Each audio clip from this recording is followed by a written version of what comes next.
Damn fucking audio issues. Anyway, I bet you've been non-stop today, am I right?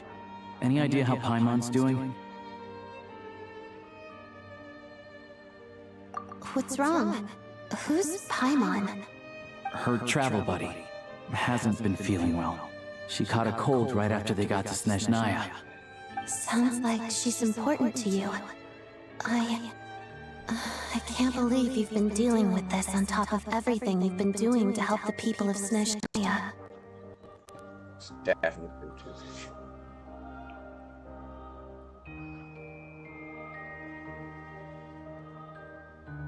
I spent fucking 50 euros for fucking nothing.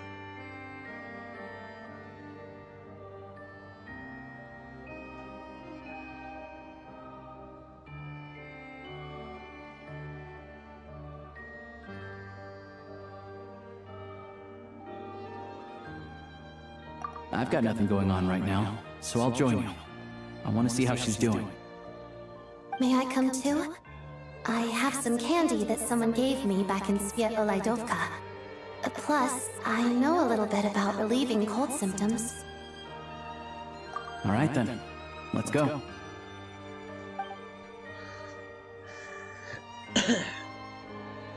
I still don't know what the deal is between these two, but at least the tension seems to have vanished. A good sign, hopefully.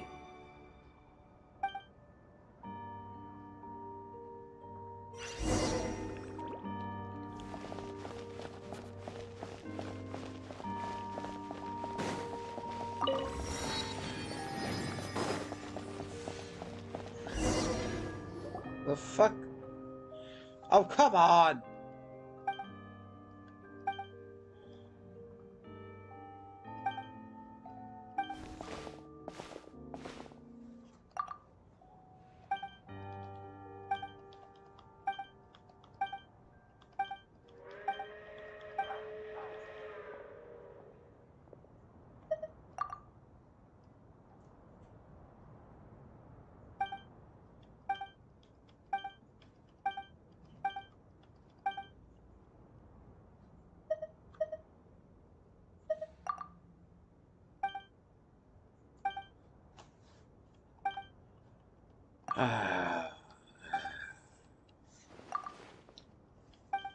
Annoying, yeah.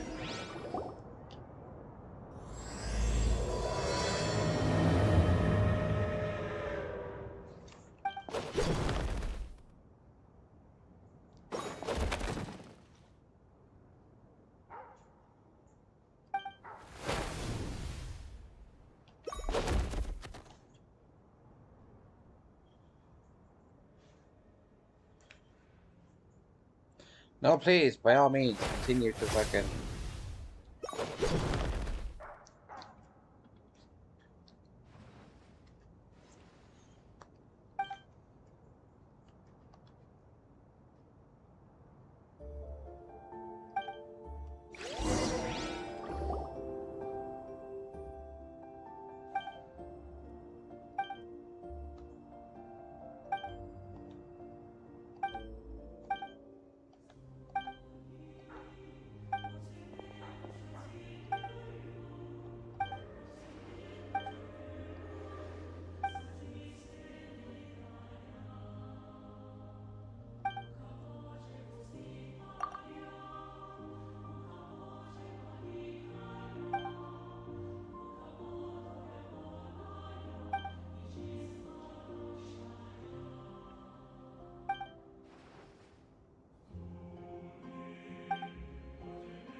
I actually don't give a fuck.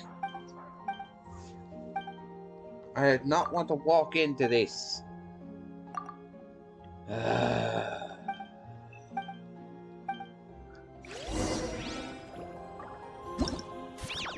don't care.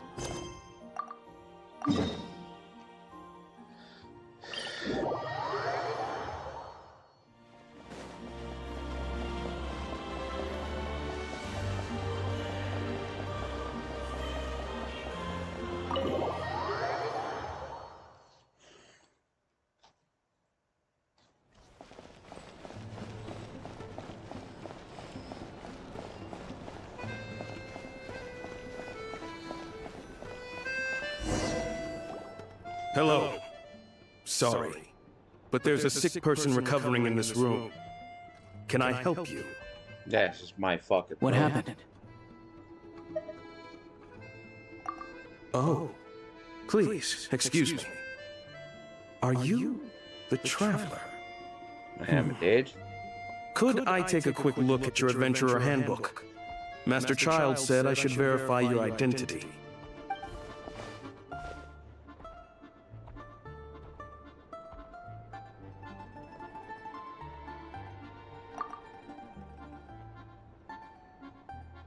Ah, it's really you. Sorry for the inconvenience. We're under strict orders from Master Child to keep this room well guarded.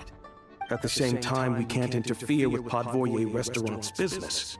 That would only seem all the more suspicious and draw unwanted attention to this room. Besides myself, a few of my colleagues are stationed in and around the restaurant, in plain clothes, of course. Rest assured, you're in safe hands. I didn't expect such a high standard of protection. Well, Master Child handpicked us for this special assignment. We're not about to let anything go wrong. Anyway, I won't keep you any longer. Please, head inside. Damn right, you won't keep me any longer, motherfucker. I will end you all. Traveler! Oh shit, you're back! Oh, hey! You seem much better. Hi, I'm Odette. The Traveler and I crossed paths a few times. Another friend from the Fatui, huh? You're practically a member yourself by this point. Paimon's definitely on the mend. We should be back to our usual travels in a few days' time. Seems like that doctor was right. It's just...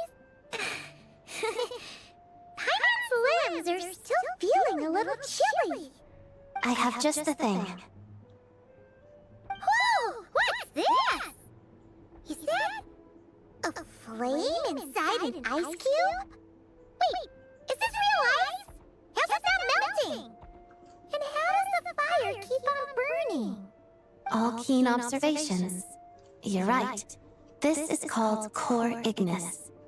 Whenever I've caught a cold in the past, I found I recover much more quickly if I place this by my bed. You're welcome to borrow it. Awesome! Wow! It's so nice and warm! Oh, it's like magic. Your name was Odette, right? How did you two meet again? Looks like she's in pretty good spirits. That's a relief. Any progress with your investigation yet?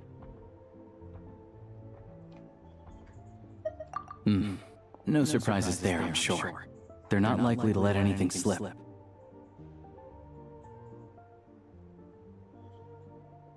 The Rokad, huh? Let me think. Members of the Rokad keep their true identities hidden, but I think there might be someone I can introduce you to.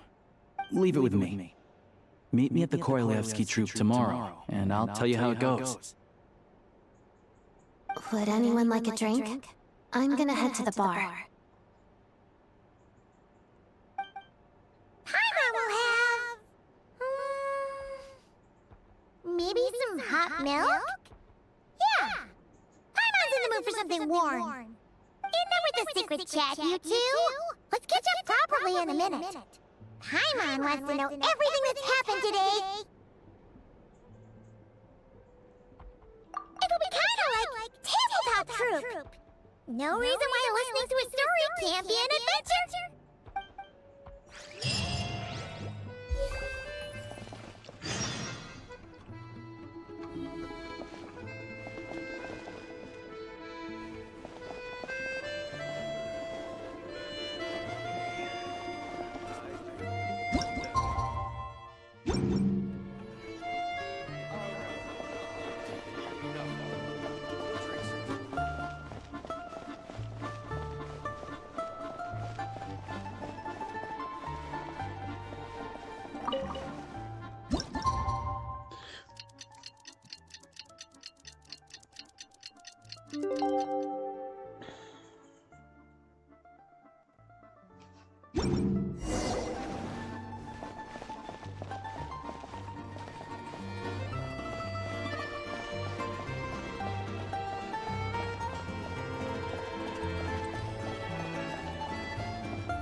Can I just type in a message?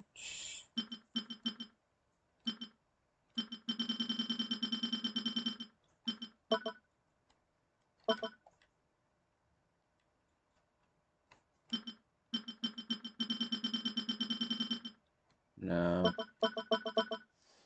That's kind of annoying.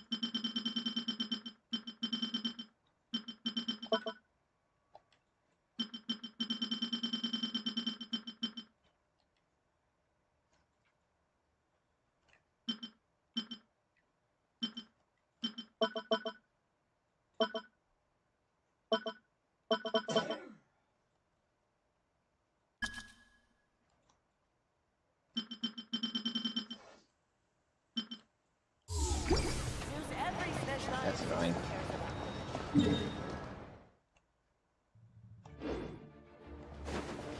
Yeah, just type any message you want, but I guess that's good. It's a strange feeling being watched. It limits anything that people can say, because, you know, there's some damn degenerate who fucking leave some horrible shit.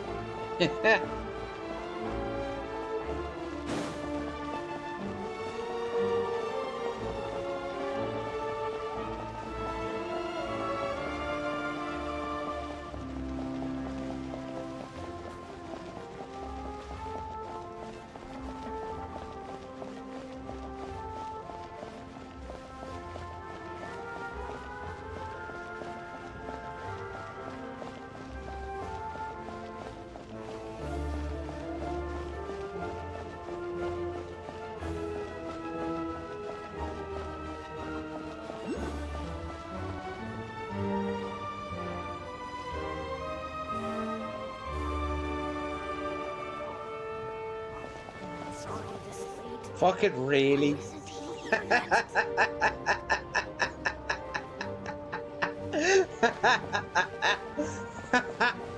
fucking pulling out the Slavic squats.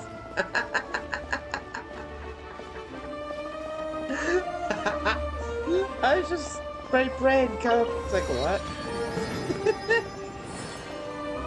Oh, that's funny. Well played, Mahoyo. Well played.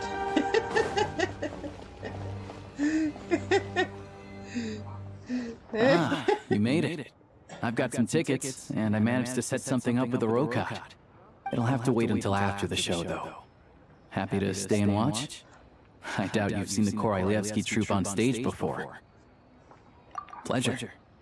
Here. This is the way in. I'm not blind, asshole. I know how to get in a building. Please present yourself for a routine inspection in accordance with theater regulations. Thank you.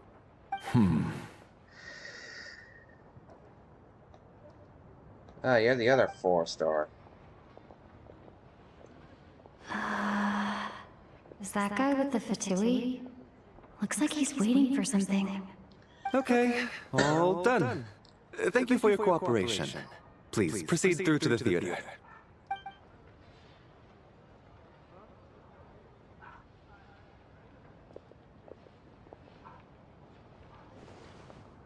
What's up?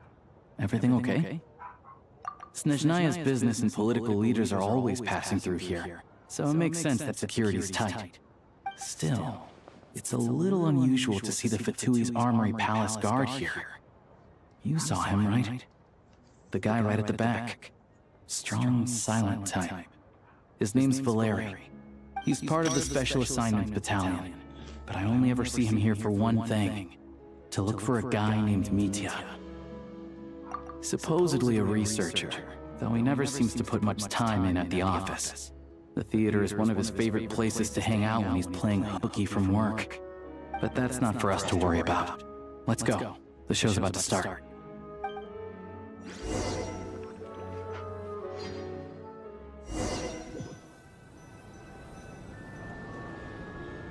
What do you think? Pretty impressive, huh? They definitely reused the, yeah, that's definitely the Fontanian Opera House. Yeah, remind me of the opera place. Oh, the one in Fontaine? I hear it's iconic. Never seen it for myself, though. Here we are, just in time. Sorry, coming through.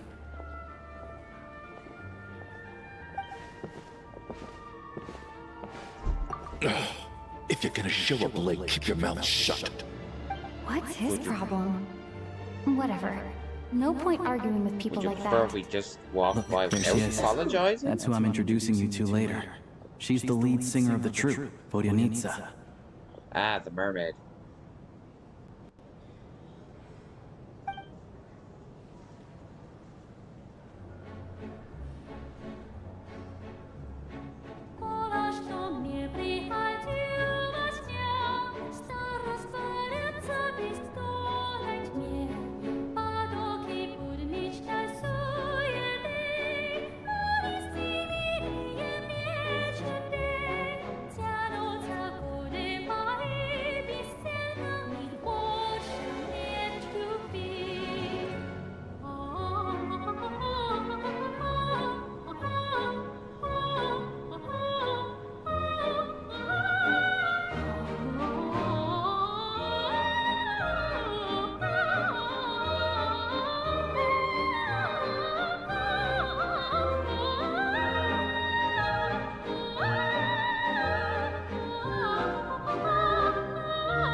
Actually quite enjoyable to listen to. This leads directly to the green room. They're expecting us. Vodyanitsa will be waiting for us there.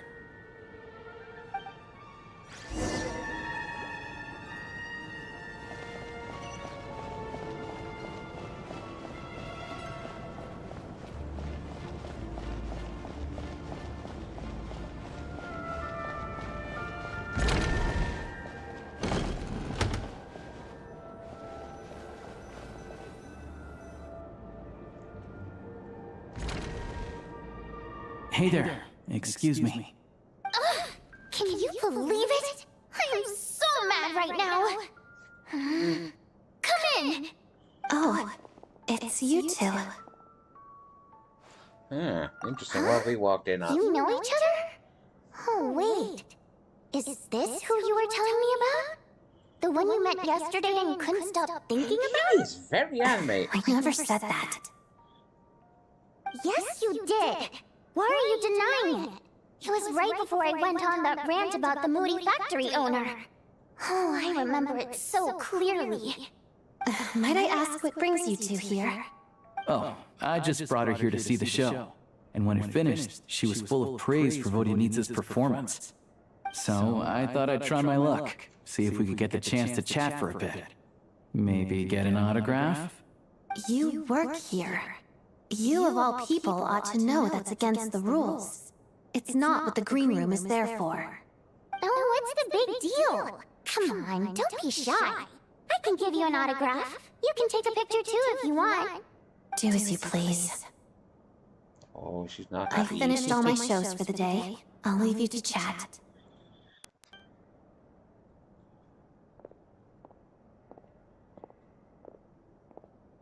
I wasn't making that stuff up, you know.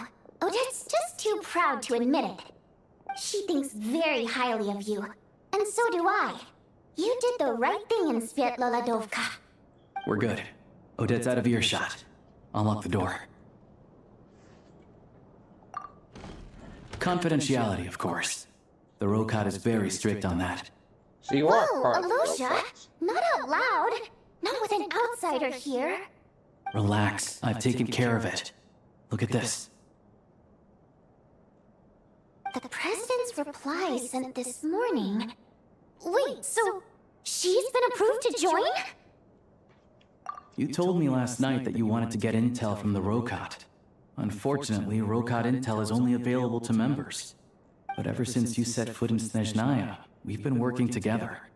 I've seen the way you work, your character, and your motives. Everything about you is perfectly in alignment with what we're trying to achieve in the Rokat. So I figured I might as well cut to the chase. I wrote a letter to the President explaining your situation, including just the right amount of detail. His approval came very quickly. Of course, it's still your decision whether you want to join or not.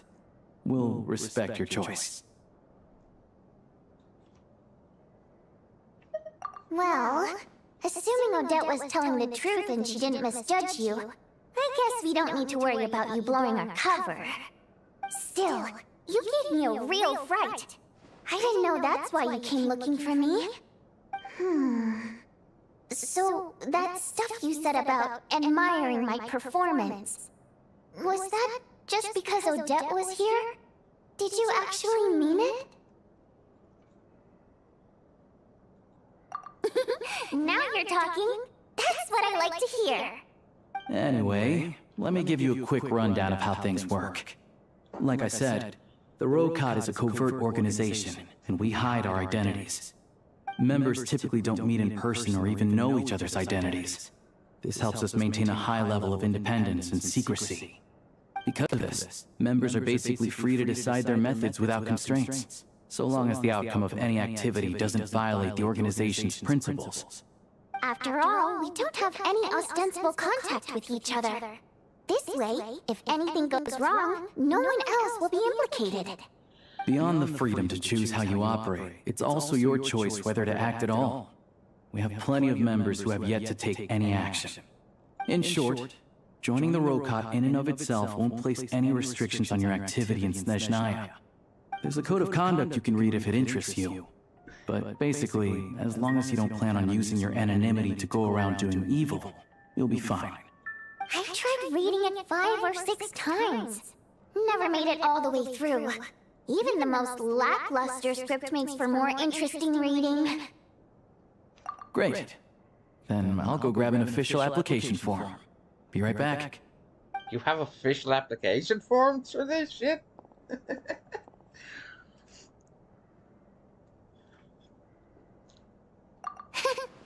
Well, Alosha has this pet dog, you see. His name's Tagarin, and this one time, Alosha brought him backstage. Dagarin took quite a liking to me, so I played with him for a little bit and fed him some treats. Then, the Rokot was out on a mission one day, and even though we were all in disguise, Dagarin recognized me right away. Just a coincidence, really. We didn't report it to the higher-ups, though, to avoid dealing with the fallout. Like... my job at the theater, for instance. I really needed to make ends meet. By the way, what were you complaining about just before we came in? Did everything go okay with Chuganov? Everything did not go okay. That's why I was so mad. I tried to make some small talk with him before I went on stage to fish for intel about the East manufacturing plant. But he wouldn't take the bait. No matter what I said, he kept dodging the question. And then he started complaining. He said he didn't appreciate his second-rate seat in the stalls because he usually gets a private box. I mean, what did he expect? Everyone knows that if you want a box seat, you buy a ticket well in advance. But instead, he sends me a letter the day before the show when we're practically sold out. I had to juggle things around just to get him a half-decent seat, hoping he would appreciate the gesture enough to share some information. But nope, he didn't give me anything. Yeah, meeting Chuganov in person has definitely been a disappointing experience. Oh, you probably don't know who we're talking about, do you? Chuganov was that older guy you were sitting next to today. I'm sure he didn't make a great first impression on you either. To the citizenry, he's a family man and a kind boss. But our interactions with him tell a very different story. It's one thing to ask for a favor, but he acts like it's his right. He always expects special treatment. Take the ticket situation, for instance. I've actually gotten him a private box in the past. But not only was he not even grateful, now he's acting like I've sold him short this time. Not to mention that he's never paid for a single one of his tickets.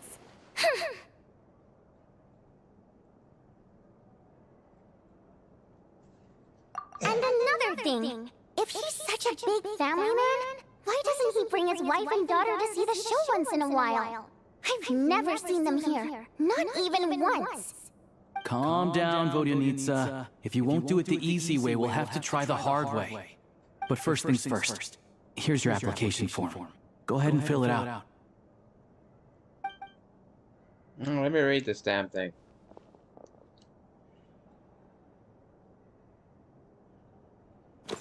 Okay. What the fuck?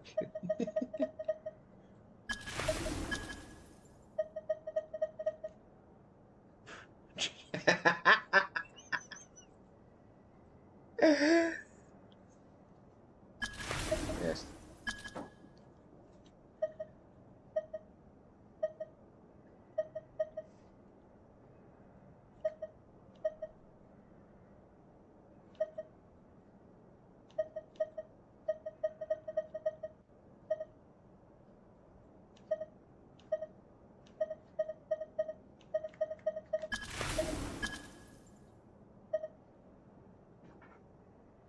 I want to ordinary people? What the hell?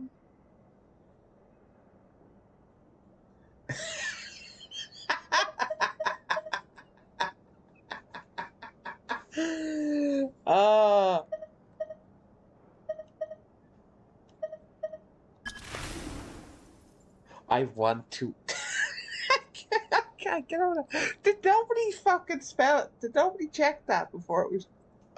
I assume that should be, I want to help ordinary people. You're missing a word.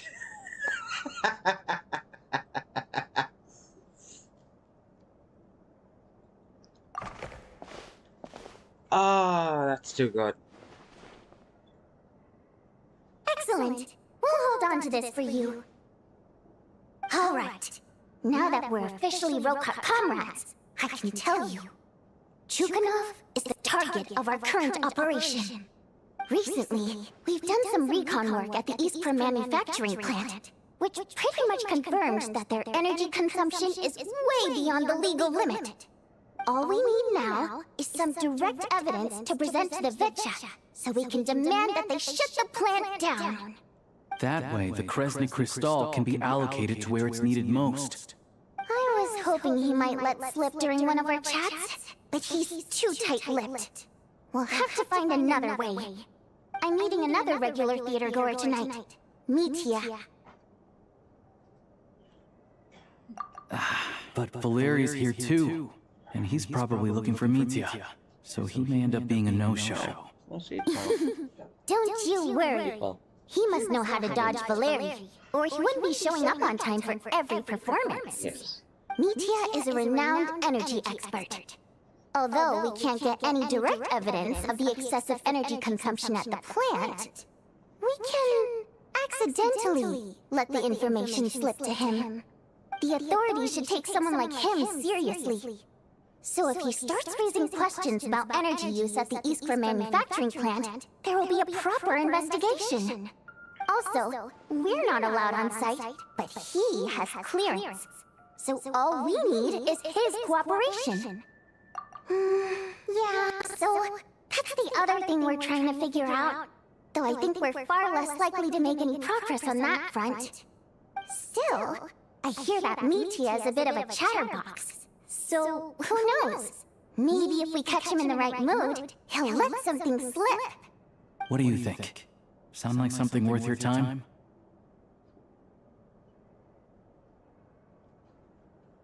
Okay, in that case, you guys find a seat somewhere nearby.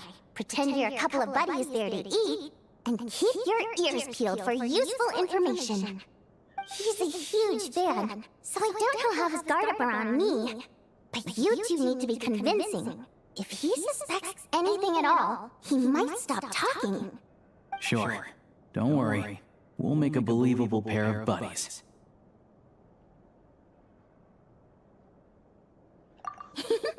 Perfect! You've sold me already.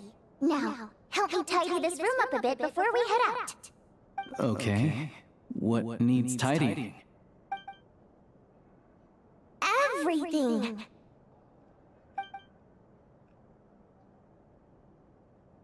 Why am I helping this brat clean?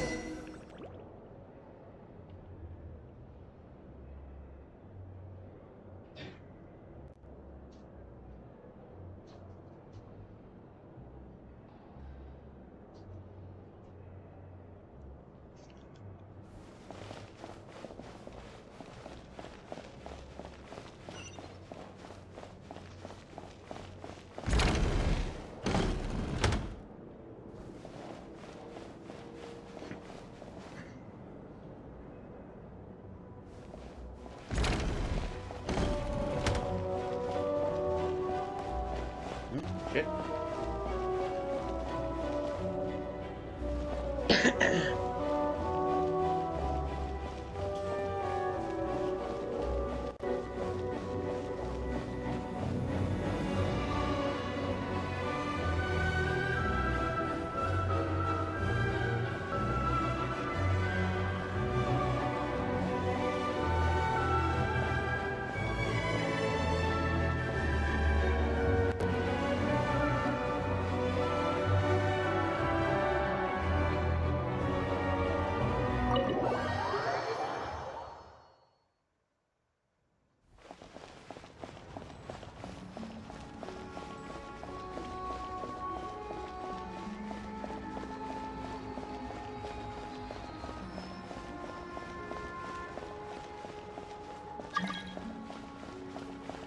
No, go away.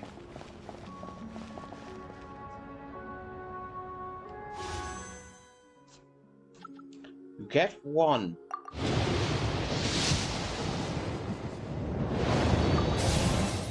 Nice. Second copy of evaluation. I will take that.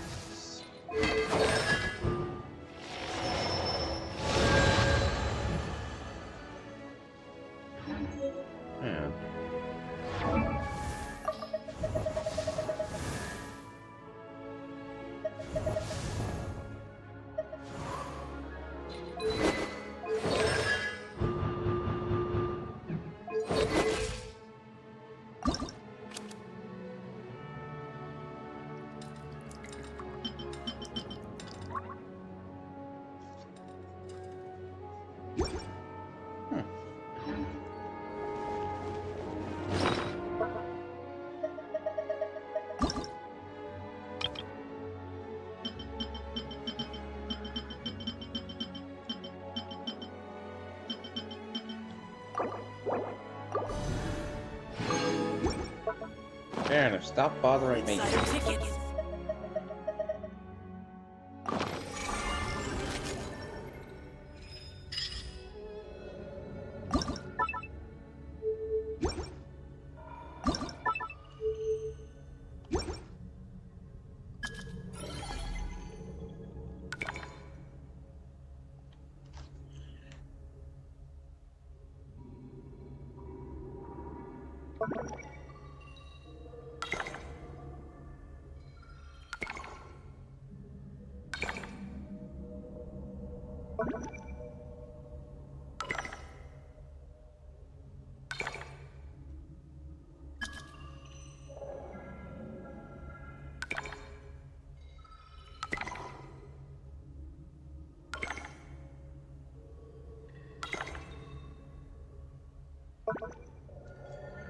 Yeah, where are we getting this date?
We come here often, so we shouldn't stand out. Let's sit here. Now, it's up to Vodyanitsa. Let's see how the conversation goes.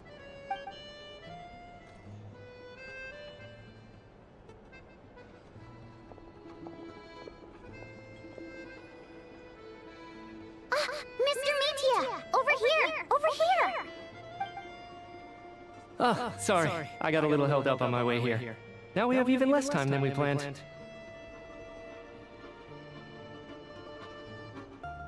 Go ahead and order some snacks and drinks, whatever you like. Let me see. According to my schedule, we still have 25 minutes left. You're really pressed for time today, huh? I was imagining this would be a leisurely chat. If you'd prefer, we can always reschedule for another afternoon when you have more time. No need. Getting to meet the lead singer is a very precious opportunity for me. I'm not about to pass it up. I've already had to decline your invitation several times because our schedules rarely align. If I don't grab this chance while it's here, who knows when the next one will come around? Well, it's very kind of you to make time just for me. I'm not too sure, to be honest. But Snezhnaya's full of weird and wonderful things like that, so people tend not to bat an eye. I'm sure the same will go for the Eye of Grey and Paimon. Okay, when I wrote my stupid little story yesterday about my fucking Hersher the Void version of Namine, I made reference to the fact that no one Snezhnaya would bat an eye at her be looking the way she did, and The reason I invited you out for tea and a chat today was to get some feedback from a true fan of the theater. Well, I genuinely have nothing bad to say. No matter how many times I hear you sing, it never gets old. It always seems fresh and new somehow. Maybe it's because the more times I listen, the more details I notice. Or maybe you simply improve with every performance, delivering it better each time. Thank you! I'm delighted to hear that! Could you give me any specific examples? Oh, yeah. The piece you sang today, for example. Beneath the Frozen River? Hey, what's with you? I'm just praising a good performance. I always used to find that such a bleak and lonely song. But the more you listen, the more you realize that it's not as cold and nihilistic as it appears. When you really dig down into it, there's a certain level where you're surprised by the emergence of hope. Wow, I'm impressed! I didn't expect you to pick up on that. Actually, I only tried out that angle after talking with a composer. Still, Beneath the Frozen River wasn't on today's program. Oh, really? But it's a classic. You sing it every time. Almost every time. Oh, well then. Let me say a few words about that other all-time classic, Flying in the Wind from the Mountain Sparrow. I didn't sing that one today either.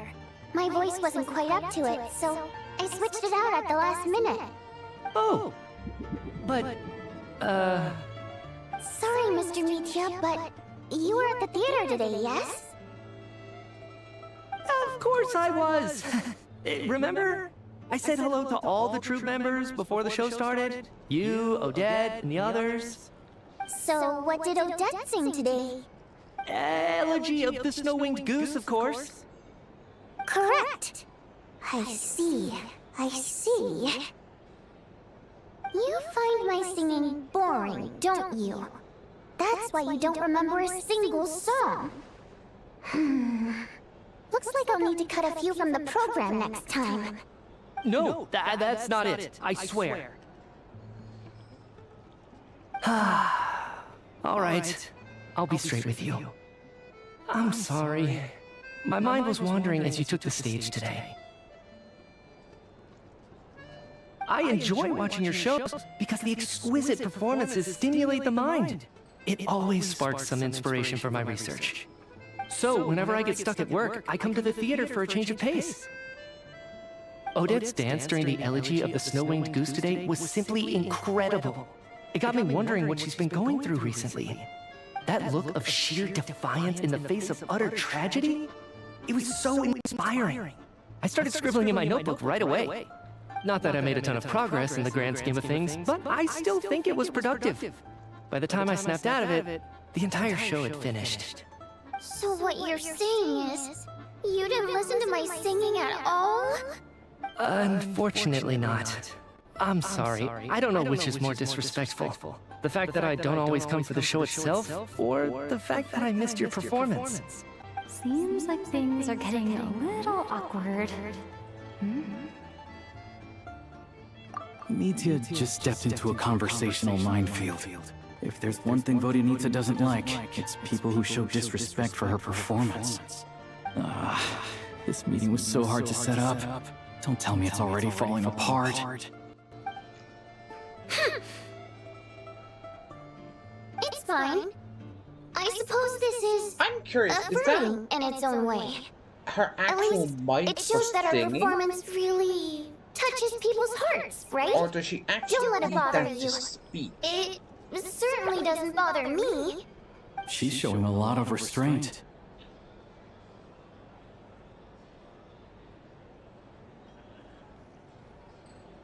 Well, I'll be sure to let Odette know how much you adored her performance.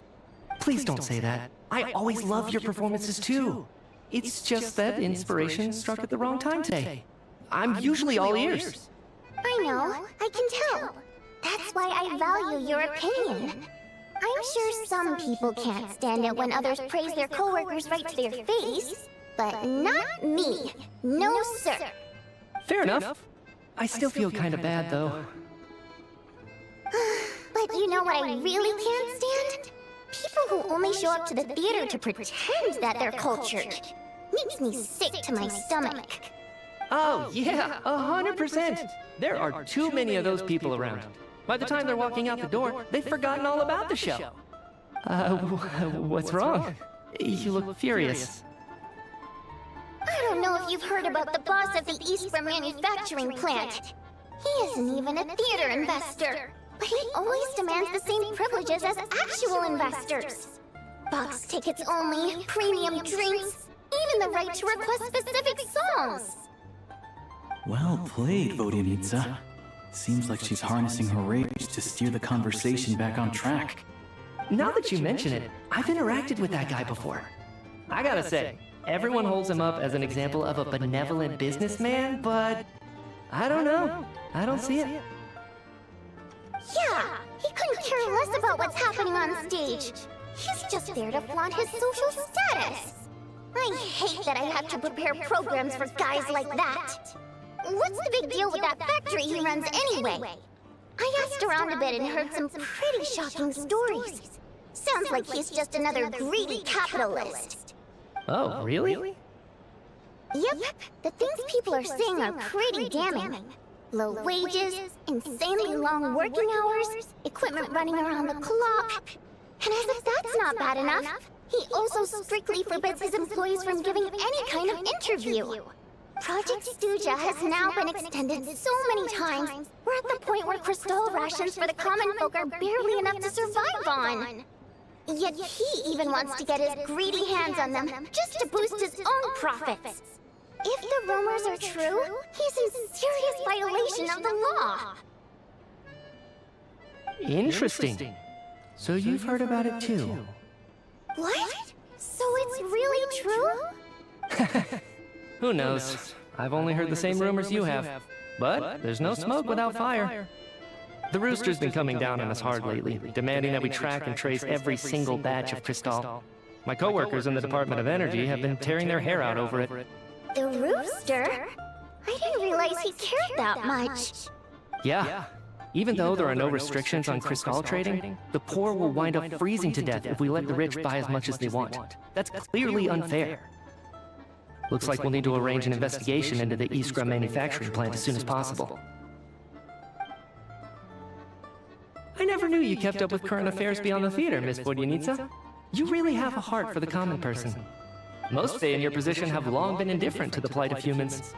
Well, those of us who choose to live in human cities are naturally going to pay attention to any significant upheaval. Isn't the Rooster a Fae himself?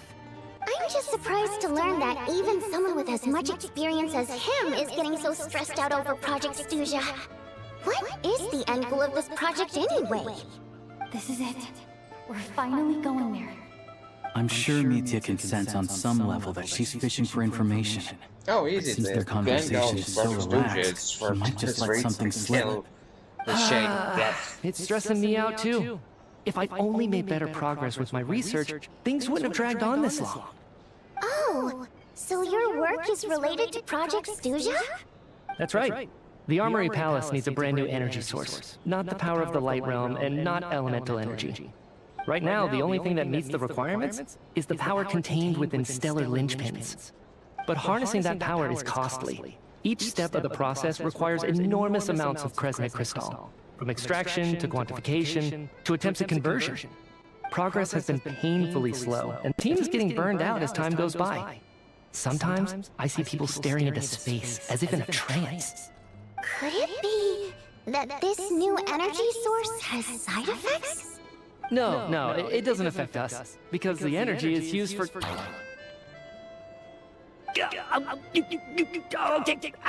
I got it.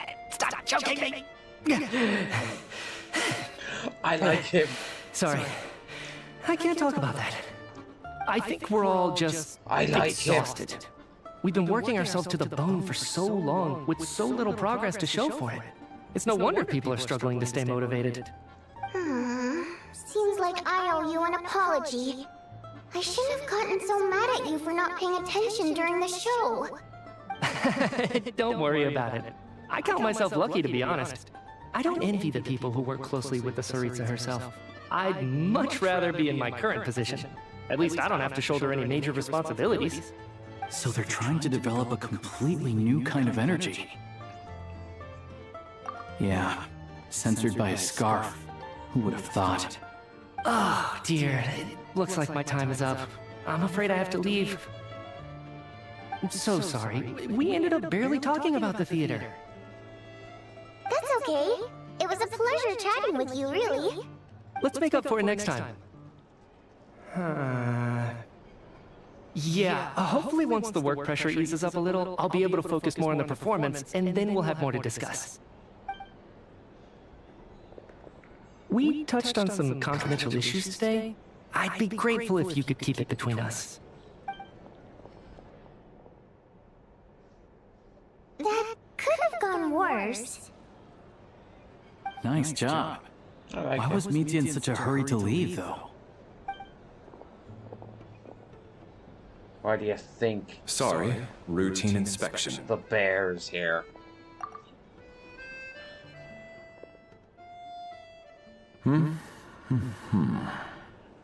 Okay, let's go.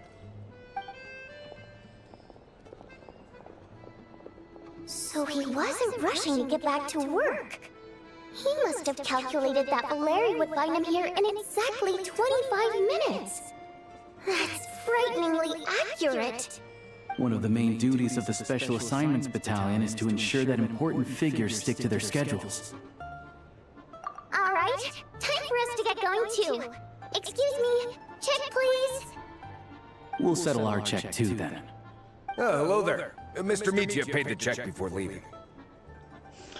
How? He also asked me to pass on a message. He said it was an honor to share his tea break with Miss Vodyanitsa and her two friends. Wait. How? So he knew we were here all along? This raises a lot of questions. Did he deliberately mention a new energy source so that we'd overhear it? Maybe his work isn't confidential after all. Maybe the key here is the purpose of this new energy. I guess that's the next thing to look into.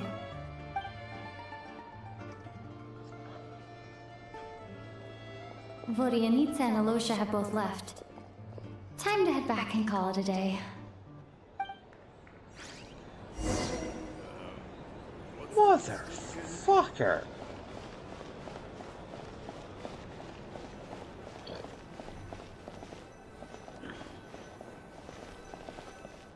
Bye, man. You're back!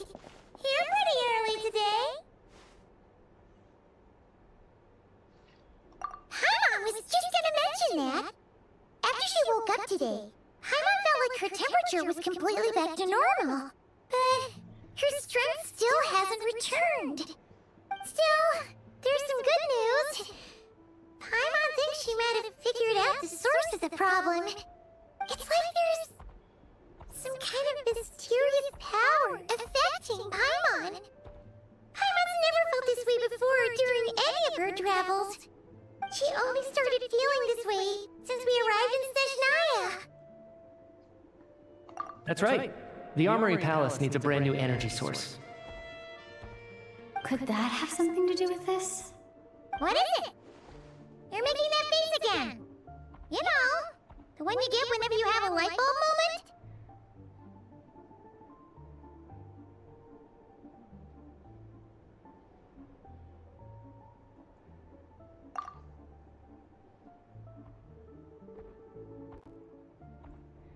So, they're trying to develop a new energy source here?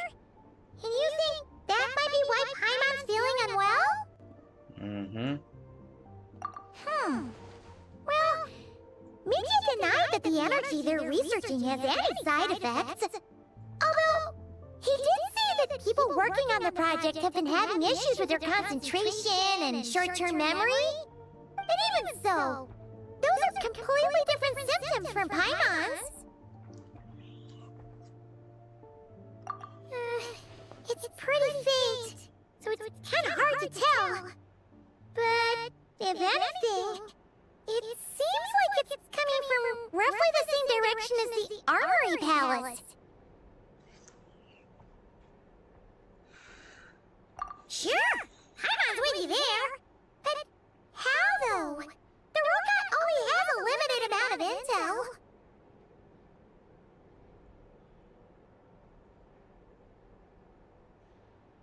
Oh, great point! They argue about Project Snezhnaya every day. If we could sit in on one of their sessions, we might pick up some new leads. Good idea! Oh yeah, while you were out, Paimon tried all the yummiest looking desserts in the Paporia restaurant. This one seemed right up your alley. So, Paimon saved some for you. Come try it once you finish writing your letter.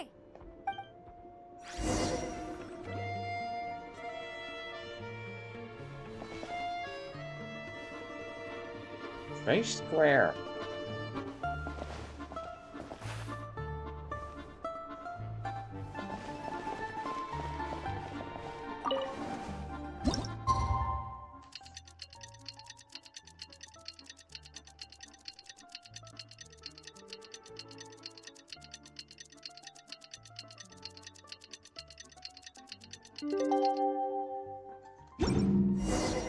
Alosha replied, he says that we won't be able to speak at the Vetcha, but he can arrange for us to attend as visitors. Time to get ready. Then head to the Snezhnaya Vetcha. You're back! Paimon's been working on the crossword puzzle in the newspaper. It's actually pretty fun! Oh, shoot! Paimon forgot the next word! Oh, she had it a moment ago. Think, Paimon, think! That was adorable. I'm fucking sorry. That was adorable.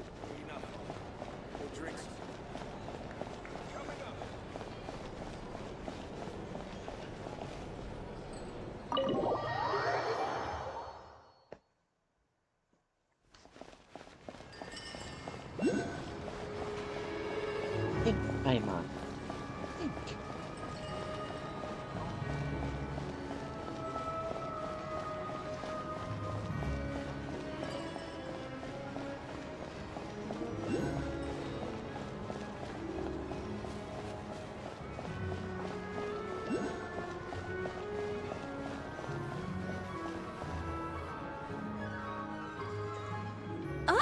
Miss Vodyanitsa, prima donna of the Korolievsky troupe. What a surprise meeting you here. Will you be sitting in on a session of the Vetcha?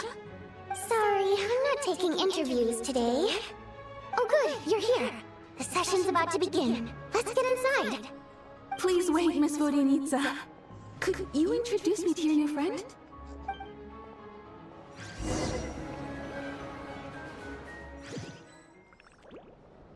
I had to introduce Steinberg. No one else. You want an interview? Get in touch with Charlotte of the Steinberg.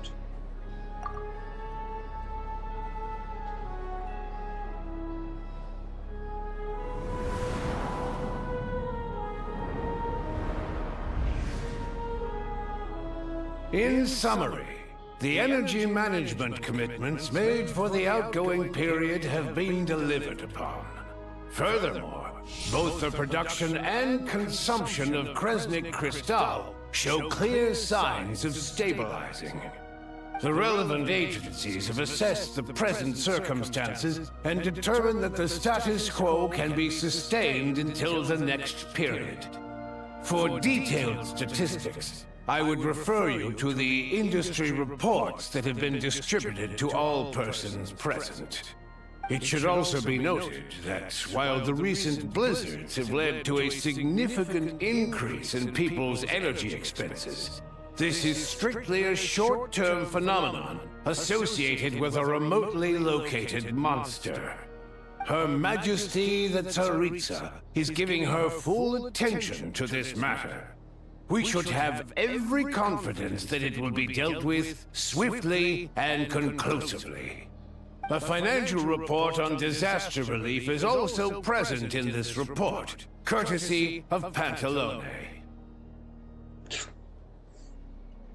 They cover the same old ground every single time. The rooster never seems to mind, but everyone else is getting tired of it. There's a general lack of trust. People aren't seeing any tangible benefits that affect them directly. Of course, none of that will be reflected in any of the reports on the table. Yeah, if it weren't for these hard copy documents, I could have at least made something up. Oh, don't mind me. I'm just out here trying to hit my interview quotas. Bring out the kvass. Ever read it? Best-selling newspaper in town. If I remember correctly, you guys don't even have a sales permit. You have to sell from stalls on the street. Okay then, best-selling street stall newspaper in town. Still counts. I'm sorry, where did you get that bottle of vodka? Order! We will now open the floor to the representatives. If there are no further substantive issues to discuss, we will then proceed to a vote on this motion. Snezhnaya has a long tradition of treating members of the Fatui armed forces and their dependents favorably. But recent surveys shows that Fatui families in remote areas have access to 15% less crystal than the average civilian family in Snezhnograd. It's been said many times before, but it bears repeating now. There needs to be a clear and consistent rationale behind how crystal is allocated, or we will soon face immense public backlash. Perhaps you wouldn't need to keep repeating yourself if you would hear me out for once. I say again, true consistency exists only in principle. In the real world, fairness is relative. You appear to treat resource allocation as a simple function of production and population. So what about when the equipment used in production breaks down? Have you factored that into your equation? And do you even know how long it's been since Snezhnaya last conducted a census? If I knew the answers to questions like that, I'm sure I'd be a very wealthy man. And I doubt I'd be going by child. I'd like to bring the focus back to the specific issue I raised. Or do you wish to deny that favorable treatment for Fatui dependents is our long-standing policy? It's easy to be a critic when there's no accountability. That seems to be a running theme in the anti-Project Stuzha cohort. Defeat the ringleader and all other problems will magically resolve themselves. That's what they seem to think. But in case you aren't aware, not one jot in my report would change whether Project Stuzha continues or not. So you have no intention whatsoever of finding a solution to this problem?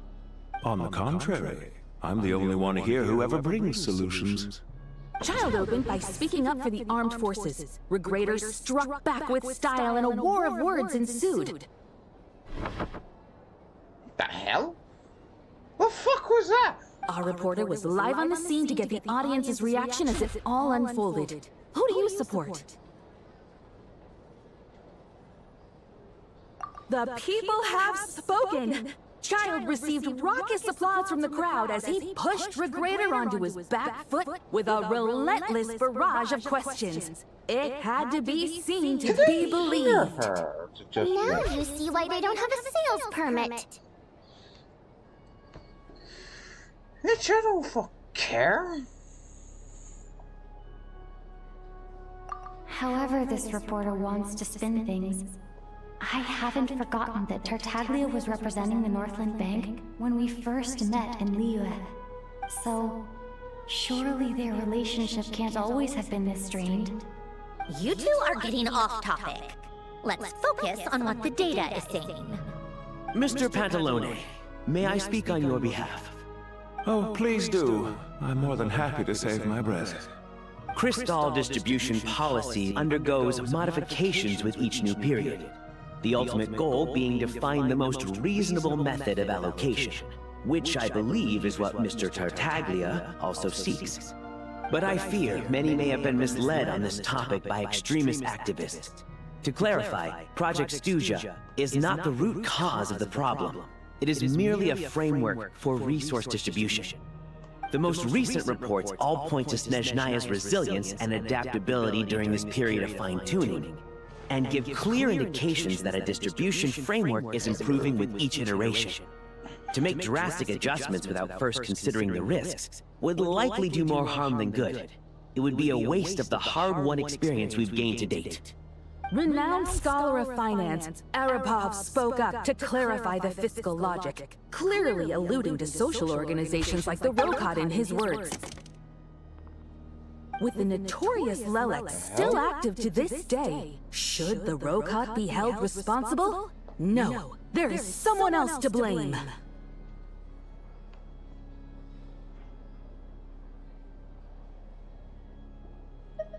She's just rephrasing what Mr. Pantalone said. The Rokad are the critics he accuses of taking no responsibility for their actions. As for Lelek, you won't have heard of him yet. He's currently the most famous member of the Rokad. Well, more like infamous. Ending Project Snezhnaya has become an obsession for him. Unlike the more decent ones among us, he believes that votes in the Vetcha are all that matter. So whether it's threats, coercion, or bribery, he'll use whatever means necessary to get people to change their vote. And since we're already on the subject, what do you think of Lelek's methods? Are you for or against? Well, whatever the story is, his actions benefit us all. We stand with Lelek. At least someone here wants to take this discussion seriously. I've been considering that issue myself. What you really need is more precise regional data, right? I think it would be easiest to let the Fatui handle it, since they're already in charge of Crystal shipments anyway. We may as well get them to collect some data while they're at it. Whatever you need, you can ask the Fatui to look into it for you. In terms of supervision, I think the Druzhna would be a good fit.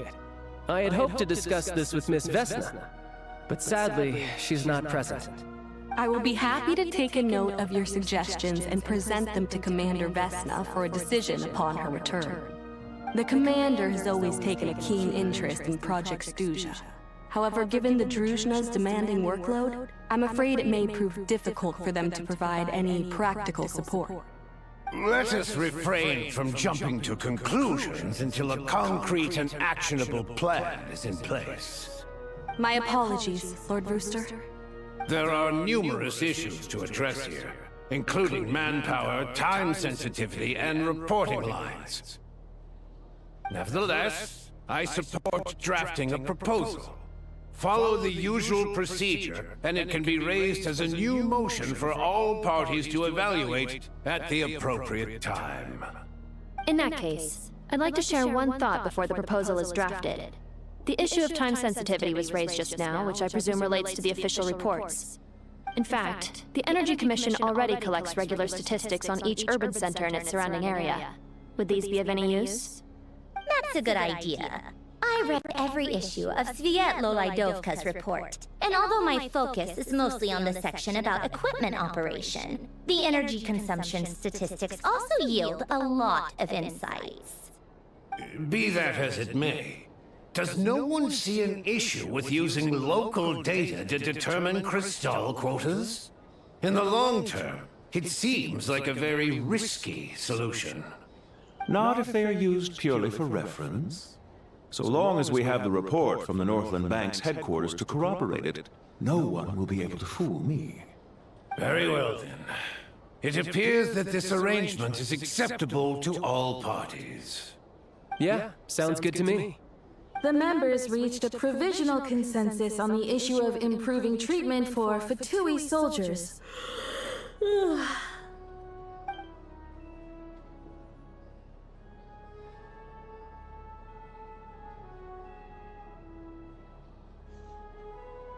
Today, the prima donna of the Korolievsky troupe attended a session of the Snezhnaya Vecha in the company of a most charming young lady. The question on all our minds is, what is the true nature of their relationship? Write anything like that again, and I'm revoking your permission to interview the troupe. Got it?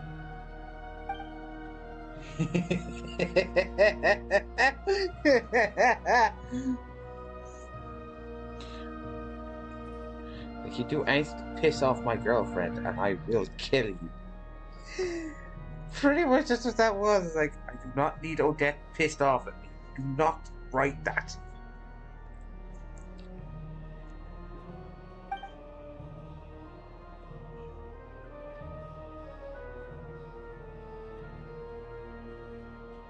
Now then, if there are no further contributions from those present, we shall proceed to the final vote. Hey, check it out! What made him vote against? Why now?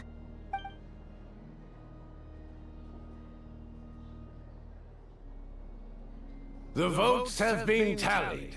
Those in favor of continuing Project Stuzha total 61%, securing a clear majority. That was too close. The margin has shrunk yet again. Chuganov was a huge loss. I'll bet Lelek is behind this. I wonder how Pulcinella will respond this time. Chuganov. I see. Lelek strikes again. Yes, go Lelek.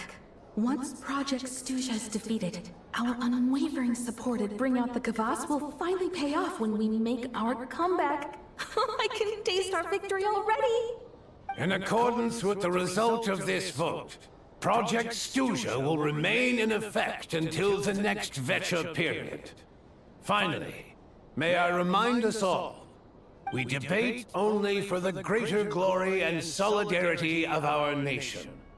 May the aurora shine ever on, and the tundra always stand firm. The session is concluded.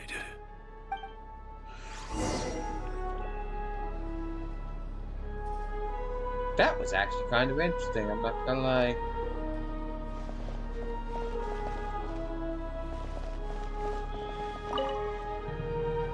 I have to say, I really wasn't expecting Chuganov to vote against Project Stuzha.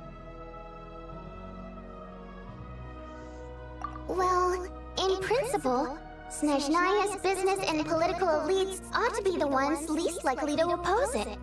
As we heard, Project Stuzha is basically just a resource distribution framework that requires everyone to cut back during the winter. But even if the policy got cancelled, the Tsaritsa's energy needs wouldn't suddenly go down.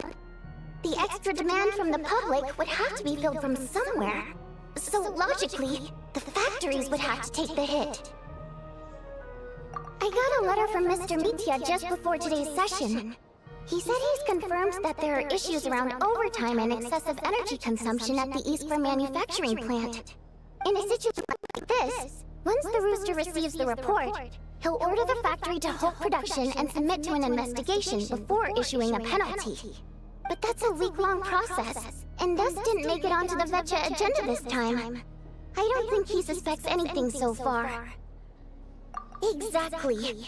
And as you know, he's a very selfish person. I was originally gonna try and flip him after he received notice of the official sanctions. My plan was to convince him that the whole thing was completely unfair. Rather than just sit back and take the hit while his factory stopped production, he'd be better off voting to end Project Stuzha. At least that way, no one else would be able to make any money either, because all the factories would suddenly have more limited energy to work with. But now, he's already voted against it, which means someone must have used more forceful means to change his vote, just like with everyone else who flipped. Yeah, no one knows why Lelek is so obsessed with ending Project Stuzha, but by the looks of it, he's inching closer and closer to success. Lelek must have strong motivations, given how he'll stop at nothing to achieve his goal. Maybe he knows the full truth of Project Stuzha. Maybe my next step should be to focus on him. All right. What are your plans for the rest of the day? Shall we head out? Hey, comrade. I noticed you were here during the debate. I didn't take you for a political enthusiast. I'm not. Greetings, Harbingers. I just happened to have some free time today, and my new friend here thought it might be fun to check out the Vetcha. Ah, Odette must have introduced you. Looks like you two are getting along pretty well. I'll leave you to catch up. I should head back to the troop. Sure. Break a leg and all that. Please don't. Talk. Thought it might be fun to check out the Vetcha, did you? Things are never that simple with you, Traveler. There's no way you're here for kicks and giggles. Tell me I'm wrong. Oh, yeah. To some, he's a captivating enigma. To others, he's the bane of their existence. No one ever thought that some anonymous nobody from the Rokat could cause such a stir. Huh? You want to look into Lelik? Then I'm sure his days of anonymity are numbered. What do you think, Sandrone? Fine by me, I guess. If the Traveler actually manages to expose Lelik, it'll be doing Pulcinella a favor.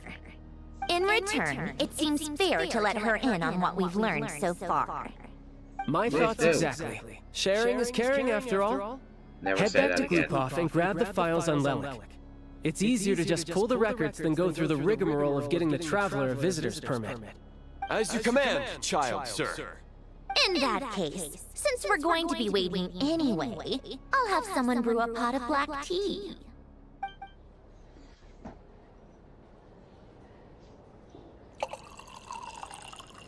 One common thread among the many incidents Lelik has been involved in is that the victims are all too scared to share any real information about him. Clearly, he must have threatened them in some way. His modus operandi is to silently infiltrate the scene and leave a threatening letter behind.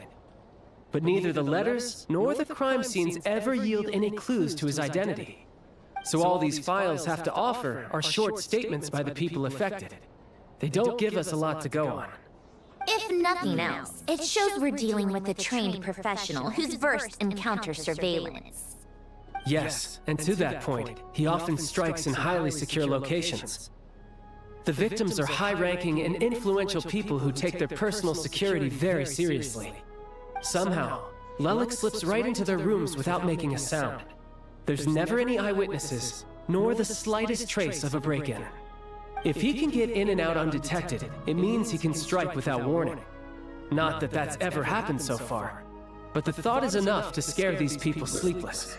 It's hard to believe that a human being could pull this off flawlessly every time, so they switched the focus of the investigation to Faye. Unfortunately, no one's found anything yet. Careful, don't underestimate me. Although truth be told, I'd probably find it hard not to blow my cover. Direct confrontation is more my style. Yes, we know. haven't ruled out the possibility of Lelik being human. It's just, there can only be a handful of people in all of Teyvat who'd fit the profile. Faye, on the other hand, plenty would have the ability, but few would have the motive. No, not as strong as me. You'll never find the culprit with criteria like that. Let's go with a little weaker than me. There's no denying that Master is strong, but meticulous. We can only hope. I should have known what you She's were just trying to find a reference point. Stop getting fixated on who's stronger than who. But that's the most important thing. In my opinion, anyway.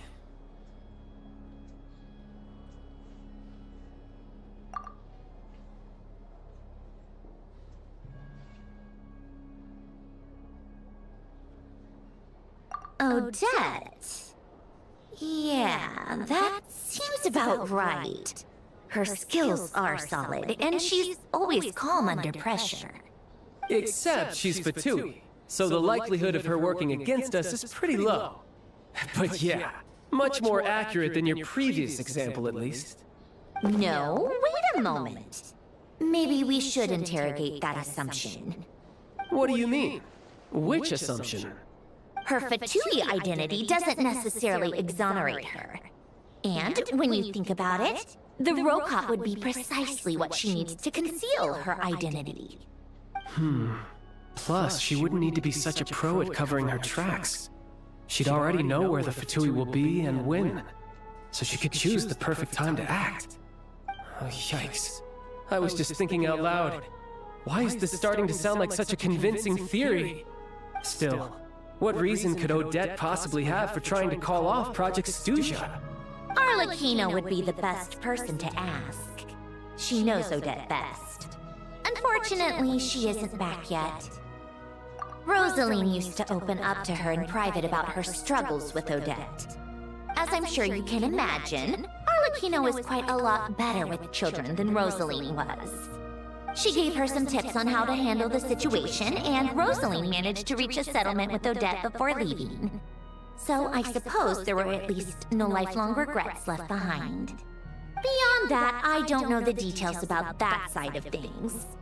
But I do know that Odette definitely has a motive to hold a grudge against Project Snezhnaya. The reason being, her father passed away during the early stages of the project. That was back before it had been named Project Snezhnaya, when things were still being worked out. But in essence, it's remained the same ever since. Huh. The more you know. Rosaline was always so self-centered.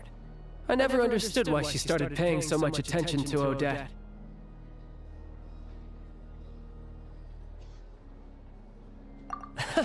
Is that such a surprise? If you cast your mind back, you may remember that Rosaline and I weren't exactly close. We had tea together a few times, but that was about it. Odette's past is no secret. Her father was a Fatus, and her mother was a very famous ballerina. On the surface, it looks like she followed right in her parents' footsteps. But the truth is quite a different story. After her father passed away on a mission, her mother was overcome with grief. She broke her leg during a performance and could never dance again. Odette was only interested in ballet at the time, but this tragedy left the family with both breadwinners gone. They could barely make ends meet. Per Capitano's policy, family members of Fatui who died in the line of duty had to be appropriately accommodated and provided with adequate assistance. So, regardless of how Rosaline may have felt about it, it fell to her to resolve the issue of Odette's family's livelihood. In the end, the solution they agreed upon was to have Odette join the Fatui. Right, because the alternative would have been a one-off compensation payment, I guess? In that sense, joining up was definitely the better option. Still, she must have had mixed feelings about it, right? If she doesn't even like the Fatui. It's just a theory, a possibility. But as a motive for Odette to become Lelik, it holds up.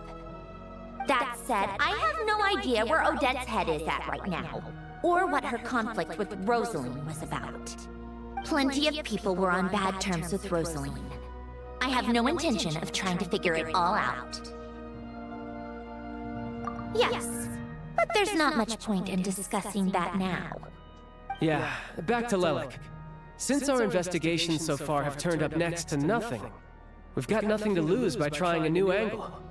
Funnily enough, Tonya and I had actually made plans to go to the theater tomorrow to watch Odette's rehearsal. Unfortunately, thanks to this Lelik situation, I'll be stuck working overtime again. Which means you can go in my place. No point wasting the ticket. Plus, you'll get to meet Tonya. Spirit Seeker. Quite the classic ballet. It was passed down through Odette's mother's family for generations, though it hasn't been performed in years. But Odette's been practicing it diligently, and it's finally ready for a return to the stage. Excitement is through the roof. Tickets for the official performance sold out long ago. Tonya's excited for it too. She's desperate to see it no matter what. Personally, it's not really my kind of thing, but since she's my little sister, I had to figure something out. I've actually seen it several times before. The story's pretty straightforward. course The you lead have. character follows a trail of clues left behind by a spirit, gradually recovering her memories along the way. It's a tale of love and regret. So not exactly reinventing the wheel, at least by today's standards. But when that classic melody kicks in and the lead character begins to dance, it always gets me. It really is beautiful. Not an easy dance to do justice to, though. I know it's always been Odette's dream to perform this piece, but I'm not sure she's really ready. In that case, I think that even if she is Lelik, we should wait until her performance is over before we respond. I'll let you take it from here, comrade.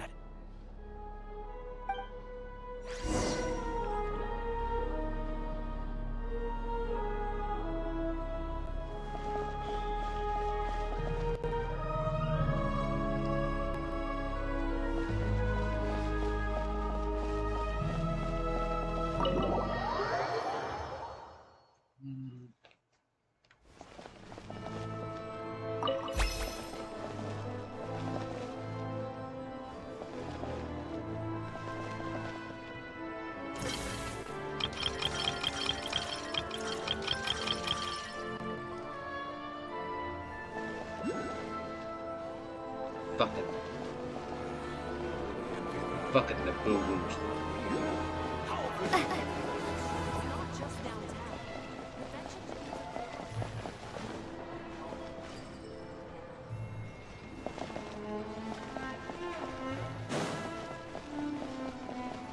I'm telling you this, I'm actually not looking forward to actually trying to find everything.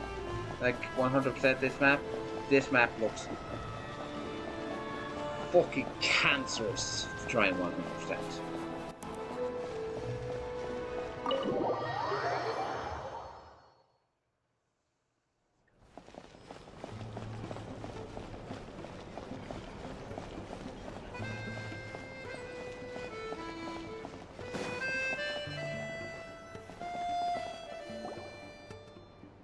You made a ton of progress today. It's good that everything's going so smoothly. Next step is to head back to the theater and get a clear answer from Odette.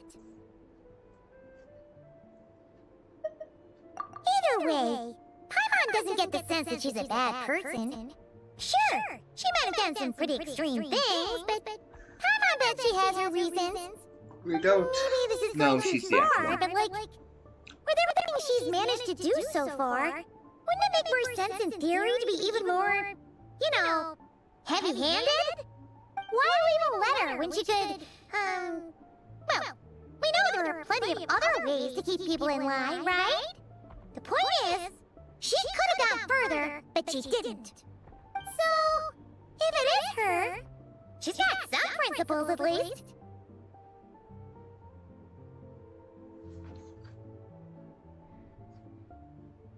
Yeah! Well, all you can do is follow the facts wherever they lead.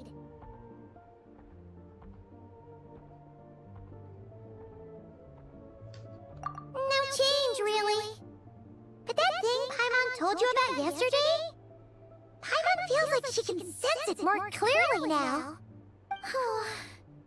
Hearing you talk about your day makes Paimon itch for an adventure. If only she could be there with you so we could experience it all together. Yeah, I wish you could be there too. I'm not used to adventuring alone. But don't worry, we'll get to the bottom of this. Guess it's just one of those things. Never mind. Paimon will behave herself and keep resting.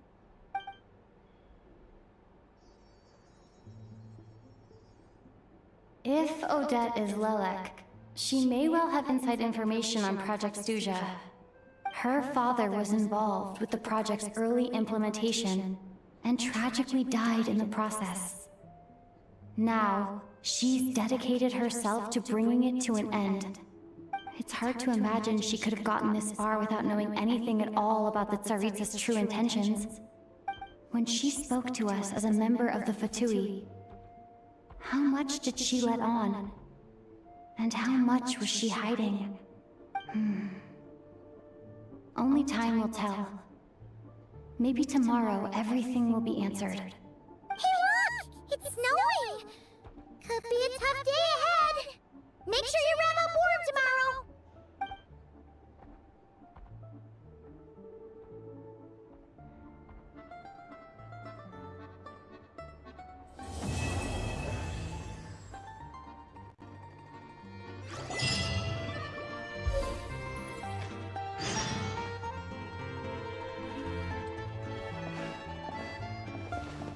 Wrap up warm. I don't have a different outfit timer.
Ah, I almost made it.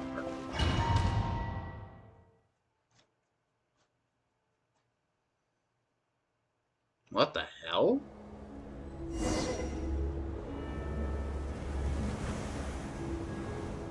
I thought my scarf was not reacting to the wind at all.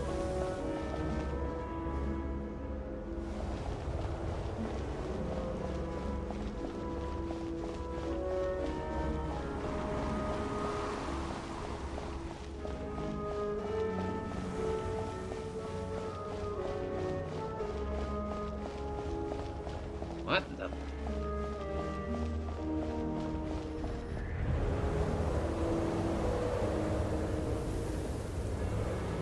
Ooh, it sure is cold today. I wonder how much heavier the snow's gonna get. Here to see Odette? I just need to see your tickets for the preview. Perfect. Thank you. I'll hold on to your tickets. Come on in. It's freezing outside.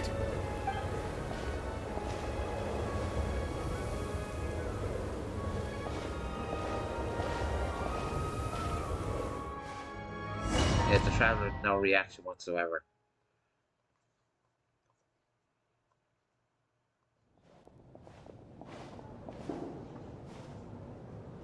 I think I'll leave the Lelek question until after the show's over. Then I'll go find Odette.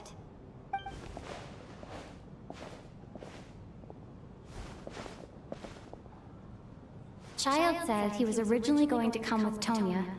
So I'm guessing Tonya's already here somewhere. Is there anyone here who looks like a Tonya? Let's see. It's a small audience. Makes sense for a preview. But wait, I do see some familiar faces. Mr. Tuganov is back again by the looks of it. Oh, and is that Mitya? And that Fatui officer, Valeri. Guess he must be playing cat and mouse with Mitya again. Oh no, it looks like the show's starting, and I still haven't found Tonya. Never mind. I'll just have to take a seat for now and see if I can catch her afterwards.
Members of the audience, I'm a staff member here at the theater. Today's performance was a very special one for us, as it marks the first attempt in a long time to revive the classic Snezhnayan ballet, Spirit Seeker. To commemorate this occasion, we would love to take a group photo of the cast, crew, and audience members present today. Could I kindly ask the audience to please come up onto the stage? This is the photo they're talking about. I think I found one, yeah. All right, everyone, huddle in a little more. Now, look at the camera. 1, 2, 3.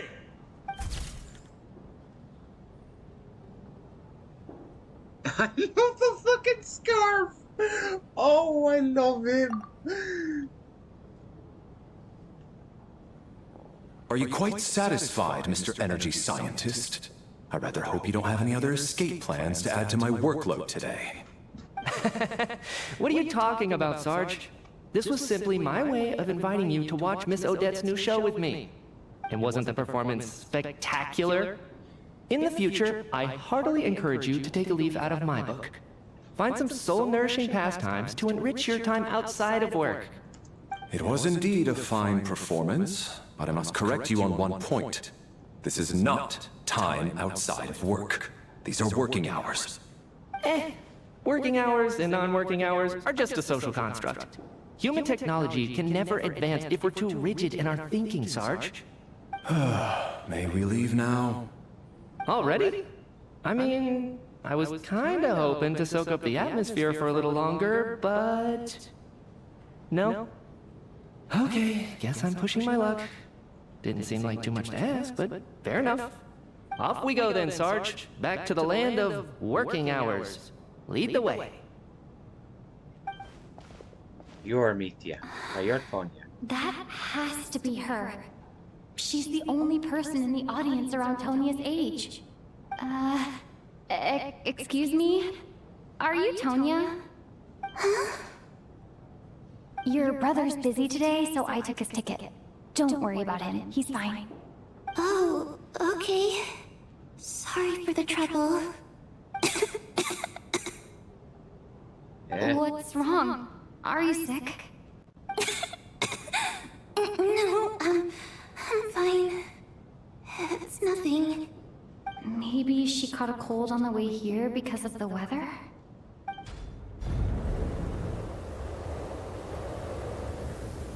I haven't seen snow like this in a long, long time. It's most unusual. I know. It's completely white out there. You can barely see a thing. I've never seen such heavy snow in my life. Let's wait it out for now. You'd be lucky not to freeze to death in this weather, let alone find your way. Well, look at that. Maybe we shouldn't be in such a rush to get back after all. What do you think? Let's wait and see. Why do you need to take it so seriously? Fate has given us this wonderful chance to take a break. We owe it to ourselves to make the most of it. Come to think of it, there's a small inn not far from here that always keeps plenty of extra blankets on hand for guests. I know the route well. Shall I head over and borrow a few blankets? That way, anyone in a hurry can wrap up warm for the journey back. Just remember to return them next time you're over this way. Sir, there's really no need to go to all that trouble. Hey, it's no trouble at all. Wait here, I'll be right back. Oh, he's dead. What a kind gentleman. Very good. My wife and daughter are waiting for me at home, so I shall be heading back as soon as I get my blanket. So... are you expecting us to go back to the Armory Palace wrapped in blankets too? Don't worry about that. I made arrangements in advance. Should I not return to the Armory Palace within 3.5 hours after Operation Showtime begins, an armed squad will be sent to collect us.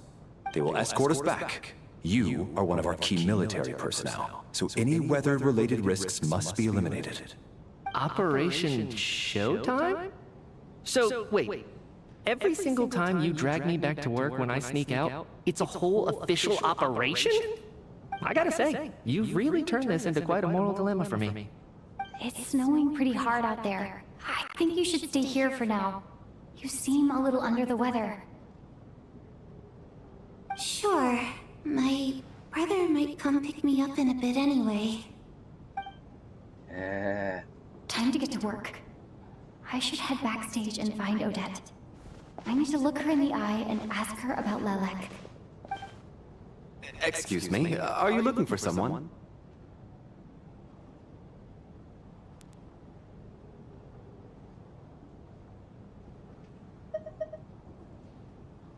Ah, you're a friend of Alosha's. I think he's busy moving props backstage right now. Sorry, but that area is currently off limits to everyone except the cast and crew. Huh. Bad timing, I guess. Well, I might as well stick around. I doubt Odette will be leaving before the snow lets up in any case.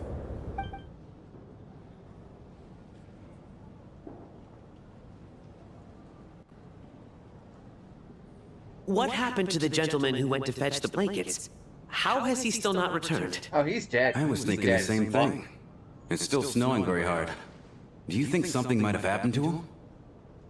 Whatever the reason for his delay, I must say I hate nothing more than people who make empty promises and fail to deliver. Well, I have to treat my employees like that on occasion, but that's different. Oh yeah, no, that dude's dead as fuck. You seem anxious, Mr. Valeri. It's been nearly 4 hours since I left the armory. The army should have arrived to extract us by now. They know how much I despise tardiness and disrupted plans. There's simply no reason that they shouldn't have shown up by now. Yep. Barring exceptional circumstances. Surely a snowstorm like this one counts as such. Few things in this world can stop the Snezhnayan army, Mr. Mitya. And a snowstorm is certainly not one of them. Why don't you go out and take a look? They might be right outside, waiting for your orders before they dare come in. An absurd hypothesis. I have no intention of leaving your side for even a moment until I have escorted you back to the Armory Palace. This doesn't look like an ordinary snowstorm to me. That guy who left earlier. It looked like he just vanished into thin air. Either that, or my eyes were playing tricks on me. A man-eating snowstorm? Come on. Night hasn't even fallen yet. Spare us the ghost stories. Oh no, I've seen weirder shit. Traveler, didn't know you were coming today. How come you didn't say anything? Oh, right. I assumed you were looking for me in Vodenitsa. Odette's still backstage. Whoa, that's quite a snowstorm out there. I've been working backstage this whole time, so I didn't even notice. No wonder the audience hasn't left yet. Huh. Is weather like this rare even in Snezhnaya? Yeah, snow like this. I'm sure I've seen it out in the wild before, but never in the city. Actually, I take that back. I don't think I've seen snow this bad even in the wild. This is something else. It's not normal. If even Alosha thinks snow like this isn't normal, could it have anything to do with that monster people have been talking about? We can't stay cooped up here forever. Someone needs to go out and take a look. No need. I have plenty of experience with snowstorms. Besides, I work here while you're an audience member. I should be the one to do it. Oh, he's gone. Everyone by the door. Careful not to let the snow soak into your shoes. In a snowstorm, you gotta look after your toes above all else. Heading out, my man? Be careful. I've been told the snowstorm eats people alive. Thanks for the advice. I am planning to be careful. I just want to take a quick look at the situation out there.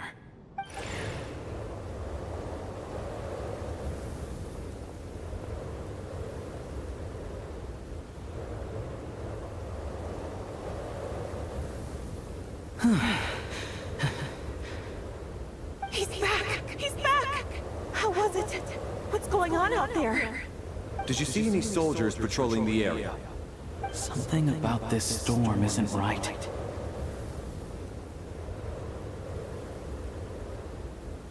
There's no one out there. I didn't see a single soul.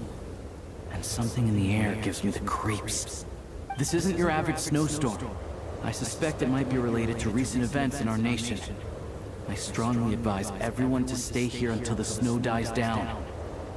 Are you serious? So all of us are trapped here now? That sounds a little far-fetched to me. You want to go out there? outside and see? I, for one, am not risking my neck in that weather.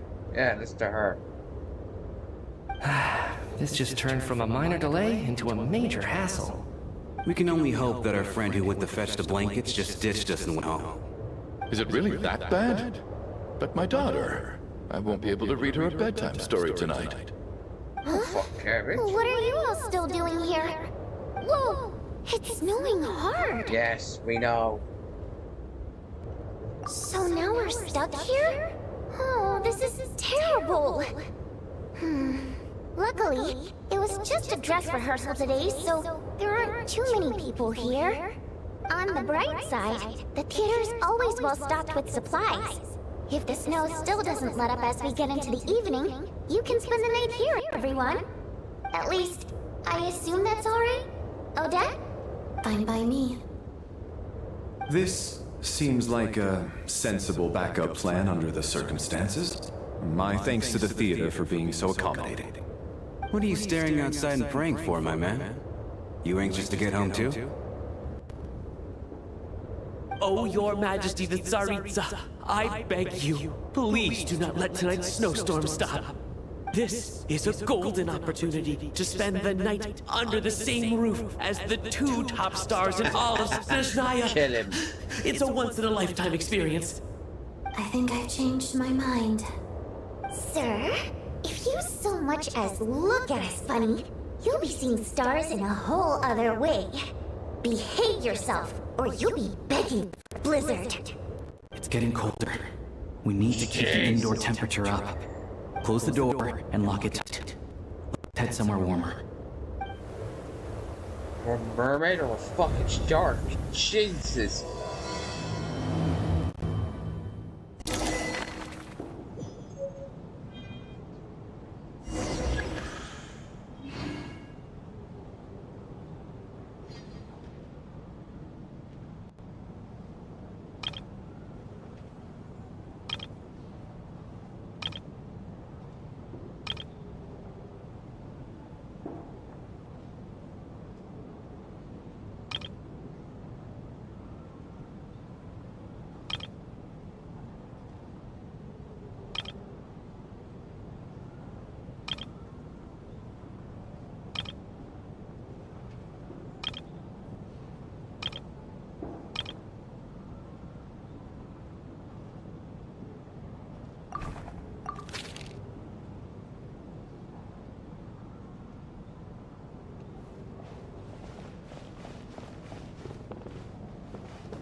And then there's the aristocrats.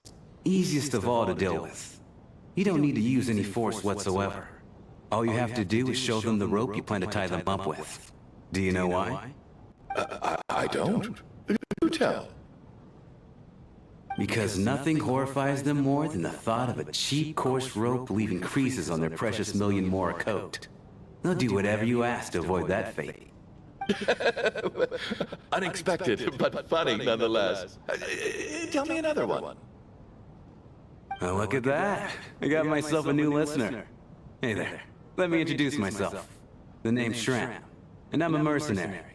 The kind that gets paid to do odd jobs for rich folks. And I am Chuganov, an entrepreneur. If my name is unfamiliar to you, you will no doubt have heard of my factory, the renowned Iskra manufacturing plant. Are you really that famous, Mr. Chuganov? How come I've never heard your name before? Excuse me? Is that a joke? Or are you being serious? Oh, I'll have to ask my rope later. He's probably tied up more entrepreneurs than I've ever heard of.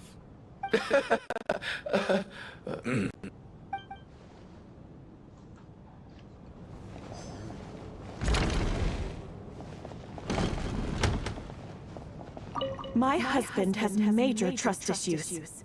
To him, I doubt even this snowstorm is a good enough excuse for me to stay out all night. That's the price of marrying into wealth. You'll get used to it. I'm not about to stop you if you want to leave. Don't drag me along. Hello? Can I help you?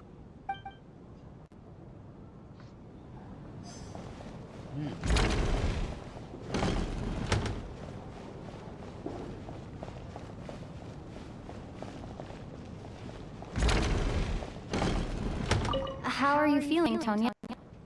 I'm fine. Sorry to worry you. I'm used to it by this point. I take medicine for it.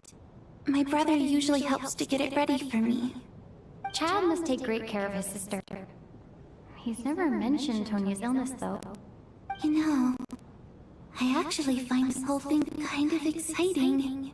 Stuck in a strange place thanks to a snowstorm. Having to spend the night with a bunch of interesting characters. It's pretty cool, don't you think?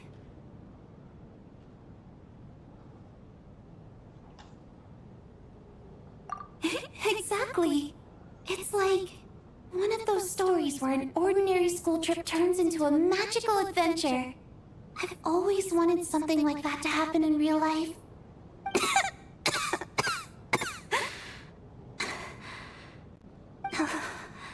I'm fine, really. Just got a little overexcited. Look after yourself. Otherwise, your brother will come after me. Yeah, and I'll fucking put him in the ground.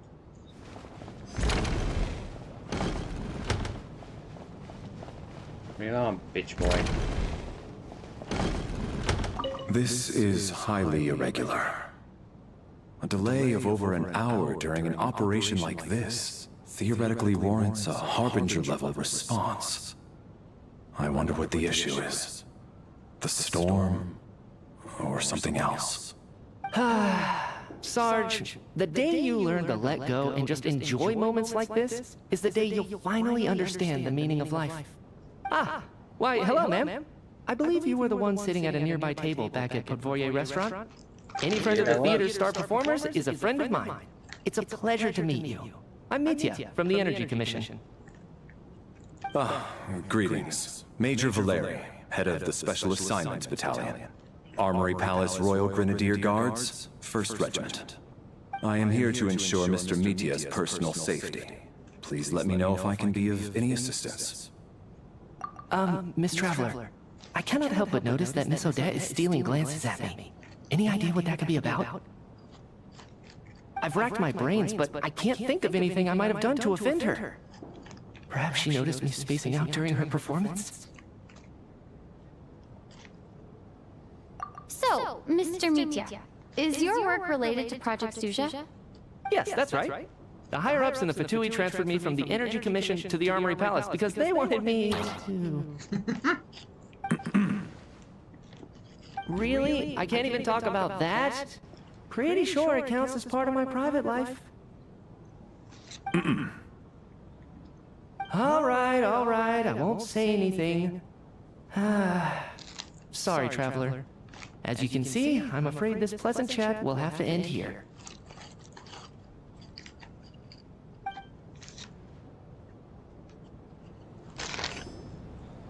I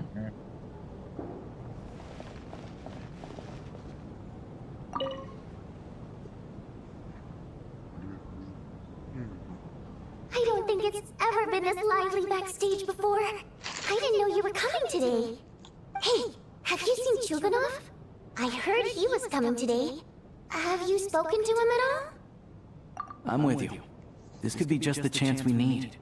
Yeah, I gotta figure out a way to coax some more intel out of him. I want to know why he suddenly changed his stance on Project Stuzha. What exactly happened before the most recent Vetcha vote? For the Rokad, or just out of personal interest? Shh! There are other people around. Don't say the R word.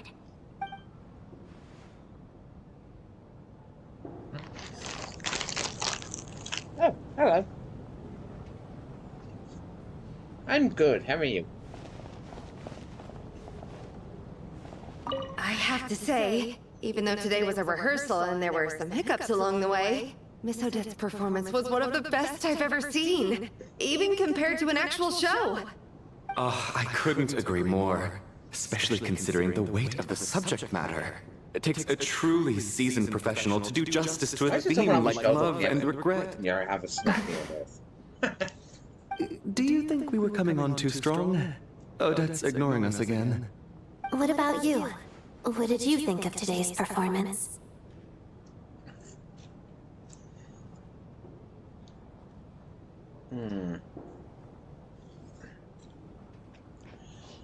Okay, the first one, I'm not answering that. This.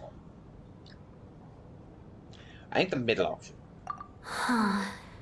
That's actually a more insightful critique than I was expecting. My mother would agree. She's always thought that was my biggest flaw. Maybe I need to work on making my facial expressions appear more natural. I'll make sure to save a ticket for you when the show's performance ready. This doesn't seem like the time or place to bring up the subject of Lilac. I need a chance to speak with her in private. So unfair. Talk about double standards. Fuck you, bitch. And now it looks like I've been spotted.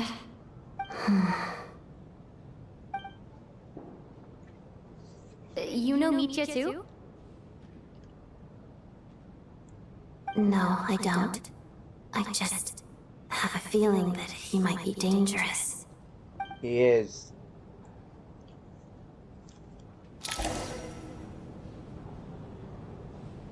How's it looking, Alosha?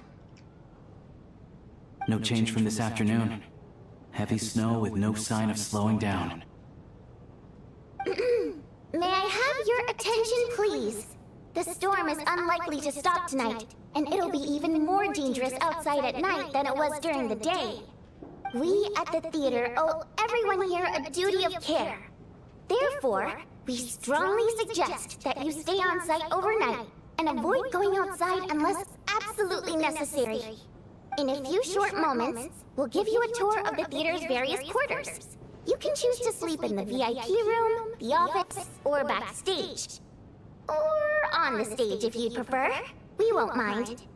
I'll pass on sleeping on the stage. What if the snow is stopped by tomorrow morning? The early birds in the audience might think we're part of some experimental new show. A drama about sleeping? That could be fun. Maybe we could come up with a title for the production.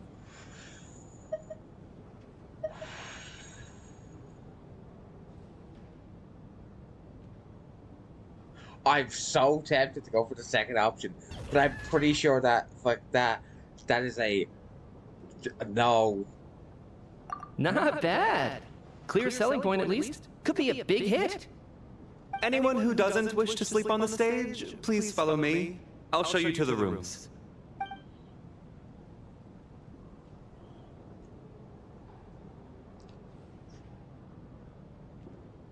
I can lay out the whole sleep I beauty guess thing I'll for call you. it a night. Though I feel like I won't sleep very well without Paimon here. I'm sure she'll be worried that I haven't made it back yet. But as long as she looks out the window, she'll probably realize what's holding me up. I wonder if she's feeling any better yet? At least she hasn't been getting any worse.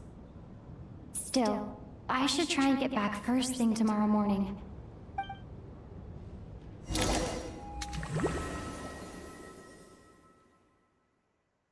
Hell?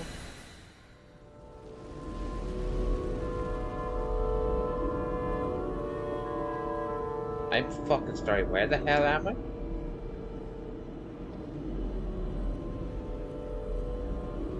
Ah, finally. Welcome back to the world of the living, lazy bones. I was about to wake you. The black mist is almost on us.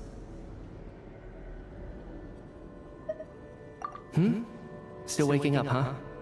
You know, the black mist. It's been chasing us from below ever since we were born. You're just dozy. There's no way you've forgotten. Come on, let's keep heading up. Onwards and upwards is the only way to survive. Don't listen to a word those black mist cultists say. Here we go again. That endless march toward survival. going on? That black mist down there is creeping me out. And it's rising. Guess I should head upwards and get away from it. The Black Mist cultists believe that being swallowed by the Black Mist leads to everlasting peace.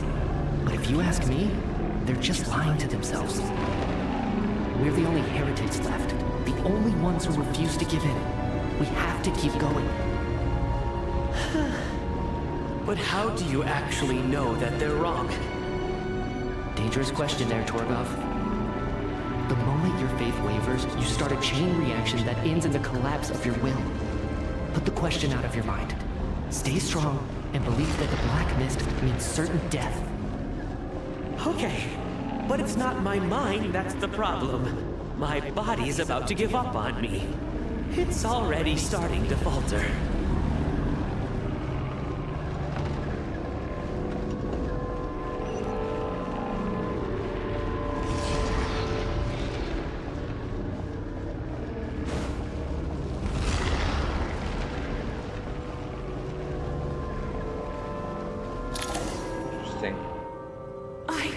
I can't do this anymore. I've had enough of being forever on the run.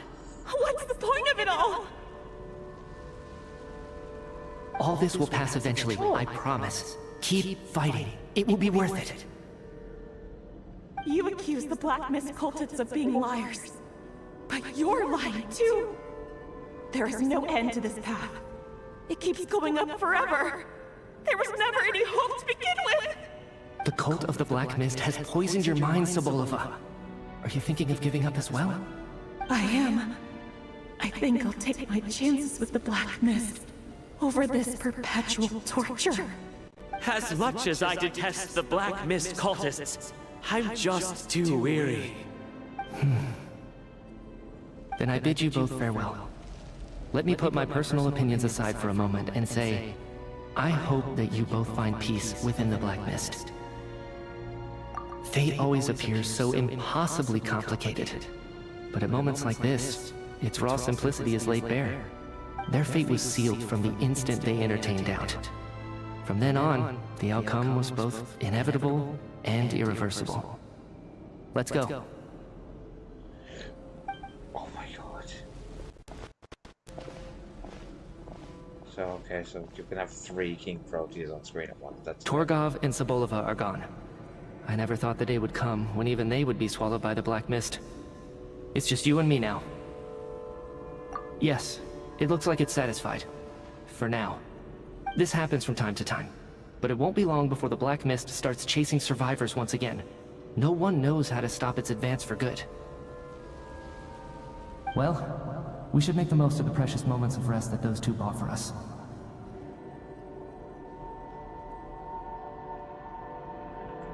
Nope. Huh? Are you really that sleepy, Traveler?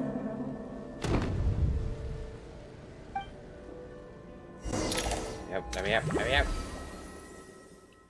Hurry up. Ah! Help! Somebody, come quick! What is it, Chuganov? What's wrong? Huh? Is it morning already? Who's dead? What's all the commotion?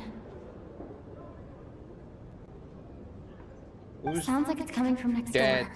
I should check and see what's going on.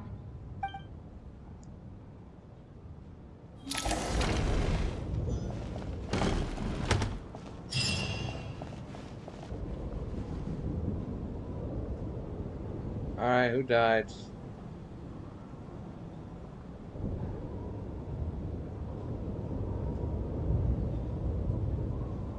Don't look, Miss Tonya. Stay here. Okay. What happened to them?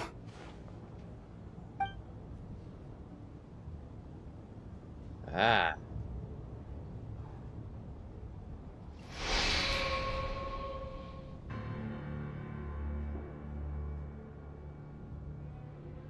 They're eaten by the Black Mist.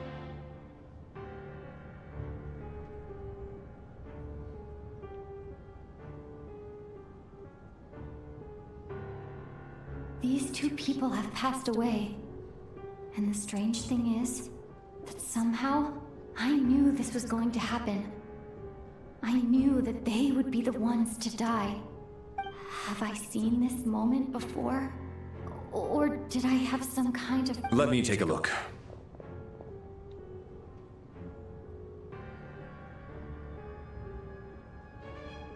So what pocket dimension are we in? No vital signs in either of them.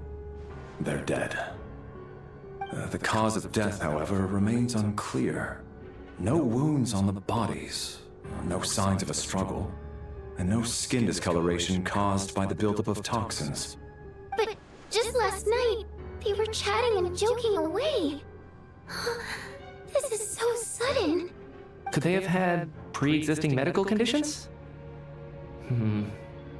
Even then, the odds of them both dying of sudden complications on the same night are extremely low. It's hard to believe that they died of natural causes, nor does this appear to be a suicide.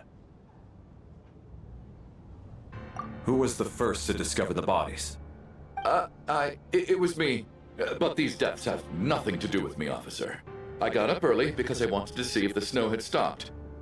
Then I noticed that the door to this room was open, and it looked like there was a man and woman inside. I just went over to see what was going on. I had no idea they were... I can corroborate this. I was doing my morning exercises near the stage. When I saw Mr. Chuganov heading this way, I followed him. I can also confirm that I didn't see a single person approach that room before him. The snowstorm was raging all night, and it's still going now. There's no way someone could have come in from outside, correct? You mean an intruder? No, not possible. I slept by the door last night as a precaution. There's no way I wouldn't have noticed if anyone had tried to open it. Everyone, split into pairs and search the theater for anyone in hiding, or any signs of suspicious activity. I'll follow up with a full search of my own shortly. Go, there is no time to waste.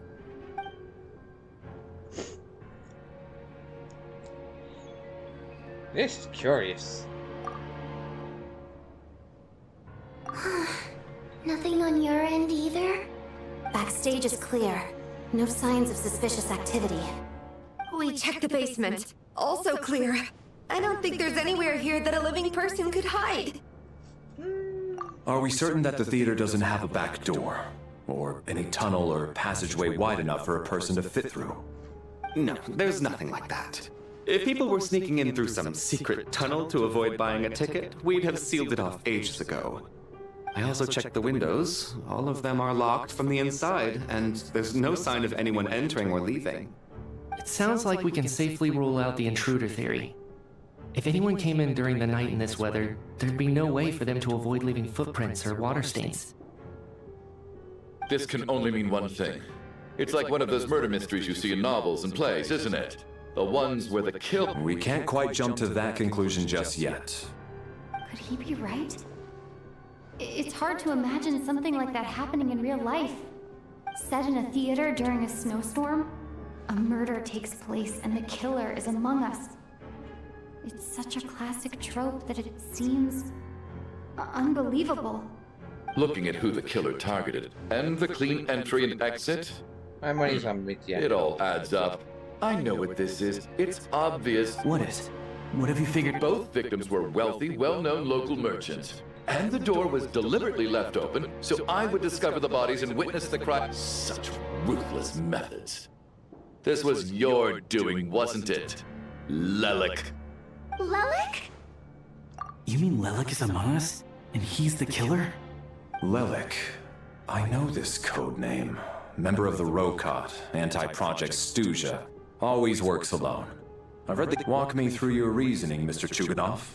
What do you know about Lelik? Yes, spill the tea. Hello? What now, huh? What now, Lelik? What more do you want from me? I already voted against Project Stuzha at the Snezhnaya Vecha. You snuck into my house the other day while I was asleep. Left a threatening letter. And I did all that you asked. But Project Stuzha cannot be so easily shaken. Not with the rooster in charge.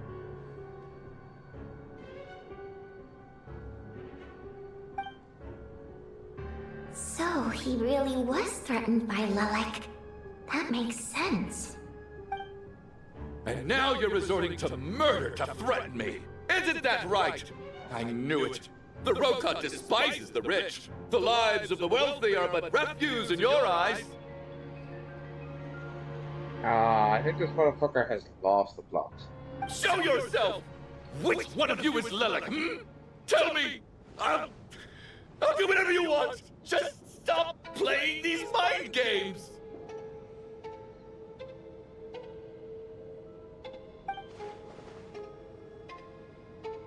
Was this really Lelek's doing? Would Odette No, I don't really think do it is. something like this?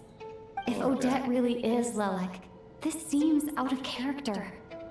But then again, how well do I really know her? I'm probably the only one here with a compelling theory about Lelek's true identity. But if I reveal it now, I'll be putting Odette in the line of fire. What should I do? I don't think it's likely that Lelek killed anyone. At least from the stories I've heard, he's never killed anyone before. And his name has never come up in connection with any murder cases. Besides, even if Lelek did want to threaten you, why resort to such an extreme and roundabout method? It's not his style at all. Vodianitsa doesn't know that Lelek might be Odette, but her assessment is pretty much identical to mine. Miss Vodianitsa, why do you suddenly feel the need to speak in Lelek's defense? Defense? Oh, no, it's just... I'm worried that we're jumping to conclusions here, so I wanted to share my point of view. Also, I don't think the Roka is as bad as you're making it out to be. Well, if you think I'm so wrong, what's your theory, Why don't you tell us who the killer is? The case is still evolving, Mr. Chuganov. Please do not prevent others from expressing their opinions so early on in the discussion. Even so, there's no denying that the recent threat received by Mr. Chuganov may well be an important clue. So there's still a good chance that Lelek is right here among us. Yes. I can't do this anymore. I don't care if it's still snowing outside. I have to get out of here. Alright, go ahead, die.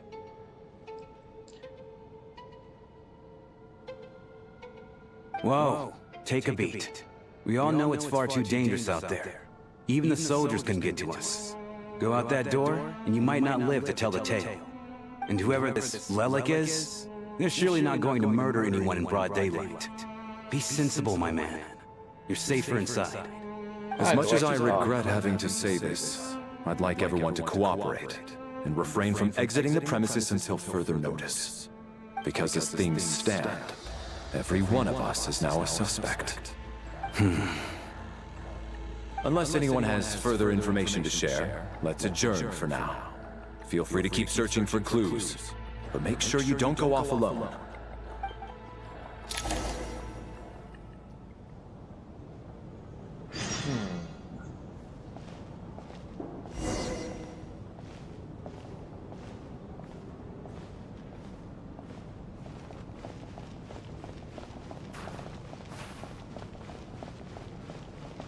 We don't move in the same circles, so I'm not clued up on Project Stuzha. Nevertheless, sir, I think your top priority as soon as you get out of here should be to hire a good private bodyguard.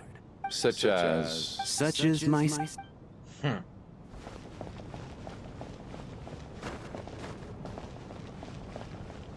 You seem to be very comfortable taking charge, Major. You took the reins as soon as things went south. I simply made an executive decision that someone needed to take control of the situation on the military's behalf. Does this offend you? No, quite the opposite. We feel much safer for it. By the way, what does Major mean exactly? Is it a pretty high rank? No, it's just nicknames.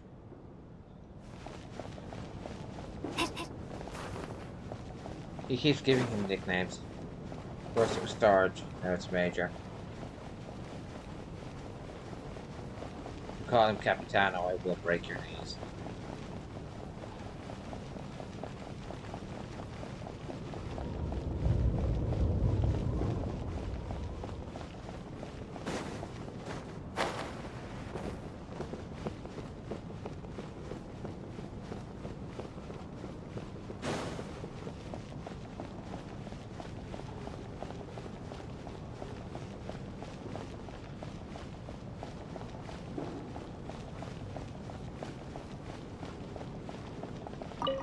I still find it hard to believe there's a murderer among us. Just last night, I imagined we were like classmates out on a hiking trip. There's no guarantee that you can trust your classmates, especially not when you're locked up together. Why did they do this? Was it for money? Even then, they could have just kidnapped the people. They didn't have to die.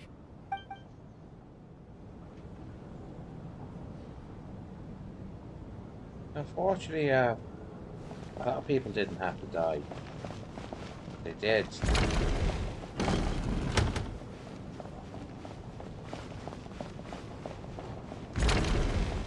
Alright, talk, idiots. You're right, that was my bad. It was a knee-jerk reaction. I didn't think it through. Luckily, no one suspected my identity.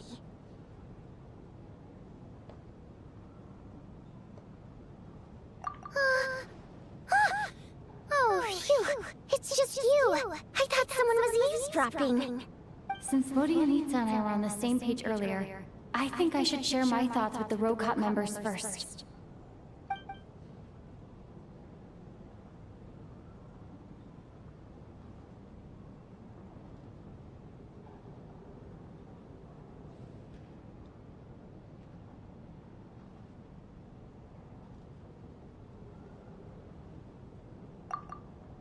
Whoa.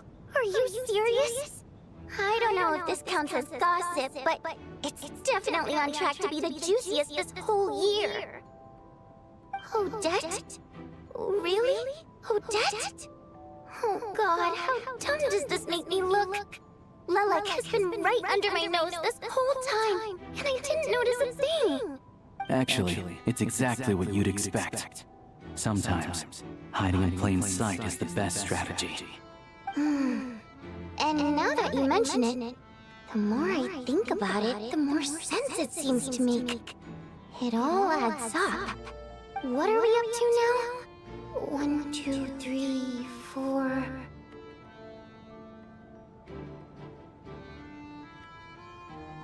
Odette's identities. She's my coworker, specifically a ballerina, and also a Fatuz, a member of the Rokot. Now, Lilac. It must be so exhausting. I just want to give her a hug. You're kind of dumb, Since I've aren't you? always known her as a member of the Fatui, it never even crossed my mind that she could be involved with the Rokot, let alone be Lilac. I don't understand. If she's with the Fatui, what reason could she have for being so opposed to Project Snezhnaya? Probably best if you ask her that in person. Well, since you waited until now to bring this up instead of announcing it to everyone earlier, does that mean we're all on the same page here? Yeah. Lilac may not follow orders from the Rokot leadership, but as far as I'm concerned, she's never crossed the line. If anything, her actions benefit the poor. We need to confront her face to face. Do you think she'd really admit to being Lilac? I don't know. We'll have to see how it goes. For now, we'll work on the assumption that she didn't kill anyone, and see how much she's willing to tell us.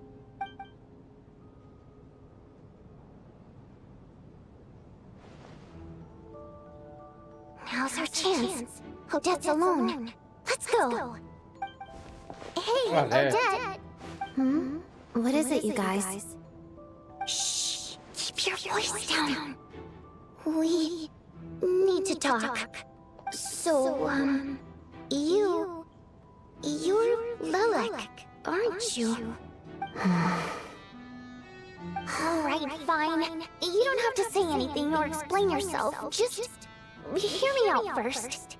None of us believes you kill innocent people. Look, she gave her Whoever like, murdered those two people last night, it wasn't you. Traveler was the first to figure out your identity, but she kept quiet during the discussion just now. Still, it's clear where the group consensus is heading. Everyone believes Lilac is the culprit. If your identity is exposed, you'll be in a really bad spot. We're your colleagues, and we know what kind of person you are. I don't want anything bad to happen to you. So, can you clue us in? Tell us everything. The more we know, the more easily we'll be able to cover for you. Alright. Yes, I'm Lelik. And no, I'm not the murderer. And thanks, but I don't need you to cover for me. Actually, I'm planning to reveal my identity. Why? Huh? You're gonna reveal that you're Lelik? Here? That's right. I'll admit I was surprised at first when Shuganov guessed that I was here. It was just a lucky guess, but it caught me off guard. But after taking some time to assess the situation and confirm where everyone stands, I don't believe I have anything to worry about. Are you sure you don't need a second opinion? Given the circumstances... Mr. Valeri! What?!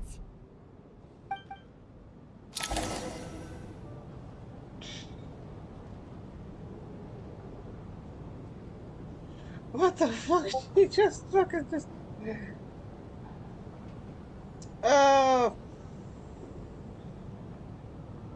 I'm not sure, to be honest.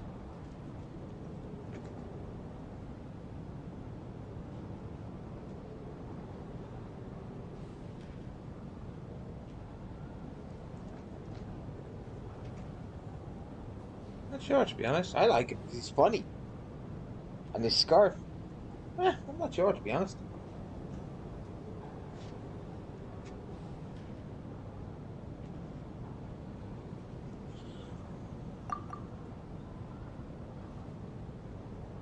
So... Odette is Lelik? I don't know what game you're playing, but you've got a lot of nerve. It's just one identity. So what if it's exposed? I can disappear and adopt a new identity anytime I please. I made my peace with this when I chose to become Lelik.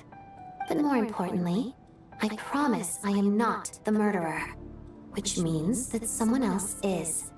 So, if anyone still insists that I did this, you'd best produce the evidence now.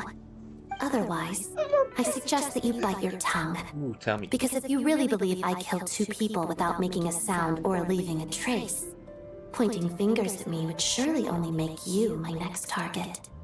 Is this really the truth, Miss Odette? That's confidence, all right. I believe you.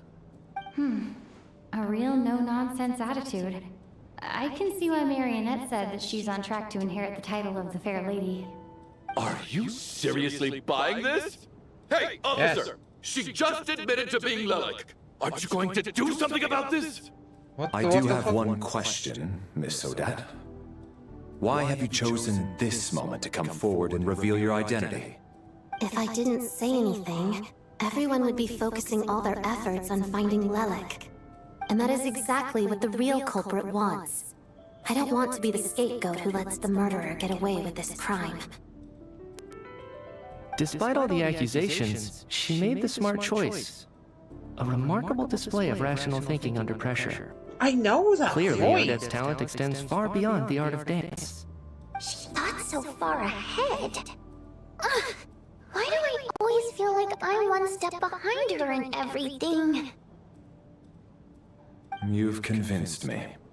Dealing with the murder case remains the top priority right now. Let's put the name Lelik and all related incidents aside until further notice. Nevertheless, the group still considers you the prime suspect. I assume you have no quarrel with that, Miss Odette. I understand. You're welcome to keep an eye on me around the clock. I have no objections. Mr. Chuganov? For my wife and daughter's sake, I'll let you off the hook for now. But don't think you're forgiven for breaking into my house and threatening me. Just wait till we get out of here, Lelik. We'll settle the score then. I am going to get you.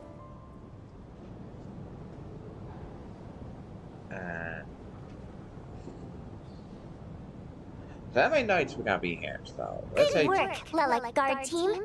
And Lilac, too. Here, have some hot water. You're Turns adorable. out Valeri knew about my exploits, so now I've been told I have to guard Lilac with him. Shouldn't you be facing my way if you're guarding me? At the moment, it looks more like you're my bodyguards. If the true culprit is indeed still at large, as you have claimed, we must keep our guard up against them also. Don't worry, Tonya. We'll get through this. Once the snow stops, the officials will step in. The investigation will get easier, and then we'll be safe. But once the snow stops, won't everyone just leave? You're gonna miss us, huh? Well, some of us work at the theater, so we'll still be here. I'll even give you a special backstage pass. Really, Miss Vodoyanitsa? That's awesome! You've made a fan for life! Aw, you're so cute, Tonya. All right, let's swear to it. I promise to give you the pass, and you promise to never change your mind about being my fan. He's adorable. Don't indulge her, Tonya. You don't have to swear an oath over things like that. You really do get carried away sometimes, don't you, Miss Vodoyanitsa? Hey! Mind your own business!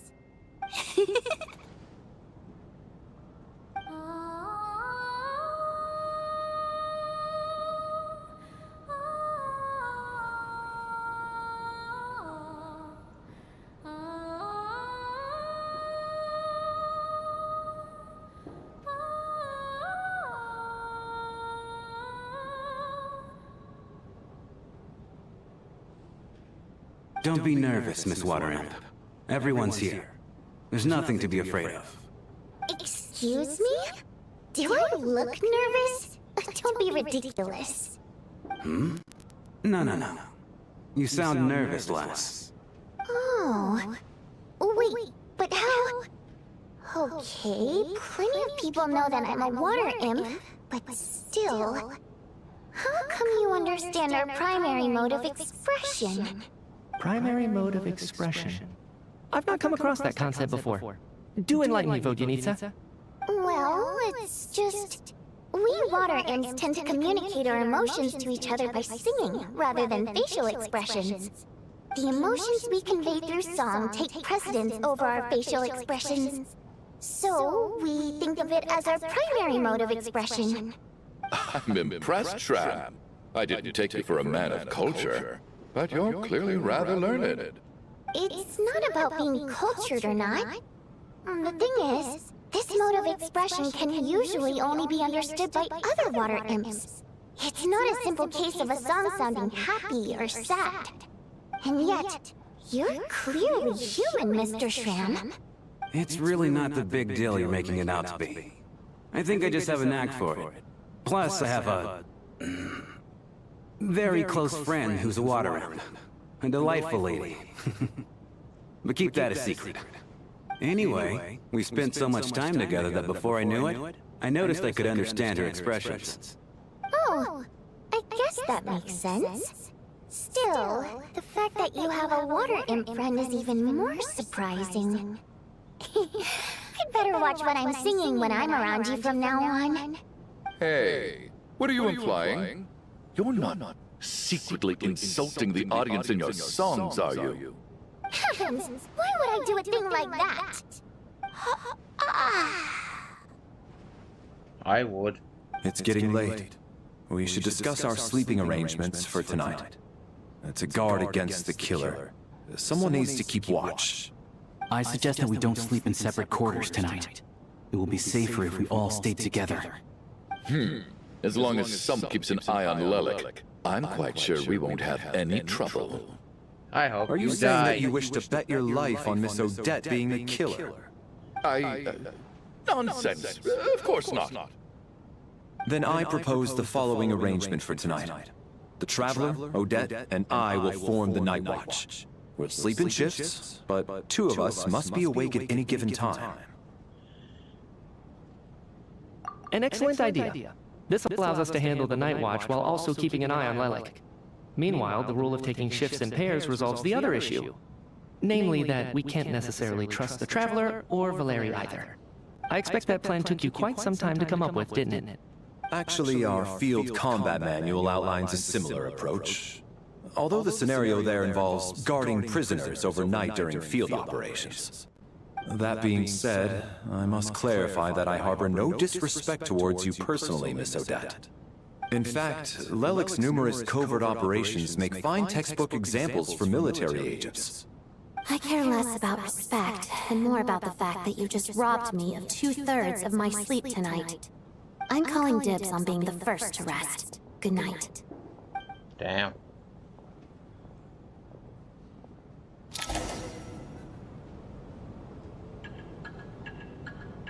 Someone's a little snippy.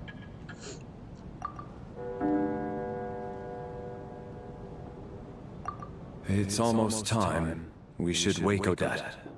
How are you faring? Oh, not going to argue with that. I'll take a quick nap. If you start to feel sleepy, wake me up anytime. It's finally time for Odette and I to share the night watch.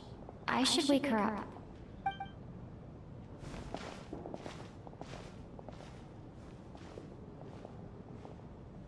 I came here to get information from her in the first place.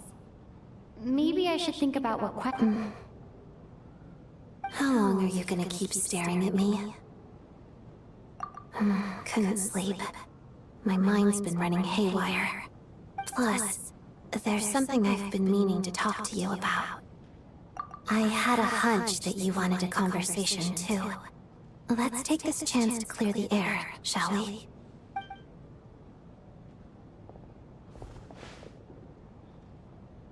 I just had a simple question for you, really.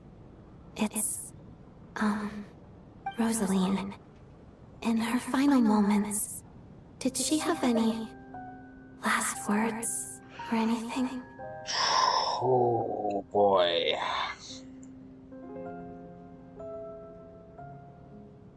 I see. Well, that was all. I have no other questions. No. She was utterly ruthless in pursuing her goals. That kind of person should be hard to miss.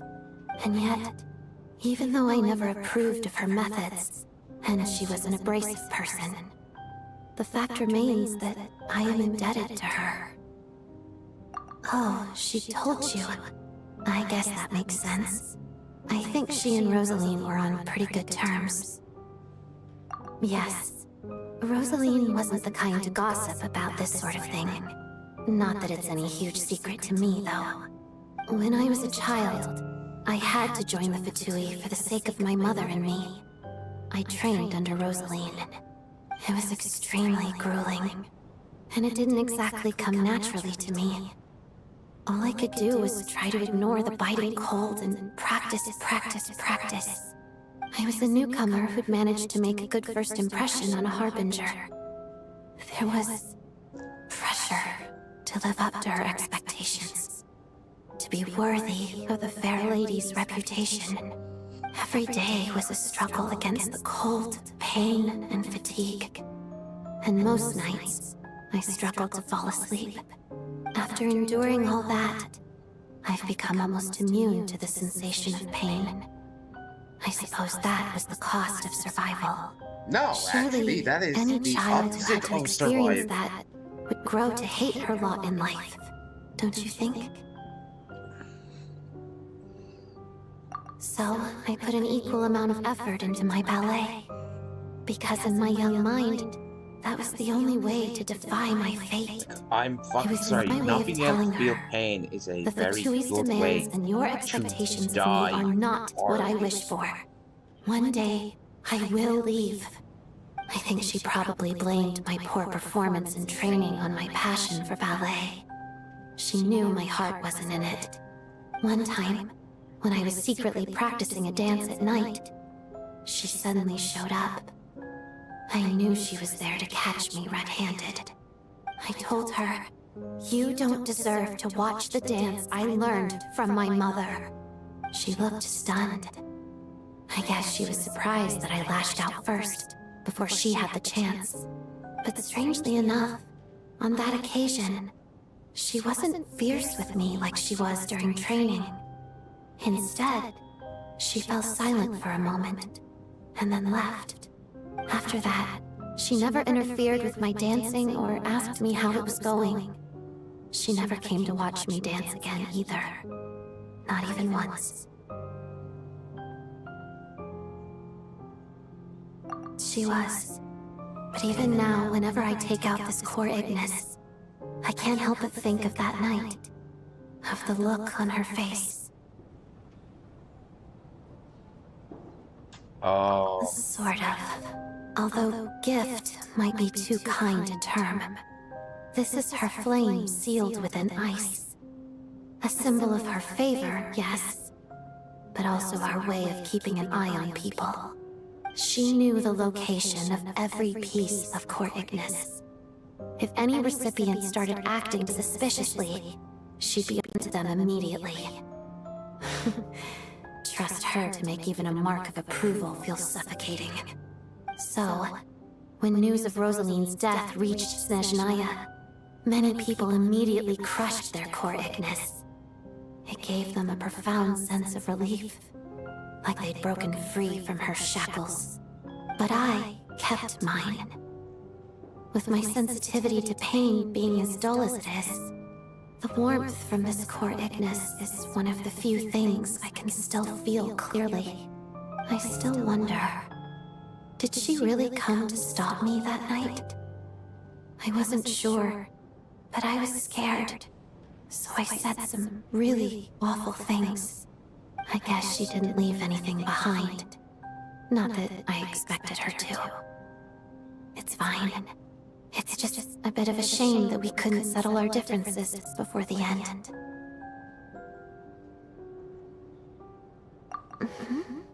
She did. Are you sure she was talking about this event?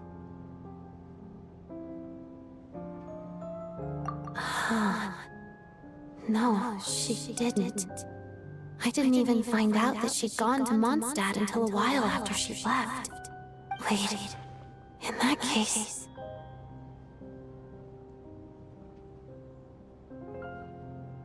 Okay, I will. Thanks for letting me know.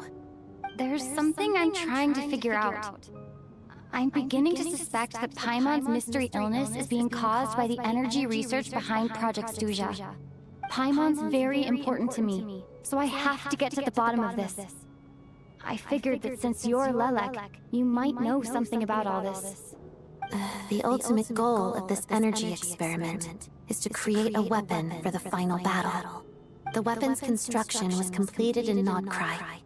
Now, all that remains is to arm it with a sufficiently powerful energy. Yes, the weapon's development and all the related experiments are overseen by Lord Piero, the Jester, and the lab is located deep within the Armory Palace. I'm not sure why this experiment would be making Paimon feel unwell, though. The best way to get to the bottom of it would be to go there in person. Once we get out of here, I'll help you apply for an entry permit.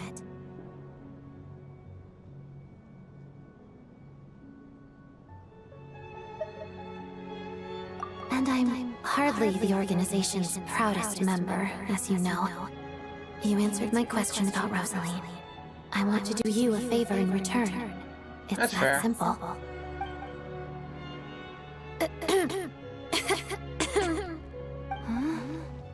What's wrong? Are you not feeling well? The bear is You awake. two seem to be hitting it off.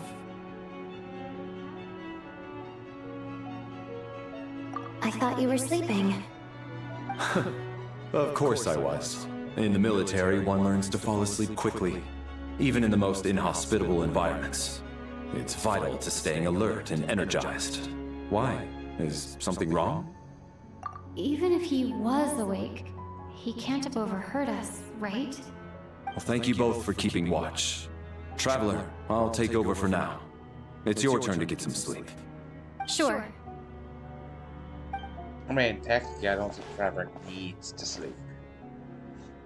That is, they're not human. This is our second night here, but at least I found out a little more about Paimon's condition.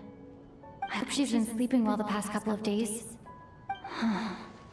Why do I feel like I'm being watched? Seriously? Is this payback for when I stared at her earlier? But I thought she was asleep. Never mind.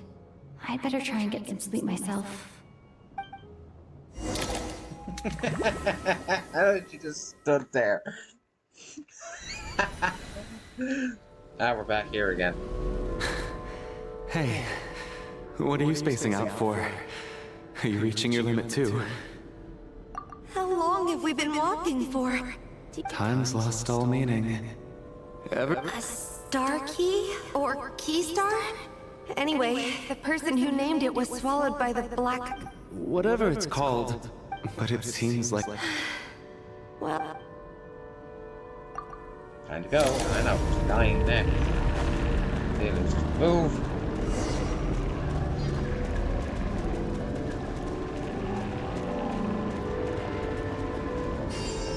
Monsters!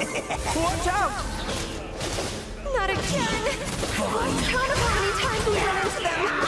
Careful!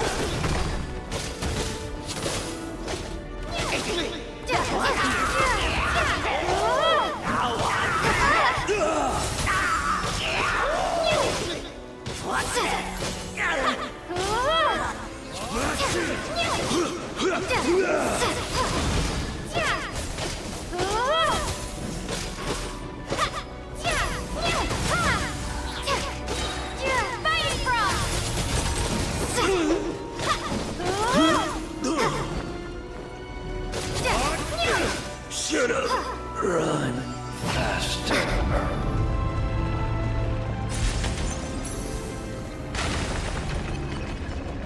What the hell?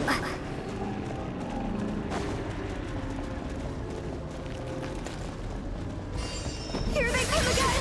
Get ready! Bye, loser.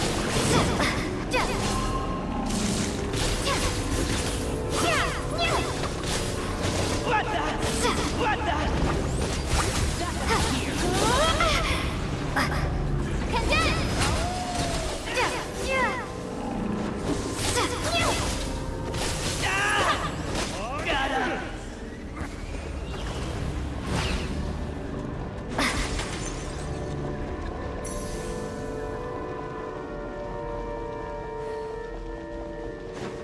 Monsters ahead of us?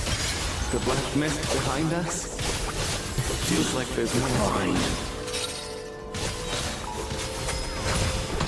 Shut up! Run faster.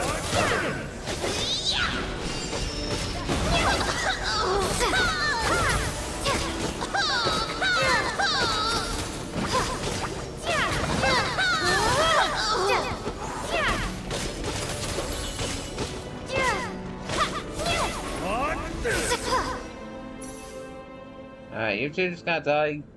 Please. Are you hurt, Cool? No. I'm fine. I get you. In fact... Yeah. The hope that this otherwise, why would it always be out of reach? We know you mean well. Thank you, Fred. You're going to continue, aren't you? Get eaten by the mist. It's not an illusion. We really are getting closer to the star. Congratulations. You're the first person to make it here.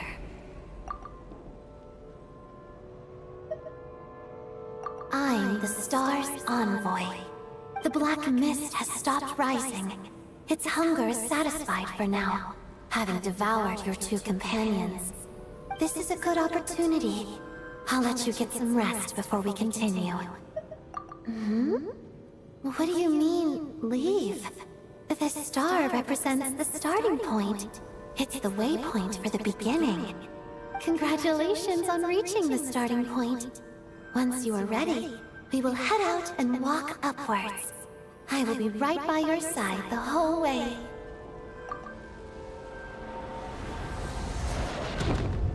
Damn. Huh? What's wrong? Hey, don't give up before the journey's even begun. Yep, I'm out. Bye.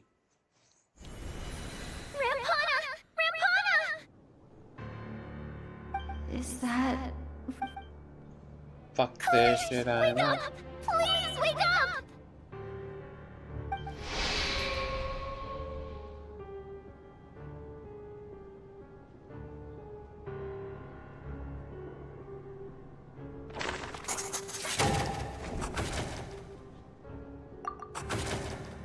The situation is identical to that of the two cats. At least there are some elements that we can rule out this time.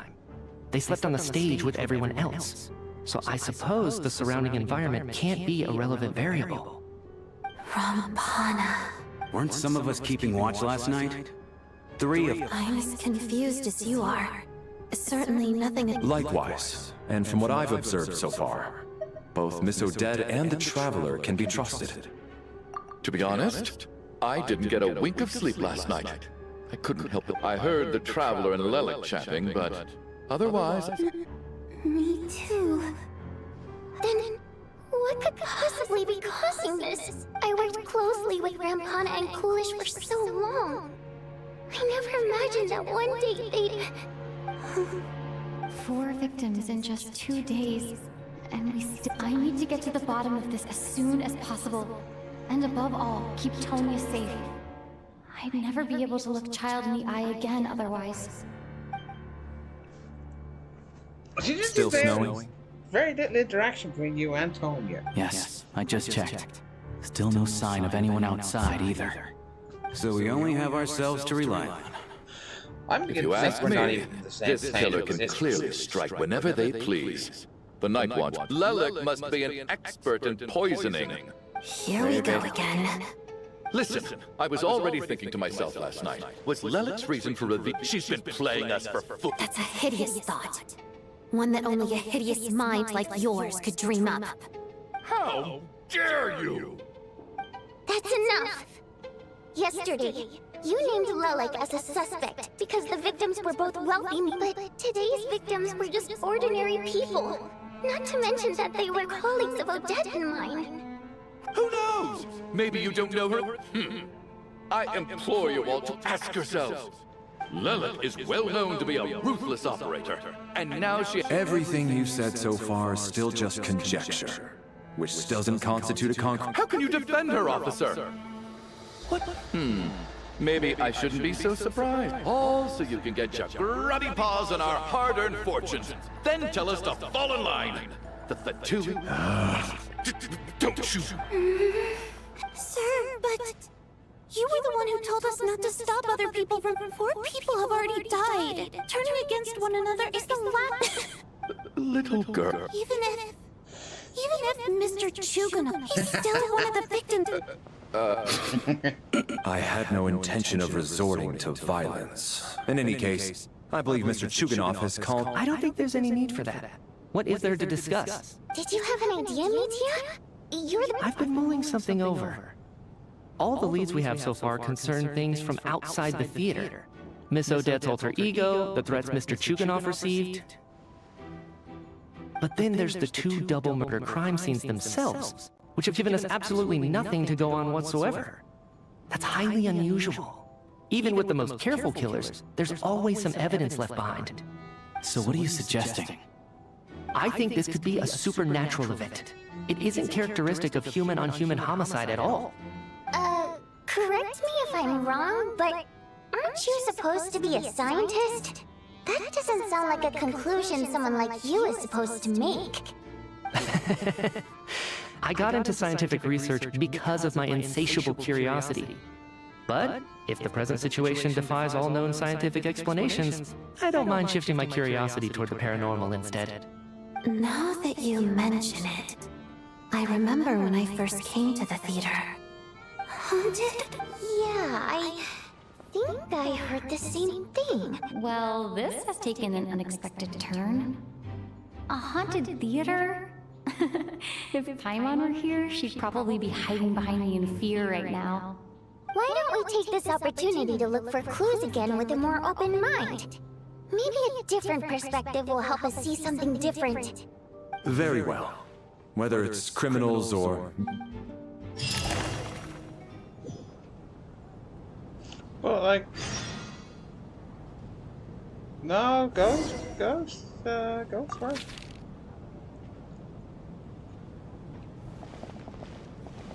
It's always the fucking ghosts.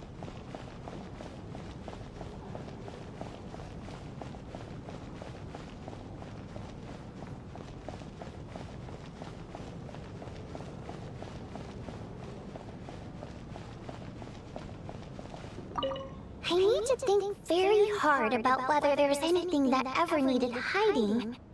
After all these years, there must be some things even I've forgotten about.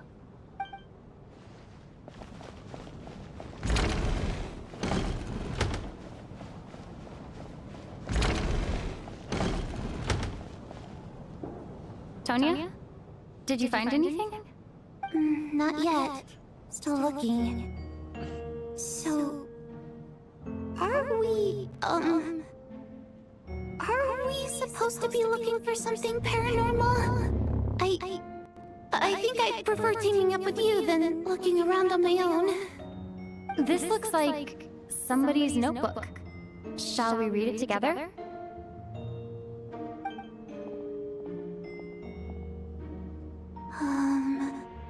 Well, it doesn't look scary or anything, so I guess it should be fine. Alright, let's read it together.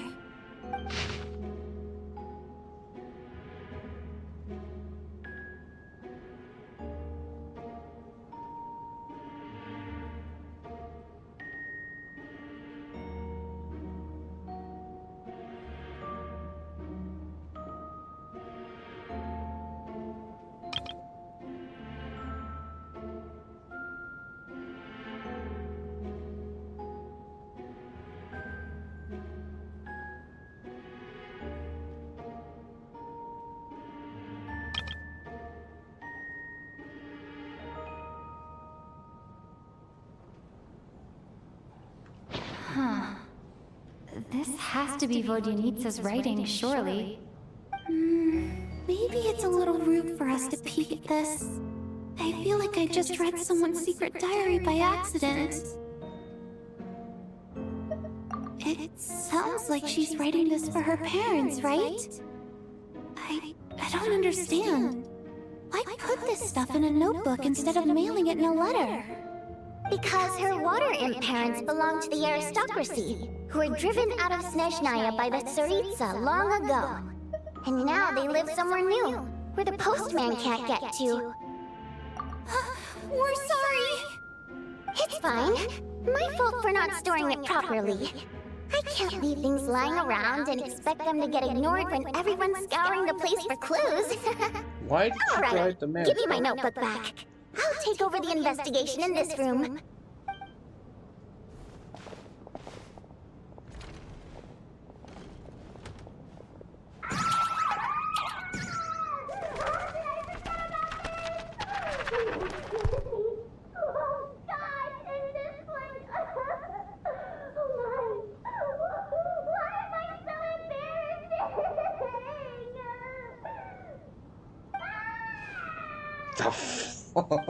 She does remind me of Bee-Boo. Oh my god!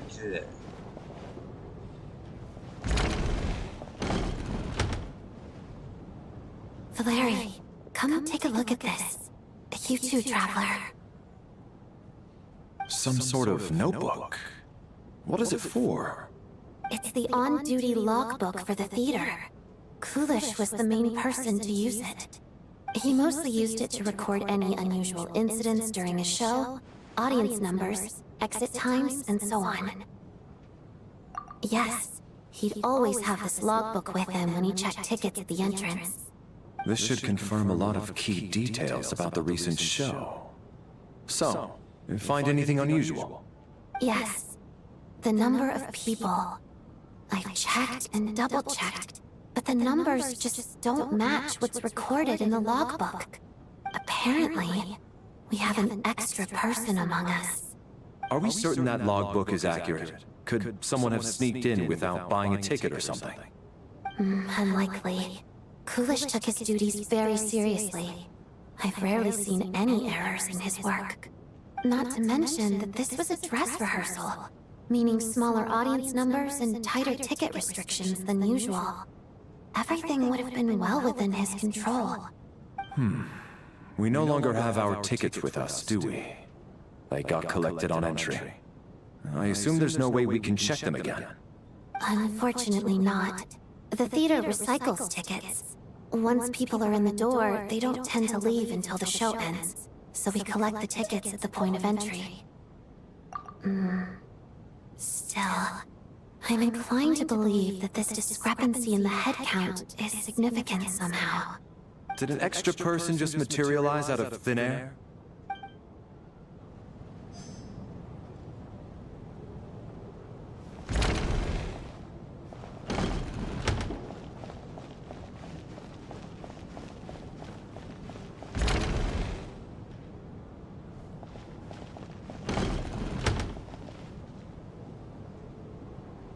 Ah, Traveler. Since you're here, come take a look at this.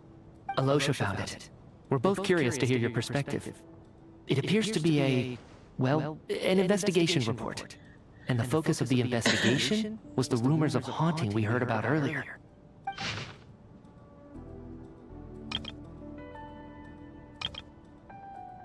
An investigation report, huh?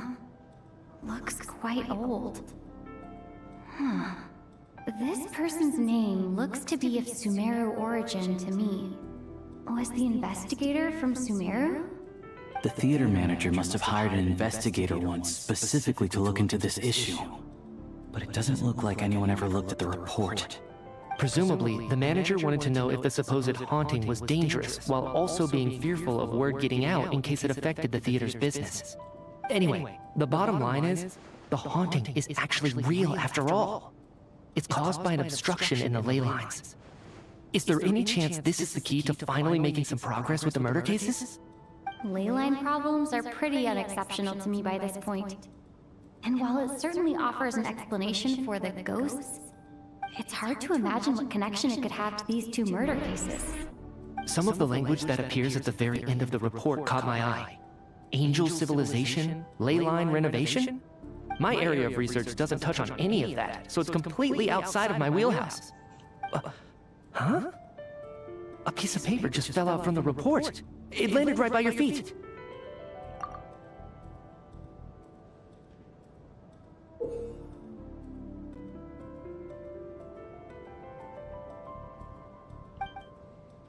How unnerving.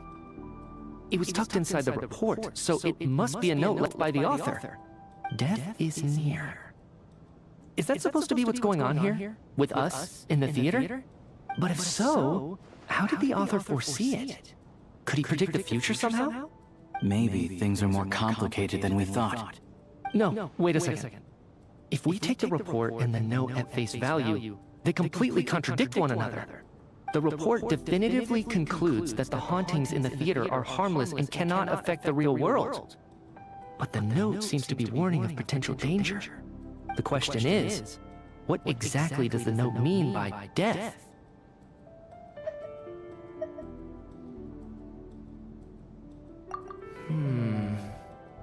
The various ways we could interpret this keyword lead in completely different directions. Let's pause our analysis here for now. I think we need more information.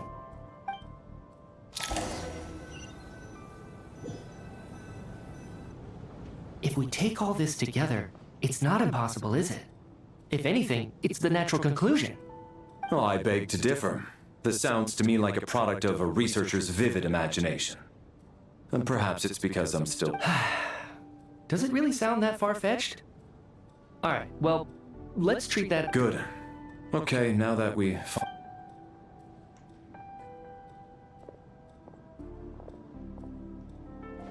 The question is, who dies next? So, that's about everything we've discovered so far. I'll share my theory first. Based on what we've learned from the logbook, I believe the extra person among us is most likely the killer. If the killer had simply bought a ticket, it would have greatly increased the risk. I expect he or she either hid in the theater ahead of time, or found a way to slip past. What about the note found in the investigation report? The killer may have simply planted it there as some sort of sick joke. I've seen my fair share of psychopathic killers. They love playing cryptic mind games. So, it has nothing to do with the haunting of the theater after all. This theory makes sense to me. If we have an audience member unaccounted for, chances are they didn't come here to watch the show. Could it really be that simple? So, in other words, all we have to do is find out who got in here without it. Then let me make one thing clear. All the theater staff should be well aware that I can— It's true. I hear you used every trick in the book to get a hold of that ticket, too. Everything short of throwing a temper tantrum and rolling around on the floor at the entrance. I most certainly did not degrade myself in such a way. Probably a stupid question, but I might as well ask. Did anyone here get in without having their ticket checked? Hmm? Guess it was naive of me to expect them to just admit to it. Especially after the unprompted Lelik reveal. Once was already a mere...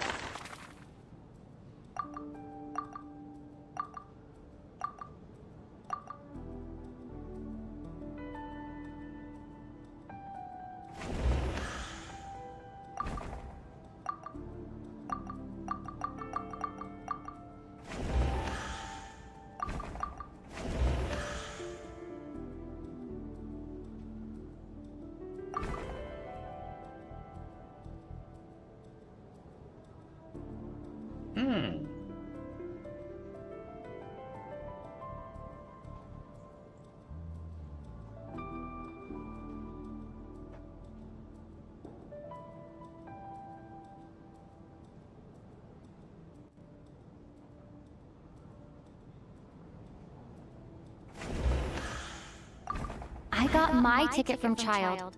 It was all above board, and my ticket was checked at the entrance, so there's no way it's me.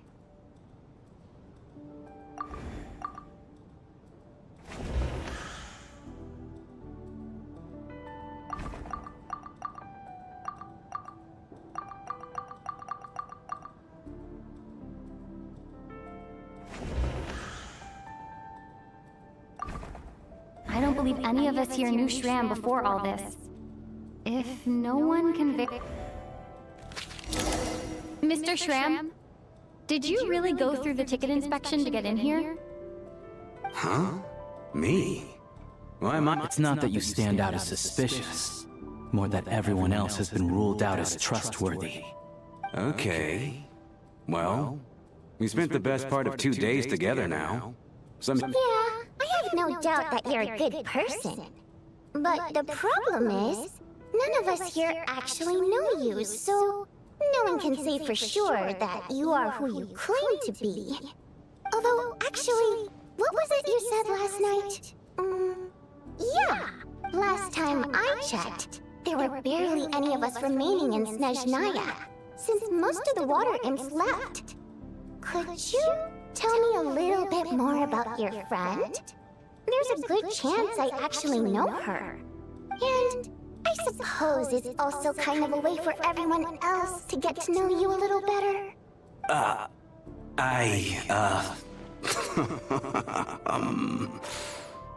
Good grief. Are you blushing? Pull yourself together, man. Stop giggling like a Hey, revolting is a little strong.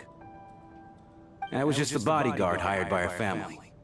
For the start— We don't need details. Okay. I'm just a little hesitant, even with me, to protect her. If word gets out that she's dating a human— Really? Huh? Shram. Hmm? Why is everyone looking at me like that? Delicate times. Yes? You know, the Civil War?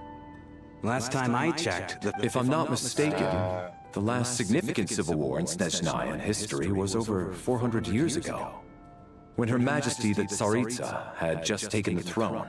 Well, I and just was picked it as a consolidating her fucking reign. blind guess. What do you mean, 400 years ago? What's going on here? All right, Mr. Mitya, you win this round. As far-fetched as it is... I'm just as amazed as you are. I didn't even believe it. Is someone going to explain what's going on here? From the look on your face, you figured it out too, haven't you, Traveler?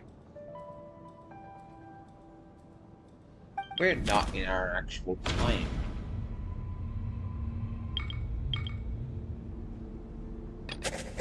That seems to be the case. Shram's the extra person. Vodyanitsa's private letter touches upon the history of the Water Imp aristocracy's...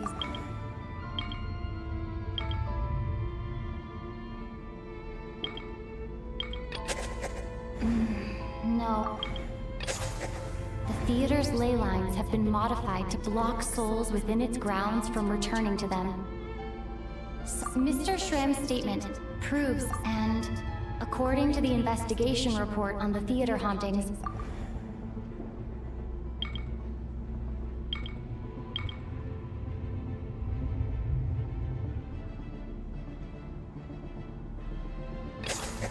for some unknown reason, the soul that has been wandering the theater due to the ley line... Yeah, that must be the immediate reason.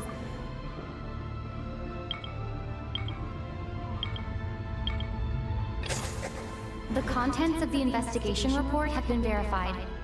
There are indeed ley line issues and death is near.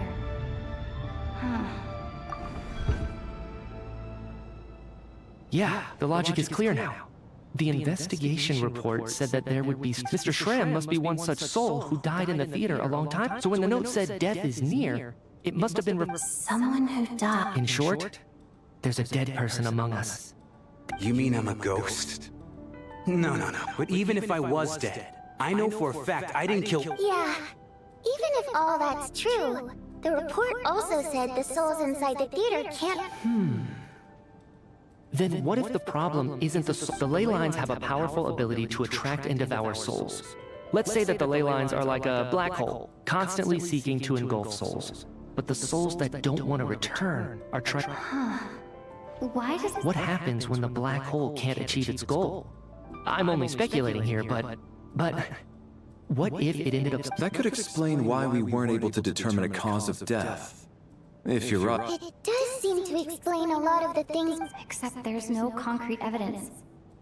Still, it seems like the best... All right, so how could Shram not know that he's dead? On the contrary, it's perfectly normal for a soul to wander the theater for centuries without questioning their existence or reason for being... You know what, Mr. Brainiac? I'm trying to remember it. Even though my head feels like it's going to explode, I think it's all coming back to me. I was the one who didn't want to remember my own death, so I forced myself to forget. Well, I'm sure... My lady and I snuck out to go on a date one day. We bought tickets for the theater. It wasn't really my thing, but I was just happy to be together.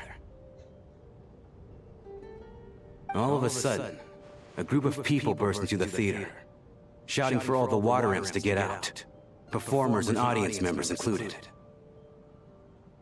It was clear the conflict between humans and Fate had reached a boiling point. This time, the extremists were even coming after the water imps who had nothing to do with the war. I thought I could pull one over on them, so I took off my jacket, draped it over my lady, and tried to sneak out amid the chaos. But I got caught. They started shouting, calling me a traitor to humanity. But I was going to do whatever it took to buy our chance to escape, no matter how many people stood in my way. I had to, both as their bodyguard and out of love. It's all right, friend. You can stop there if you want. It's just... Even now, if I'd known I was a dead man walking, I wouldn't have dragged you down with me. If I'm the cause of... No. I refuse to be a burden. I know what I have to do. I guess it's high time I got a breath of fresh air. Out there. Mr. Shram, I'm sure we can figure out a My good sir. We both know I'm not supposed to be here. I should have accepted my death long ago. One way or another, this has to end. No, I'm speaking on a Let it go, man. Oh, wait. One last thing. Miss Wateramp. My lover. Her name was Litia. Litia Ozarova. Do you know what happened to her? Ozarova. Oh, Auntie Ozarova. That's what we all called her. I'm so glad she survived. And she had, as long as she went on to be happy. That's all that matters. So, there's no need to see me off, my friends. I've enjoyed our time together over these past few days. Perhaps we'll meet again in the next life. I liked him.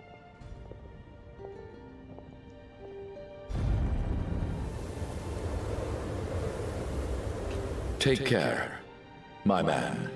I knew Mr. Shane was already dead, but I still feel so sad. Death is cruel, no matter how we might try to make sense of it. So, was the conflict between Fae and humans really that bad back then? I was only little, so I don't remember much. It's terrible to think that so many innocent people had their lives turned upside down. Even the historical records about that time period don't say much about it. All people know is that the Tsaritsa founded the Fatui, drove out most of the Fae aristocracy without explanation, then used her terrifying power to suppress the humans. It seems to me like the Tsaritsa chose to make herself the enemy. She downplayed the conflict, directing whatever animosity both sides had for each other at herself instead.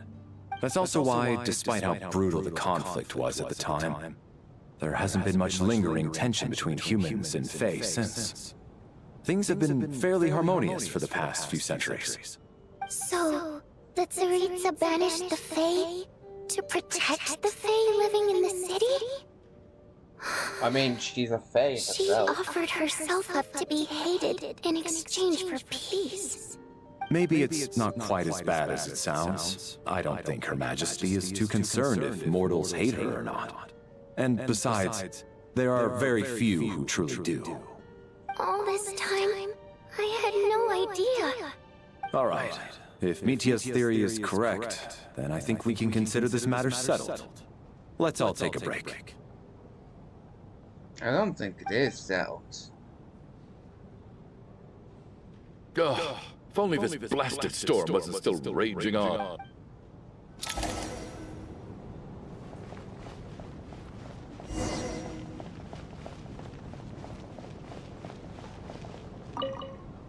Well, at least it's the information he revealed.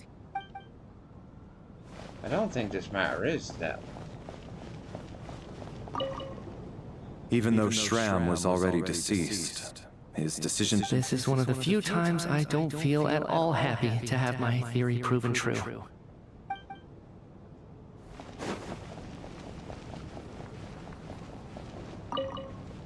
I was actually planning on hiring him as my bodyguard after we got out of here, you know.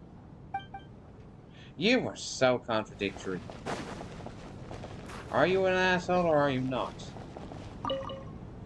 At least the lingering regret that kept him here has been put to rest. That's not necessarily a bad thing. No. A death is not a bad thing. Death is not cruel, death is not... Death is a natural process. Everything dies.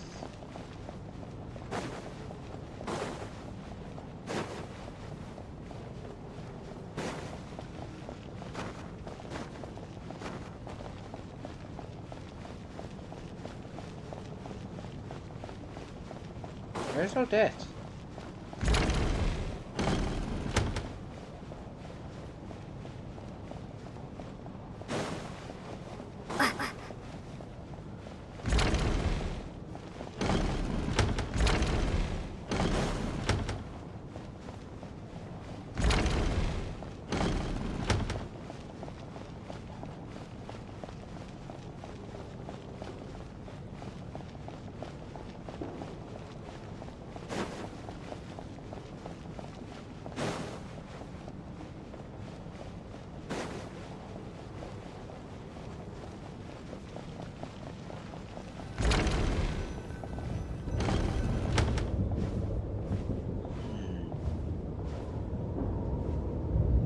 like now we can just rest until the snowstorm stops. I still can't believe Shram turned out to be a ghost who'd been in the theater for hundreds of years. To think he was dead this whole time. What a strange turn of events. Knock, knock. To be fair, we've encountered dead people constantly. Knock, knock. Who's there? You know the door isn't closed, right? You don't have to knock. Think of it as a signal then. When I'm entering someone else's room and I knock, I'm here as Odette. If I don't knock, it's Lelek.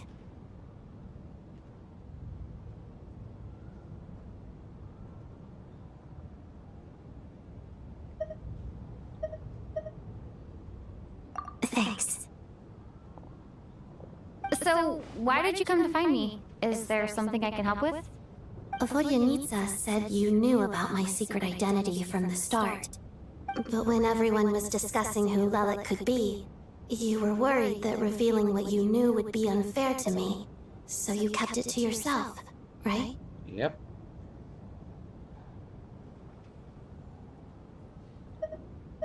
Yes. I'm extremely grateful for that. It's nothing. I mean, you didn't hold what happened with Senora against me, so I should thank you for that as well. Actually, there's something else as well. I found myself in a situation similar to the one you were in when you helped conceal my identity. So I thought I'd come and ask you for advice. It's about Mitya. Before all of this, the last time I saw him, he was dead. What? As I'm sure you know, my goal as Lelek was to stop Project Stuzha. Well, when I found out the tech lead for the experiment behind Project Stuzha was Mitya, I immediately started planning to track him down and threaten him to back out. I often saw him around the theater, but I soon concluded that making my move there would risk exposing my identity. So I decided to infiltrate the Armory Palace and go directly to his lab. That way, the threat would be much more effective. Well, I suppose there was a bit of luck involved. But I am a Fatus, so I already had some familiarity with the building's layout. But when I finally made it to his lab, Mitya seemed to be dead. I checked his breathing and his pulse. He had no vital signs whatsoever. I'm certain of that. I thought maybe another anti-Project Stuzha activist had beaten me to it, and chosen a much more brutal method. So I made myself scarce. That's why you were so on guard around Mitya that first night here. Yes. When I saw him sitting in the audience during the performance, I could barely contain the shock. To me, it was a miracle. Somehow, he'd come back from the dead. But then, the murders started happening and things got so complicated that it wasn't really at the front of my mind. That is, until Mitya himself said there must be a dead person among us. Then I couldn't ignore it any longer. And yet, you thought that bringing it up right away would single Mitya out. Just like when everyone was suspecting Lelek. Exactly. I thought there could be something I was missing. Besides, we soon figured out that Mr. Shram was a ghost, and we knew there was only one extra person, so we thought he had to be the one. But now it seems like there's another candidate. I understand why you kept it to yourself. There was so much information being thrown around during that discussion. Bringing up Mitya would have just introduced more confusion. So, what do you think we should do? Let me confirm one thing first. When was it that you found Mitya dead? Around a week ago, sometime in the afternoon. A week ago? That's earlier than I thought. I saw him just a few days ago at a restaurant. That definitely would have been after you found him dead. He seemed completely normal to me, chatting with Vodyanitsa, trying to avoid Valeri. So he was definitely alive on that day. Huh. Well, all I can say is I know what I saw. Here's a thought. The reason we even suspected a dead person could be among us was because of the problem with the theater's ley lines. But Mitya's death happened inside the Armory Palace. The ley line issue affecting the theater shouldn't reach that far. You're right. I guess he doesn't fit the profile of the person we were searching for. I think the chances of it being him are very low. Surely he can't have died for real in the Armory Palace. Unless what? Unless he really did come back from the dead. You're right. Do you think we need to disclose this to the others?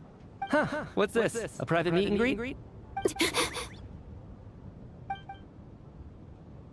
Where do I line up? That's not what's going on here. Well, I was just making the rounds. Thought I'd try to lighten the mood a bit. Vodyanitsa's handing out food if you're hungry.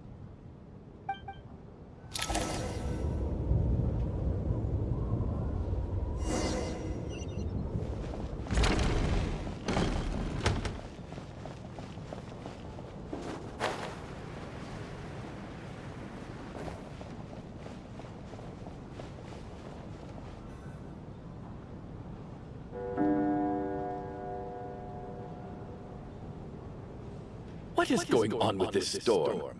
Could it be connected to that monster that just arrived in Snezhnaya? I almost hope it is. Her Majesty the Tsaritsa left to vanquish that beast herself. We just need to wait for her triumphant return. Do you think people still feel the cold after they die? I'm wondering about Shram. Oh, maybe we should have given him a coat before he went out there. Death itself is cold, isn't it? I'm sure the storm will embrace him. Well, I hope he has a safe journey. I'm going to miss him, I think. It's not like we can blame him for Rampana and Kulish's deaths. Thinking back on it, we barely made it out alive ourselves. Once we get out of here, how are we going to explain what happened to their families?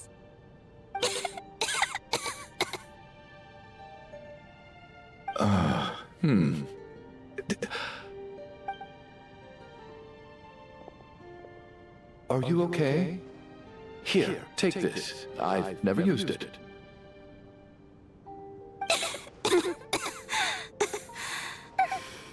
Thanks. Look who's Mr. Nice Guy all of a sudden. Is it because Tonya stood up for you this morning?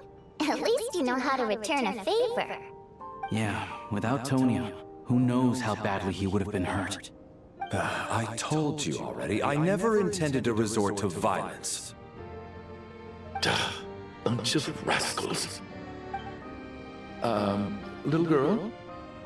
I was rather surprised when you spoke up for me this morning. I didn't think I had many admirers here, so, thank you. Oh, no need to thank me. I said some bad stuff about you too. I've been too embarrassed to admit it, but you remind me a lot of my daughter. So kind to everyone, but never lets her old man off the hook. Unless my wife and I are having a fight, then she's always on my side. Especially when she was little. Every time I... All right, easy now. How long have you had that cough, Tonya? I don't know. Are you taking anything for... Yeah. I'll be fine once I see my brother. He's... I see. We should probably discuss arrangements for tonight. Now that the deceased has left our midst, there shouldn't be any more incidents. However, out of an abundance of caution, I'll keep watch. Shouldn't we take shifts? I can take one if needed. No need. I managed to get a nap in earlier, so I have plenty of energy right now. After all the tension of the past few days, everyone else should just focus on getting a good night's sleep.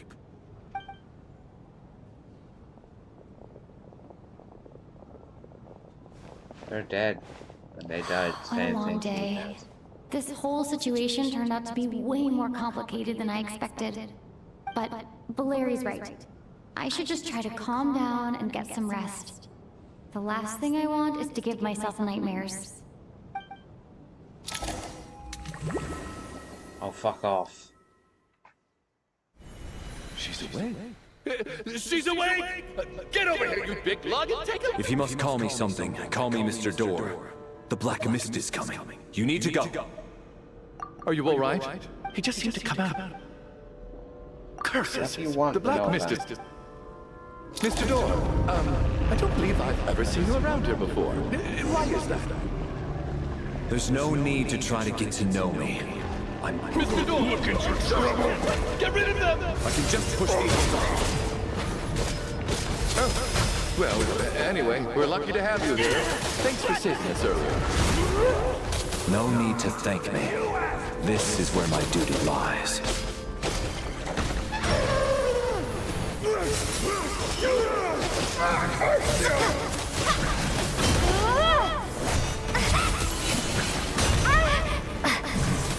Wow, fuck off! So you gave me 2 fucking words NPCs last time. Yeah, you can't fucking give me Valeria. This one. Fuck you. Oh. Just you wait. I didn't even notice that.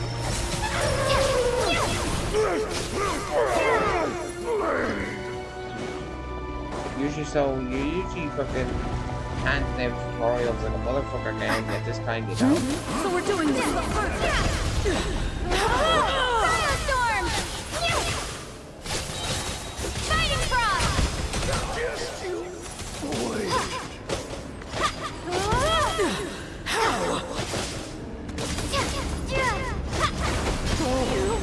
Remarkable work, Mr. Door.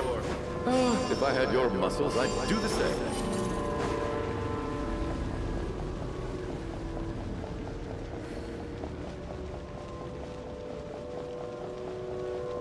Should have weapon a shield. Are none of these doors the one you're looking for? No.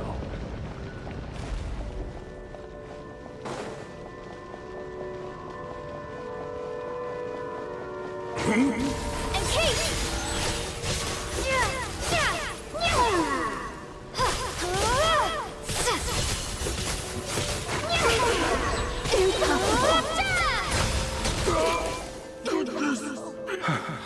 I'm so... Wait, look!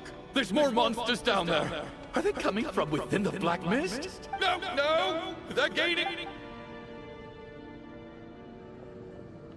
Misty Door, what are you doing? We Found it. This is my door. What? I am a door. This is where my duty lies. No! You say... You must keep going. A door... but... Oh, you're right.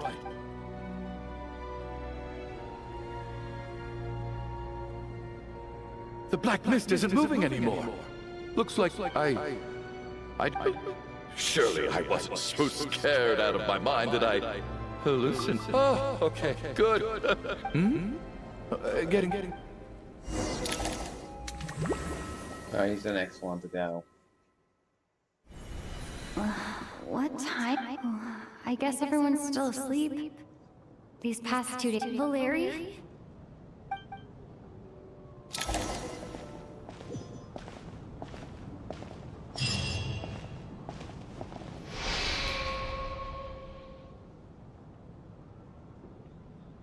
Wake up!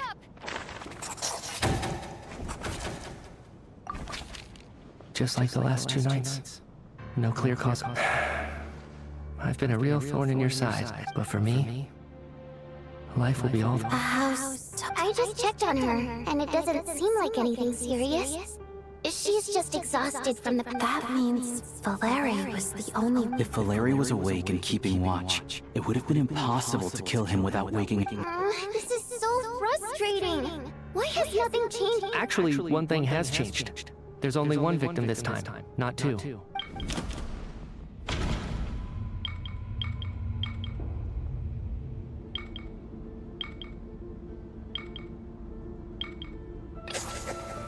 after the deceased Shram left, it's a reasonable conclusion. Oh. The number of people who die each night is equivalent to the number of dead among us. That's your theory, right? Exactly. We identified Mr. Shram, and the night after he left, the death toll dropped from 2 to 1. By that logic, there must be one more dead person left among us. Another one? But there was only one person unaccounted for in the ticket checks, right? The head count should not... Having an extra person was definitely a cause for alarm, but being one person short isn't nearly as unusual. Someone could have left in the middle of the show, or made it out before... One more dead person among us. If Nitya's theory is right, then what it's just... At the time, we had no reason to think there was more... If only we'd taken it more seriously as a possibility. I'm sorry. This is my fault. I'm partly to blame as well. What is this about? Sounds like there's some big news you've been keeping.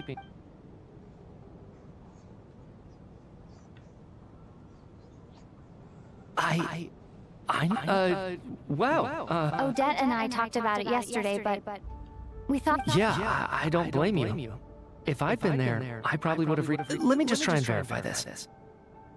I just scoured my memories trying to think back to the... But I honestly have no recollection of dying. That's where I'm different. Having seen Mr. Nitya a few days ago myself... Well, if it isn't Nitya... If you don't mind me asking, Traveler, I believe you mentioned that you know Tonya's brother. Had you ever met her before all this? No, never. Now, just 1 minute. I know where this is going. You're in the hot seat, and all of... Trying to pick a fight, Mr. Chuganov? Whenever you open... Did Nitya ask about Tonya? Because I suppose I only identified her by age and... I'm just saying. You're going around casting suspicion on... I can vouch for her, if nothing else. I've seen her before. She's... Oh, really? Since being here, I don't think I ever mentioned she was Child's sister specifically. If Chuganov can vouch for her, then it can't be Tonya either. Miss Odette, could you go over that afternoon with me one more time? When you found... No problem.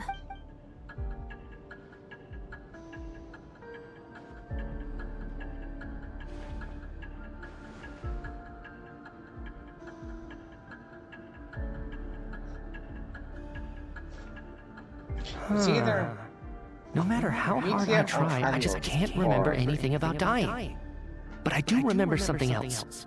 Miss Vojanitsa, during our last meal together, I told you how some of the researchers were suffering from temporary memory loss. Do you remember that? Oh, yeah. You said it was hindering... Right. And even though I don't remember dying that day, I'm pretty sure some of my memories from that afternoon... Are you suggesting you're missing the Of course. How am I only just realizing this? Humans aren't necessarily aware of their own death. You mean being silently assassinated? Or the researcher's amnesia. I must thank you, Odette. I think your perspective just helped me reach a breakthrough on a series of issues that have been... All right. Leave! Hey! Come on, kid. Aren't you gonna fight for your life? I have other reasons beyond what's been discussed. In fact, I remember during Miss Odette's performance, while I was sitting in the audience stalls, a brilliant new idea for my research popped into my mind.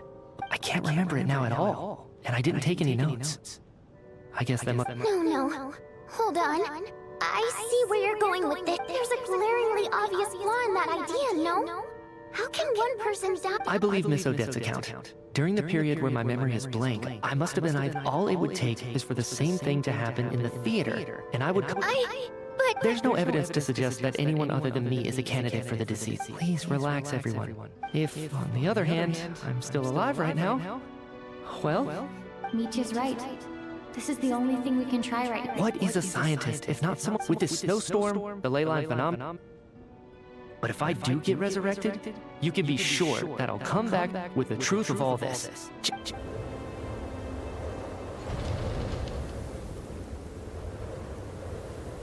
I love the scarf. I love the scarf so much.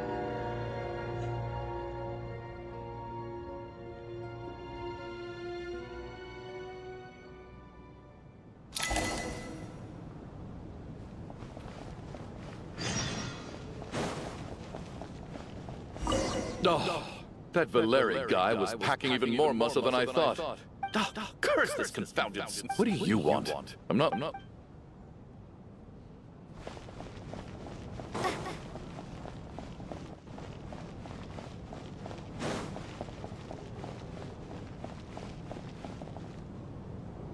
Poor Mr. Micha.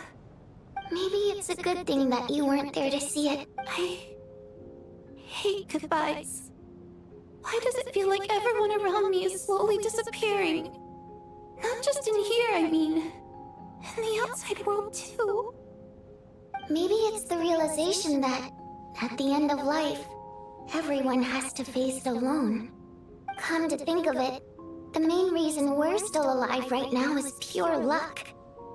Each morning here, for every one of us, there's the chance that we might not wake up. You could take it a step further and say that the same is true outside, too. Who can ever be 100% sure when they drift off to sleep that they'll open their eyes again in the morning? If I make it out of here, I'm going to cherish every moment that I'm awake and live without any regrets. Without regrets? I feel like a strange sense of anxiety has been quietly growing inside me over the last 2 days.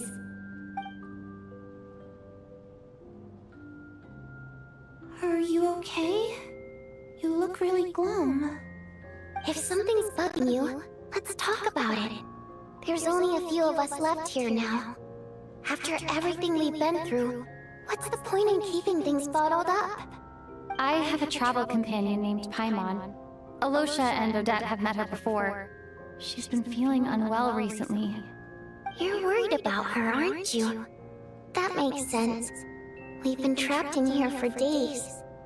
To be honest, I used to feel like I was just a spectator in this world, watching everything that happens from the sidelines. Maybe it's because I'm a descender? A descender? But with Paimon by my side, over time, I slowly felt my connection to this world growing stronger. She loves eating, sleeping, and having fun, but she's also a great guide. It's her authenticity that makes this whole world feel more real for me. Over the last few days that we've been apart, I've often caught myself wondering, what would Paimon say if she were here right now?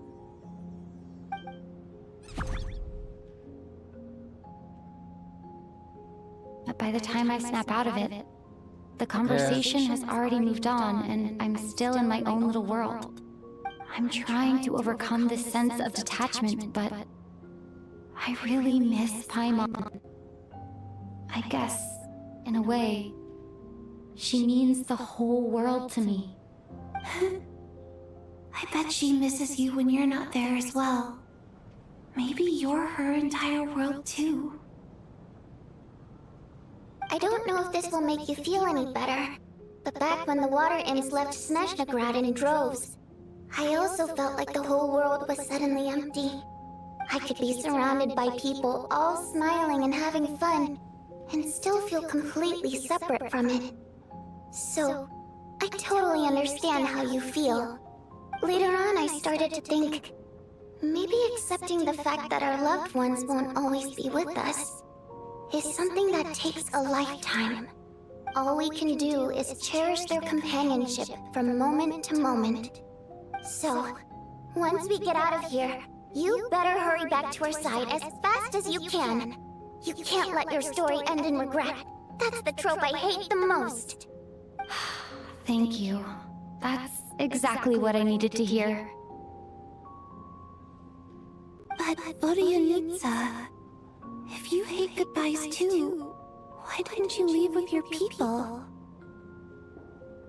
That's just the choice I made. I used to regret it, but I don't anymore. Like I said before, singing is a water imp's primary mode of expression. It's how we convey our emotions. Our songs have echoed through this theater for hundreds of years, each one a story pieced together through moments of joy and sorrow. But does a story exist without someone to read it? To me, the answer is no. so I made the choice to stay. That way, there would still be someone left to sing these songs and listen to their stories. Otherwise, they could have been lost forever. Could you teach me how to understand your people's songs sometime? I want to be able to truly hear them, like Mr. Shram. A fan after my own heart. Thank you, Tonya. How about I sing something for you, and you tell me what you hear? Okay, I'll do my best.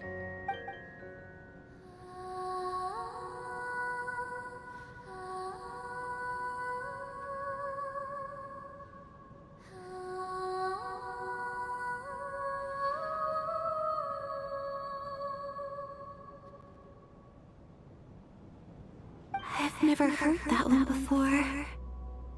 I feel like I can hear a sense of longing somehow. I wonder why that is. Clearly impressed, Tonya. You're a keen listener. Most people can only tell if a song is happy or sad. I didn't think you'd be able to pick up on such specific details. So, what's the song about then? Come on, tell me! I've actually never performed this song in the theater before, because it has more of a ceremonial purpose for our people. It's not meant for the stage.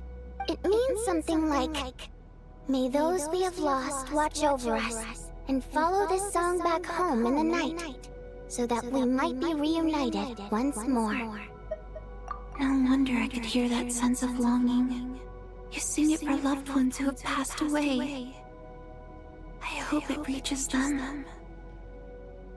It's getting late, Tonya, and you're not well. We should all turn in early. I suppose there's no reason to keep watch tonight. Okay, but, before I go to bed, could you sing that song a couple more times for me, Vodianitsa? Of course! Anything for my #1 fan.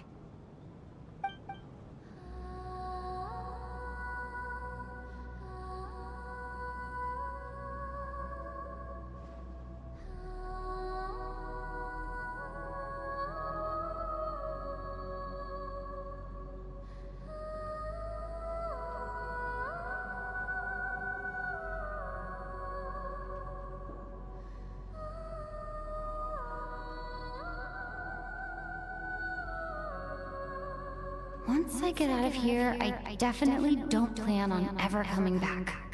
But I guess that means I'll never get to hear Vodianitsa sing again. That's a sad thought. Before I fall asleep, I should cherish this moment of companionship while it lasts.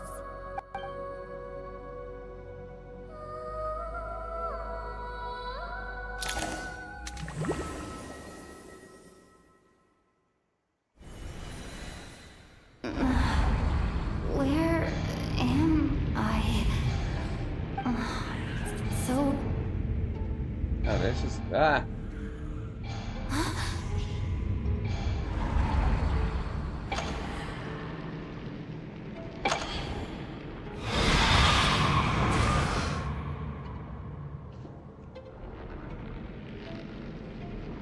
Return, O spirits. Fulfill your oath of protection. The fuck?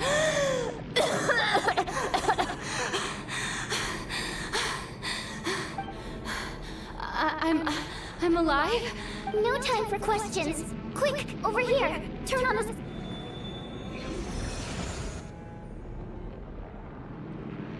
Alright, we're safe. The spirit just now is called Night Prayer. The light subdues her, but she'll attack without a second thought in the dark. Sort of. I know it's hard, but you can't let this place go dark, or she'll kill you again. Yep. Luckily, I was here to resurrect you. Otherwise, that'd have been a real bummer. What D&D bullshit is A this? bit more than a bummer, I'd say. Sure I do. I'm your guard. I specialize in soul recall. Oh, it's nice to meet you, by the way. Oh. Alright, there's no... We need to reach the next switch before the place gets too dark. If we bring the light back, Night Player won't be able to get to us. Sweet, sweet light! It's back! Shh! It's Night Prayer. We need to move quick, but don't let her notice you. Look out! Okay.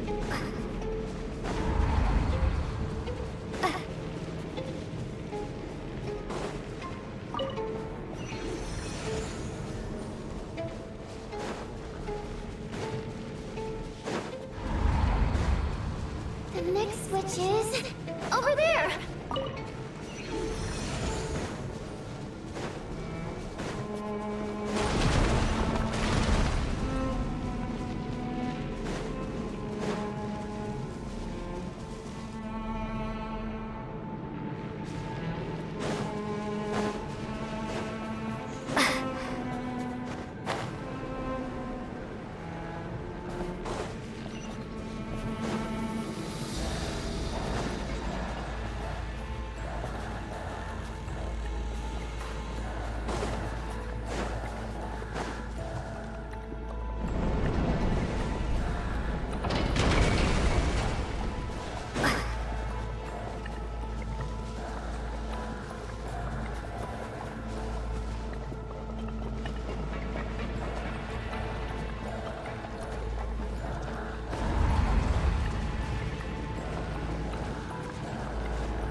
The switch is just up ahead. Hurry!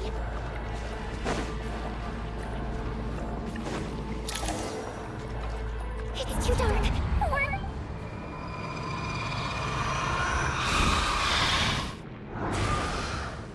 Traveler! I won't let you die like this.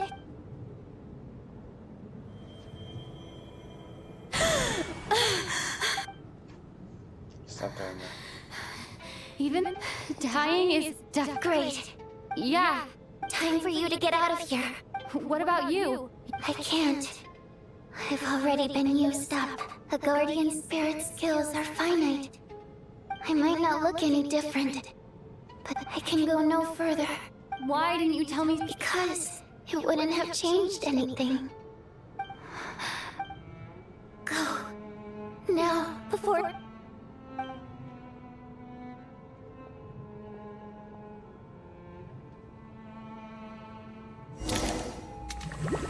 So we're all dead. So essentially, we just would have to leave the building. What do you need, sir? Well, I guess there's no need.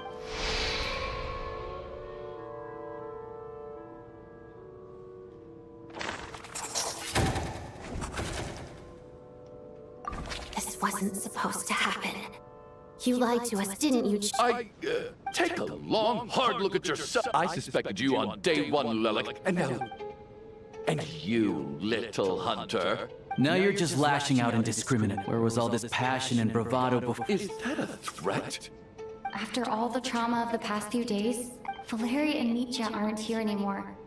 Someone at first, I need to think this through.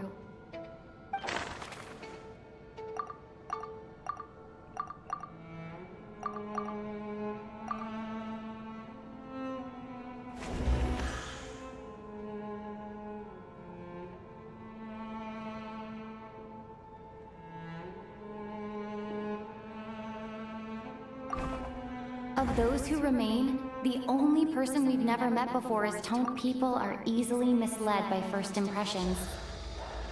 Now that I think about it, but Mr. Chuganov vouched...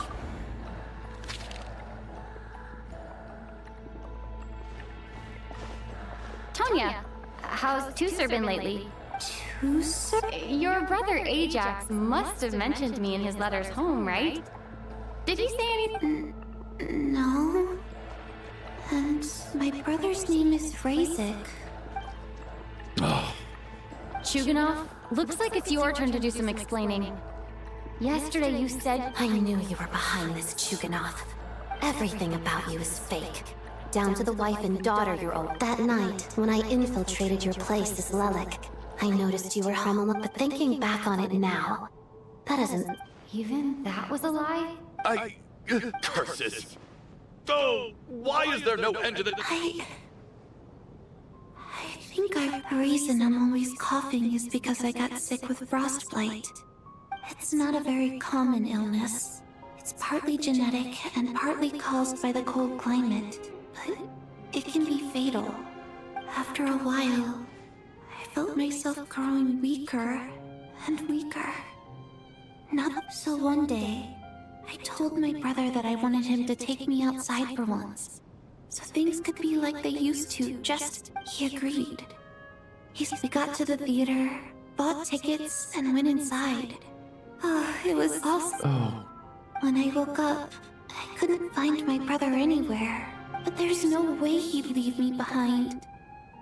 So I decided to stay here and wait for him. At the time... Tonya, it sounds... Yeah, I know. I understand now. Dad, after all of that, it turns out I can't blame my brother after all. I was the one who abandoned him. I'm sorry, everyone. I realized this much too late. Oh, that Seems hurts. like death That skewed my hurts. perception. And now I've dragged you all into this mess. Your name probably isn't even Tonya, is it? Oh. Didn't that ever strike you as odd over the last few days?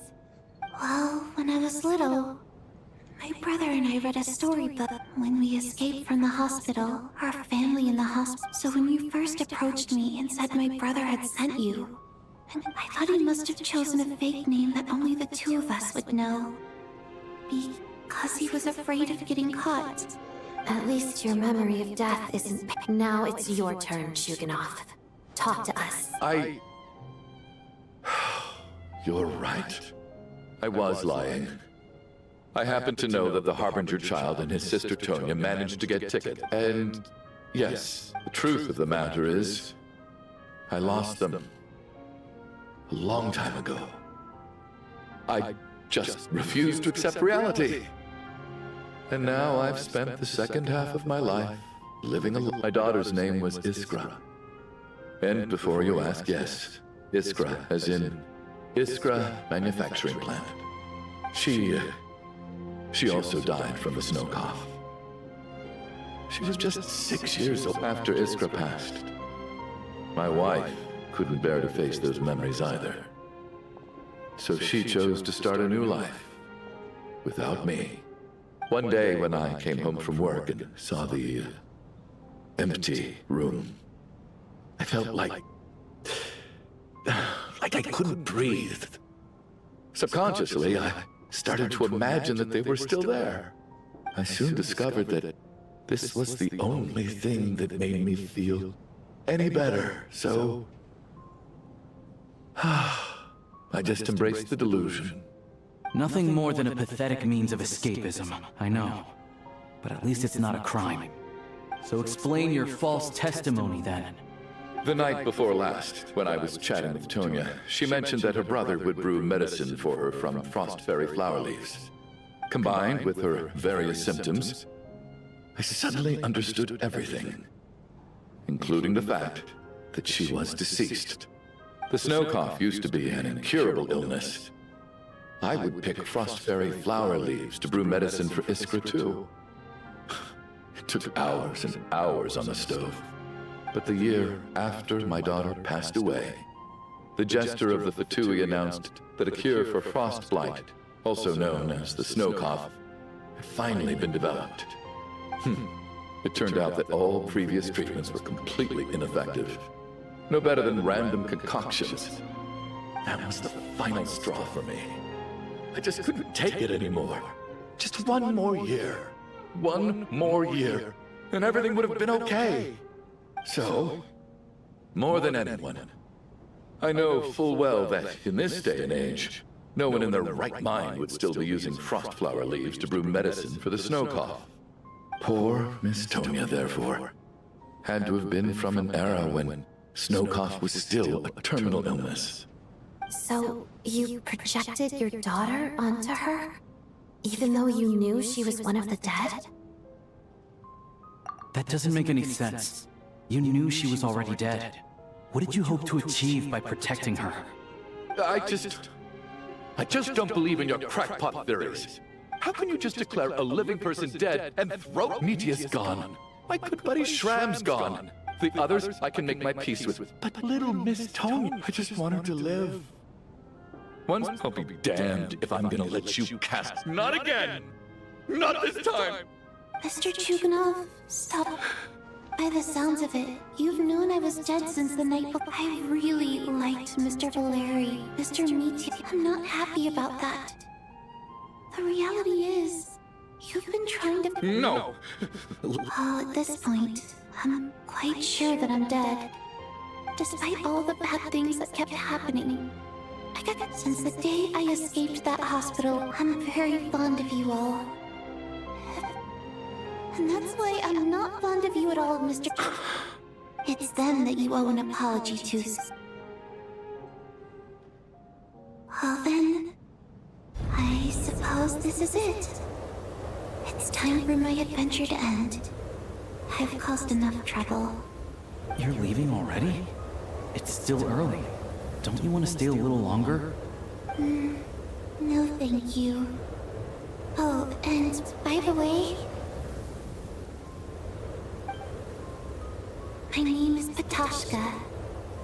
It was nice meeting you all. Feels strange that we're only being properly introduced now that it's time to say goodbye. Tashka.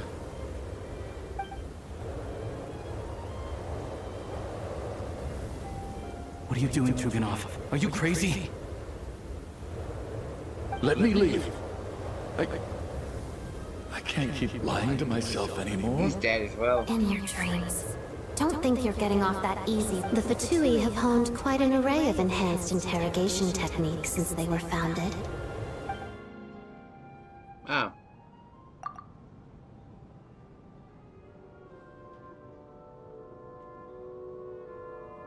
I think we should leave. I doubt this snowstorm is ever going to stop. For all we know, this storm might have destroyed all of Snezhnaya by now. Maybe even the whole world. Wait, we finally solved the mystery of the haunted— Fair enough. I don't particularly feel like— And yet you won't let me die first. Hey, Chuganov, on a serious note, if we do make it out— Is this really the time to be discussed? All right, fine. Am I hearing things? There it is again. But I don't understand. The snowstorm had— Should we open the door? Is it... whatever light... We're finally going to be introduced to her.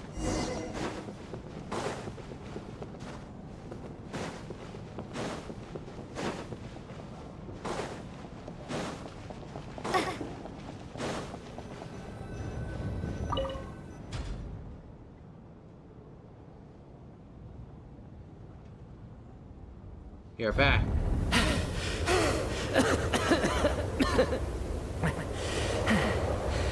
Hey everyone, I'm back. That is How are you doing? incredibly fucking freaky. Feeling... Much better, thanks. Whew. Let me see. Tonya and Vodyanitsa died last night. And then you did— Not Tonya.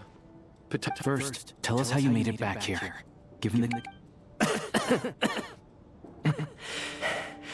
You're right. The thing that got me back safely was a song. I heard someone singing. After walking into the snowstorm, my mind grew hazy. I don't know how long I walked through the storm before my mind completely slipped away. Then, suddenly, I heard the sound of singing. The voice instantly brought me back to my senses, and I regained consciousness. So I followed the voice, searching for the source of the singing. I searched and searched, until finally, just a few moments ago. I've actually never performed this song in the theater before, because it has more of a ceremony. It means something like, "May those we have lost watch over us." And that must have been Vodyanitsa's Requiem. That song is meant to guide the souls of the— Huh. No kidding. Seemed like when I first stepped out of the theater, I was still quite lucid. I remember the outside world being completely different than what I'd expected. It was like this was a world where only the snow... I don't know how else to describe it, except... And as for the Requiem, if I was guided here by Vodyanitsa's song, but I didn't experience a clear moment of death while I was out there. Nor do I feel any different now than before I walked into the snowstorm. You don't seem any different to me either. In fact, this is something I've been wondering about for a while now. Both Shram and Patoshka were clearly deceased, and yet their souls... This raises a truly terrible thought.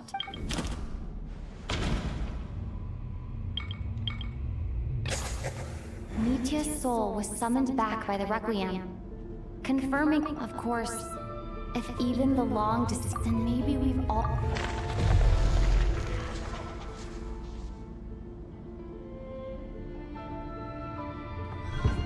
Yes. What did you say? You heard me. We died in the theater. All of us did. But due to an obstruction in the theater's ley lines, our souls are trapped here. It's ironic, really. All that time, we were working so hard to figure out who the deceased among us were. When... Do you remember that note, "Death is near"? Seems death was nearer than we wanted to think all along. So all our attempts to survive... Hard to say. At the very least, we hope 2 lost souls find clarity and go to where the presence of those 2 is probably what caused our souls to be drawn in by the ley lines. In which case, the deaths we've awoken to over the past few... If what you're saying is true... no wonder. This afternoon, when I was moving Vodyanitsa's body, I noticed that the... That's further proof that those aren't physical bodies at all, but merely... Am I... No. That I still find it hard to believe that all of us are dead. Not even knowing how we died is... Exactly. It's hard to rest in peace when you don't even know how you died. I racked my brains trying to remember the cause of my death. Wait. Hold on. Right before I lost consciousness, I think I saw... I can't remember. Mitya, your hand. Huh? You're right. There's blood on the fingertips of my right hand. Looks like it's already dried. When did that happen? What the... I guess... this was what I saw. I must... What's wrong? It's... Renova. The ruler of death. Alosha, do you still remember that snitch? It was about the Grim Reaper. When someone's about to die, and as soon as you recognize his... I heard a similar tale when I was little. You think the... That's right. In which case, death is near could also mean that the... When I first saw this note, I thought it contradicted... So the Grim Reaper deliberately misled us. By that logic, the one person...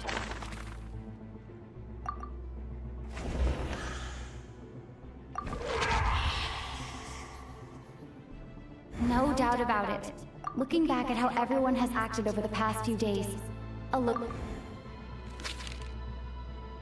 And now we get to meet... Is it you, Alosha? You were the first to discover the investigation report, and you had plenty of time to slip the note inside to mislead us. So? Surely you can't suspect me based on that alone. What if someone else found the investigation report first, slipped the note inside, and then put it back without telling anyone? There's no denying it. The note could easily have been slipped in... That's not all. I've also noticed that, although on the surface, Valeri, Mitya, and sometimes I were the one looking back now, even though you didn't say much. What do you mean? You were the one who emphasized how dangerous it was outside and insisted we all stay here. It was also, and earlier today, you tried to convince Patoshka to stay. So, you didn't understand my intentions, and now you... He still won't admit it? The biggest question I have right now is... if the Grim Reaper...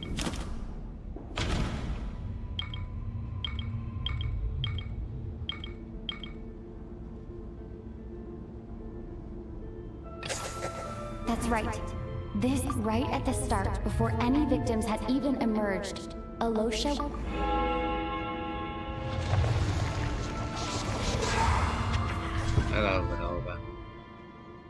When all this began, right after the performance ended and the snowstorm began to pick up, no one suspected anything unusual. We just assumed we were snowed in. It wasn't until we discovered the bodies the morning after that we realized something out of the ordinary was going on. But it's clear now that the oddities actually started earlier than that. When Dimov walked into the snowstorm and never came back. Right. So Mr. Dimov was the first victim, not Sobolova and Torgov. And if we pinpoint that moment as the beginning of this incident, then one thing becomes clear. Alosha, you are the only person who walked into the snowstorm and came back without the help of Vojanitsa's Requiem. More precisely, Alosha never came back at all. The one who came back was the Grim Reaper.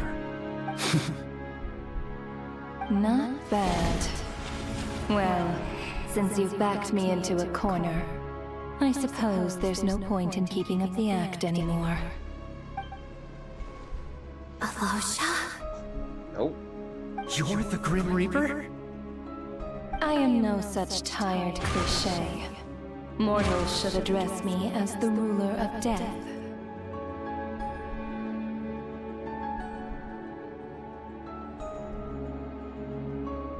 Before being wiped out for good, you identified the two deceased, and even sensed my presence.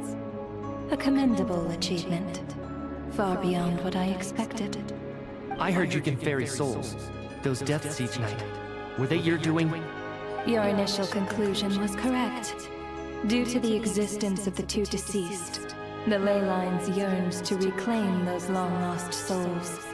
Every night they devoured an equal number of souls to fill the void. This required no intervention from me. Though of course, ferrying souls is indeed my authority. Here, take a look.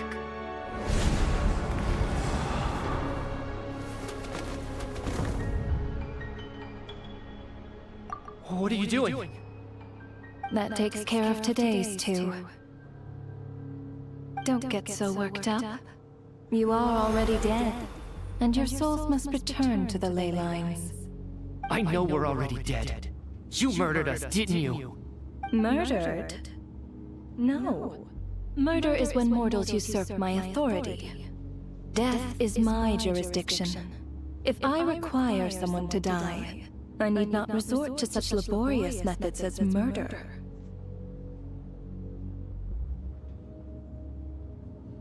You simply met the criteria to trigger my curse of death. I know about the curse of immortality.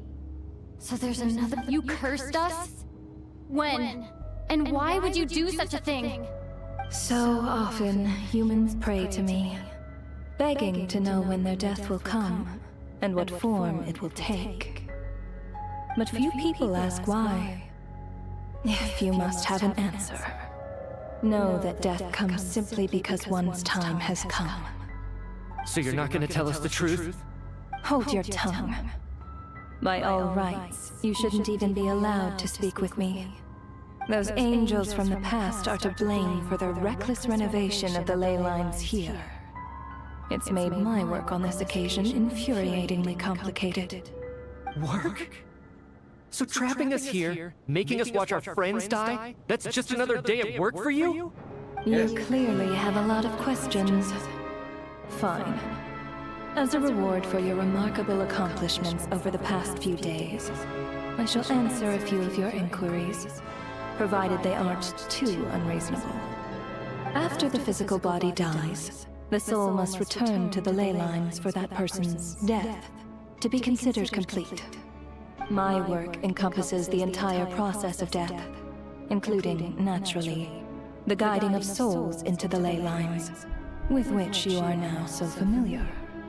You must also be rather familiar with Natlan's Night Kingdom, I presume? It was I who supported the creation of the Night Kingdom.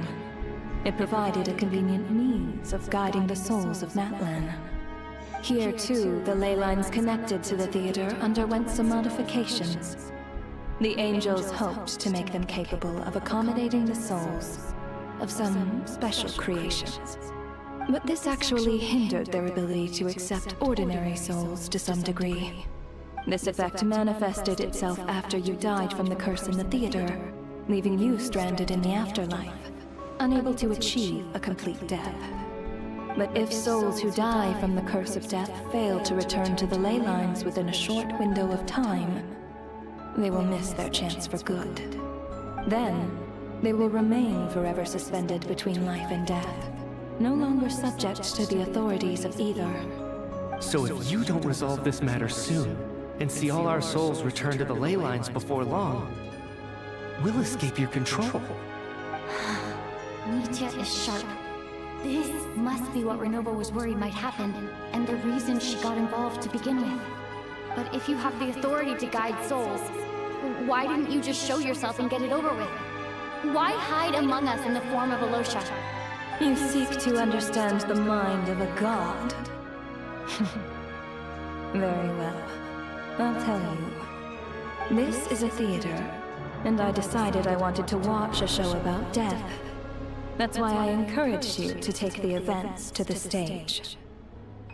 I found myself getting quite immersed. I suppose the entertainment you provided makes up for all the trouble you've caused me by being so defiant in the face of death. There. Are you happy with my answer? Can't say I am. Really? But it fits the stereotypes you humans have about gods. Just moments ago, you were complaining about how infuriatingly complicated your work here has been. Work is work, I get it. There are times when it's a huge pain. That's a rather unique perspective for a human. You are due to the obstruction in the theater's ley lines. There was a hard limit on the number of... Revealing my identity too soon would inevitably have led to futile resistance. Then there was the issue of the two lost souls you called the deceased. The way you resolved... That's what I don't understand. If all of us were souls of the dead... For centuries, they have refused to return to the ley lines, exploiting the issues created by the centuries of obsession accumulated during this process. You may think of this obsession as the It reached the point where I could not afford to leave it unchecked. But the only way to fix it, only then, with my guidance, could they finally return to the... I vaguely remember seeing Patashka, but in the most terrifying form. I see your dreams brought you many revelations. So you see, death in any way, giving psychological counseling to... That is more of an angel's role. It was something I could not resolve directly using my authority. Meanwhile, of course, their presence caused the souls of other members of your party to as both issues slowly resolved one another without me having to lift a finger. And, of course, while I was at it, I thoroughly enjoyed watching... Sounds like you had it all figured out. I just did the math. You said there's a hard limit to the number of souls That much is obvious. It's time to review this whole affair. If the ley lines can only take in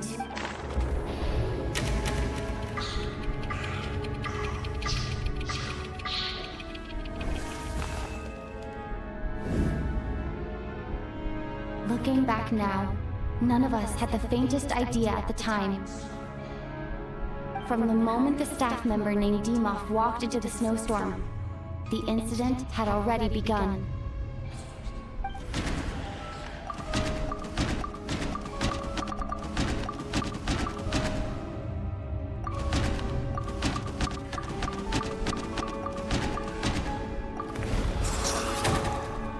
Alosha was the second to walk into the snowstorm after Dimov to investigate. During this process, the ruler of death assumed his identity, making him one of the victims.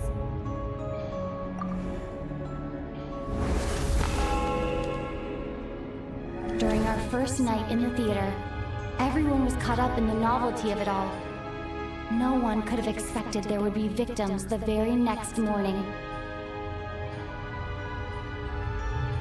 Despite all the confusion, And with the help of hindsight, we finally began to realize that something was amiss with the snowstorm.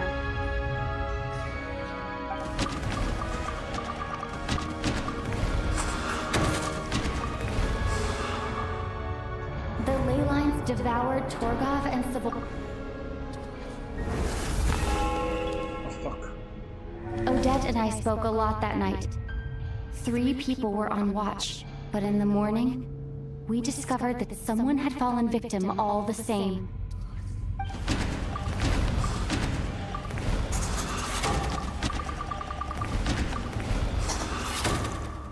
The deaths of Kulish and Ranpana caused everyone unexplainable phenomena. Later, we discovered that there seemed to be an extra person among us, and subsequently discovered the existence of the deceased.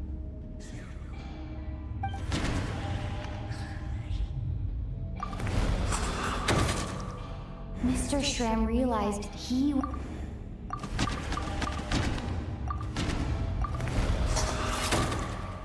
We thought it was all over, but Mr. Valeri's death was a rude awakening for everyone. Once again, the ley lines consumed him during the night. A lot happened today. Mr. Valeri's death led us to discover the connection between the number of deceased and the number of victims during the night.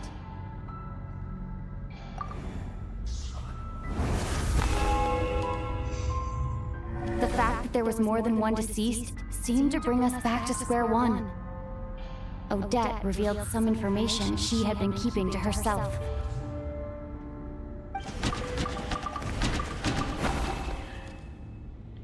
Although Mitya did indeed walk into the snowstorm that day, the void in the ley lines hasn't been filled.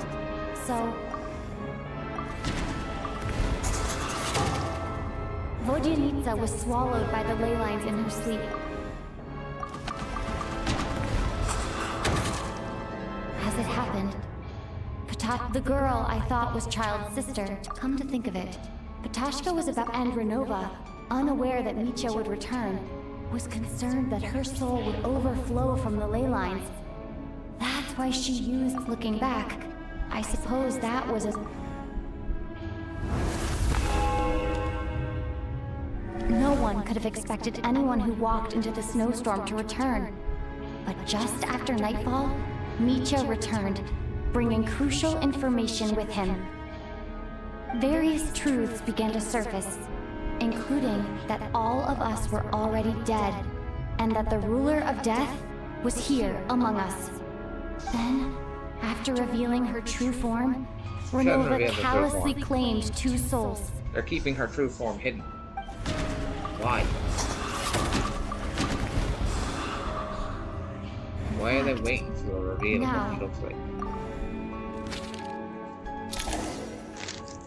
That covers everything. It's all clear now. Your work isn't finished here yet, is it? The Traveler and I are still standing here, safe and sound.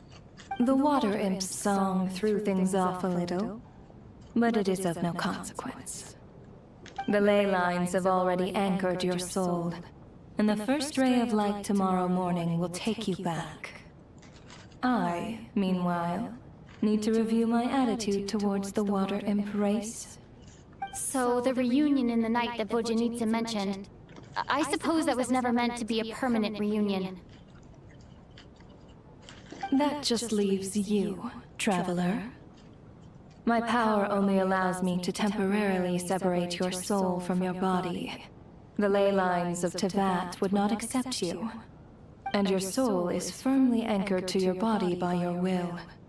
For a descender like you, who is not bound by Tevat's rules, your death can only be brought through the most violent of means, such as directly destroying either your body or soul.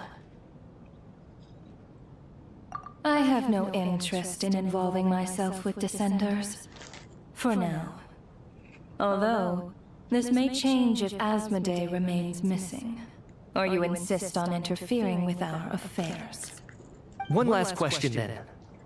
All our struggles and sacrifices here, they were meaningless from the very beginning, weren't they? Death abides no reason. Besides, What you call sacrifice is merely a concept created by humanity. To me, it is nothing more than a self-indulgent charade in the face of death. Mere mortals fantasizing that their actions could reclaim something from my grasp. A truly laughable idea.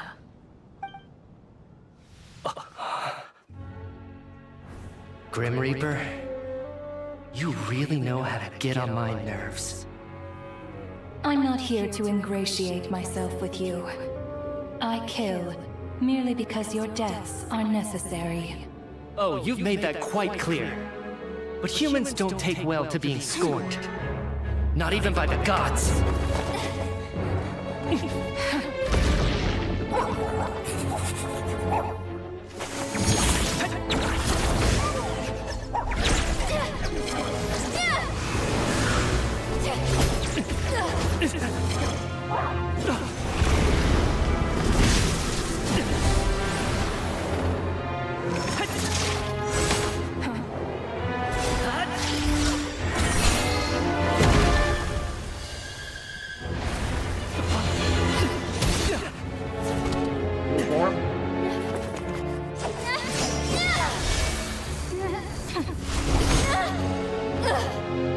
This is futile.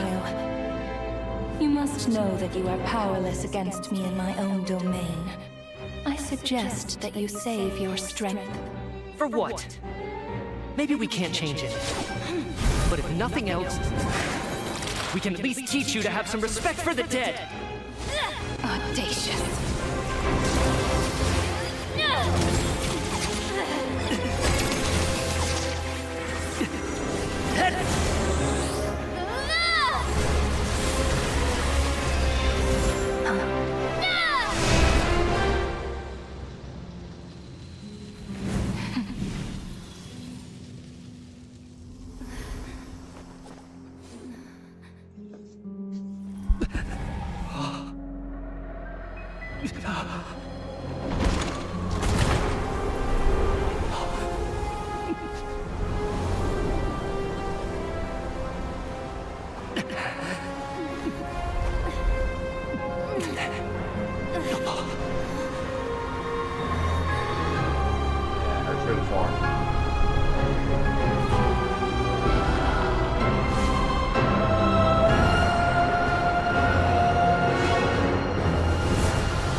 What, is it all just a dream?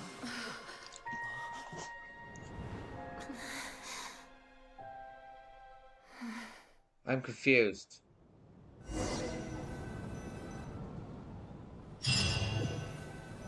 Well, she only wanted the 2 souls. How are you holding up, Odette? What happened to me? How much do you remember? What do you mean? Is the past...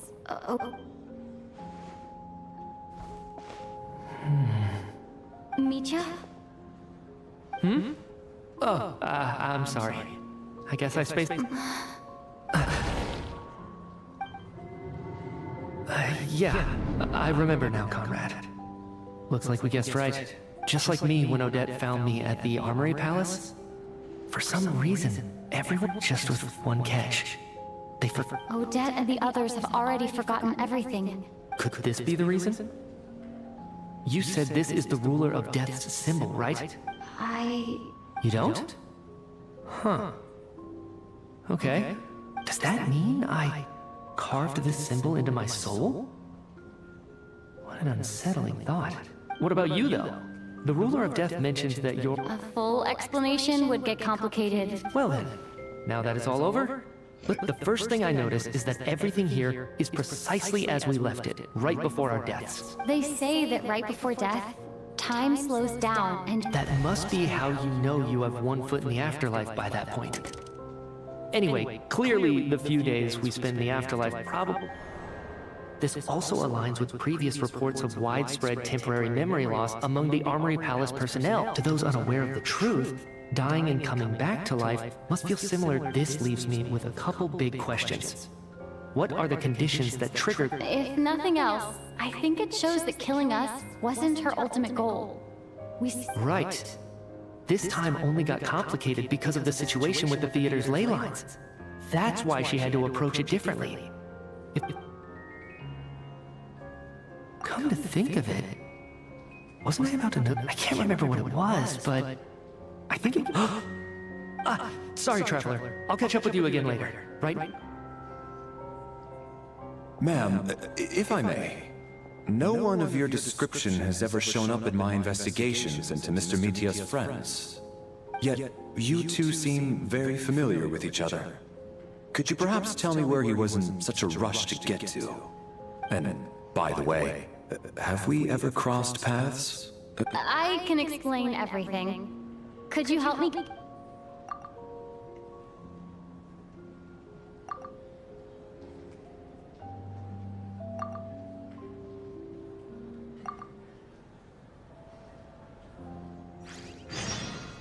You all died. Fucks. So, Chuganov really is going to shut down the factory. So, you said I promised to take you to the Armory Palace while we were in the afterlife, yes? I believe you.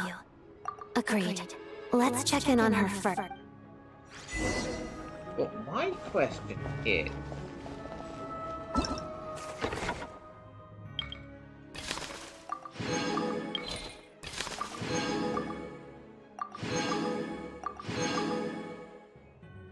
My question is...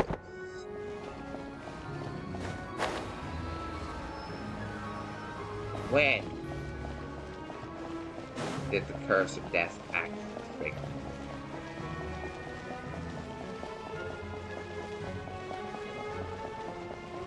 Because I'm thinking trigger when you cross this bridge. It's not the theater itself.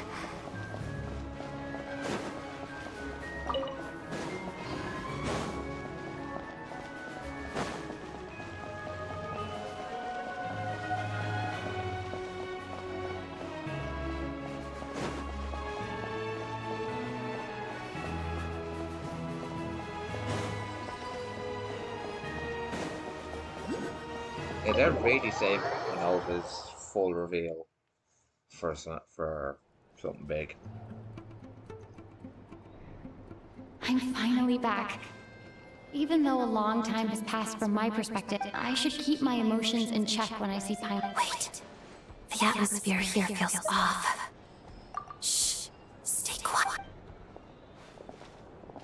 Have we still not been able to notify Child yet? We need new orders. What if that person comes back again?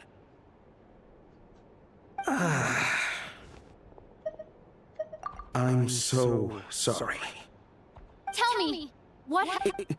It was the Jester. He came here in person and escorted Miss Paimon away. He's the director of the Fatui.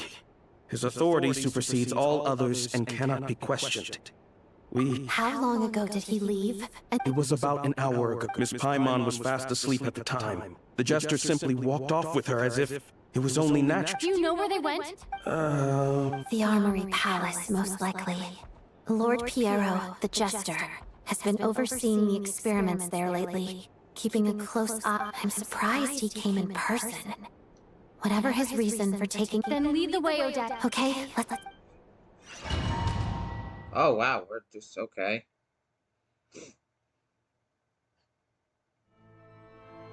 It's just up ahead. No, I'll go alone. You know I'm planning to force my way in. You're with the Fatui, so you should stay out. I was hardly planning on taking you through the official channels anyway. I may be a Fatus, but I'm also... Paimon's safety is paramount right now. With me around, you'll have an extra... Let's go. There's no time.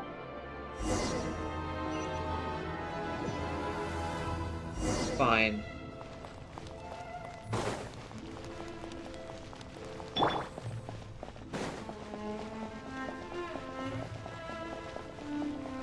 You're in my way. Who are you? This part of the Armory Palace isn't a restricted access. What do you think you're doing? No questions, please. We're short on time.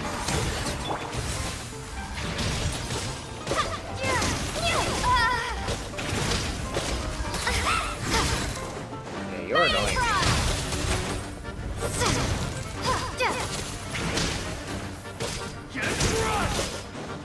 Together. Life goes on. Turn that frown. It's jammed. What's up? I'll make short work of you. Condense! Shadow me. Go. Opening box of Adeptitrix. Sweet dreams!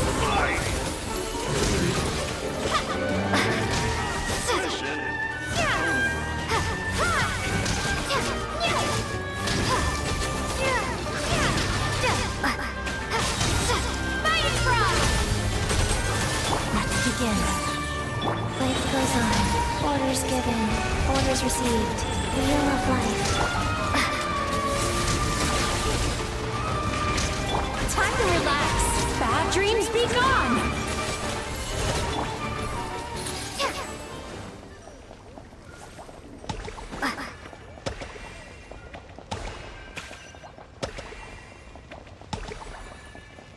I will shadow me.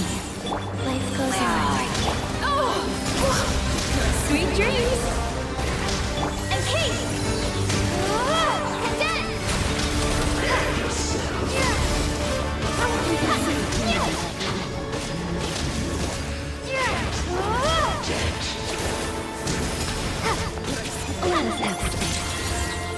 Rise. Opening box of Adeptitrix.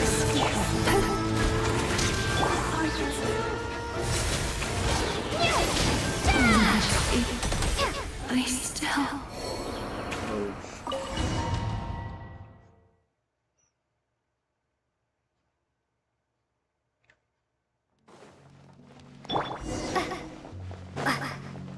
Now we have a pass. Where are you coming from? So, you're intruders, huh? Don't play before it happens next!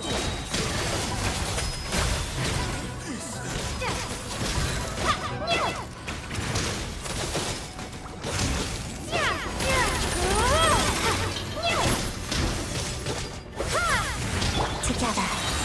Rise. Turn that frown up. Take too long.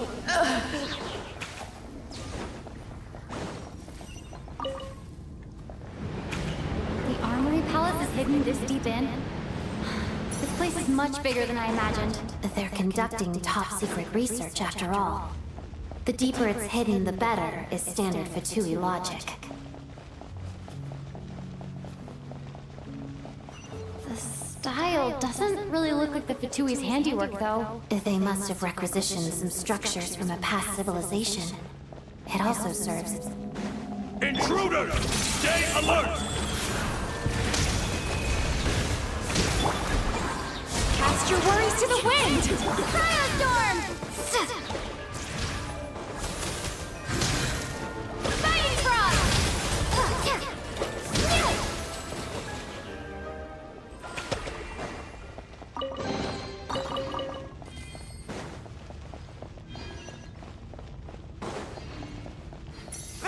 Intruders? Don't come any closer! Just what are you guys trying to do here? I'm short your scalp! Sweet dreams! And Kate! Mission! Mission! That's it? Together. Waltz of the Snowflakes. Sacred name, fortune preserver. Life goes on. Time to relax! Cryostorm! Condense! No one interfere! interferes with the Jester's work!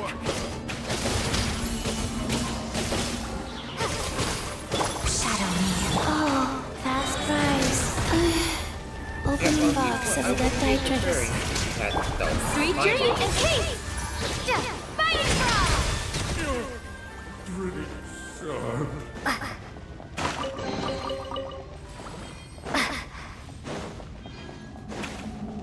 He stole what is mine, and therefore he's now my enemy. That's how this works.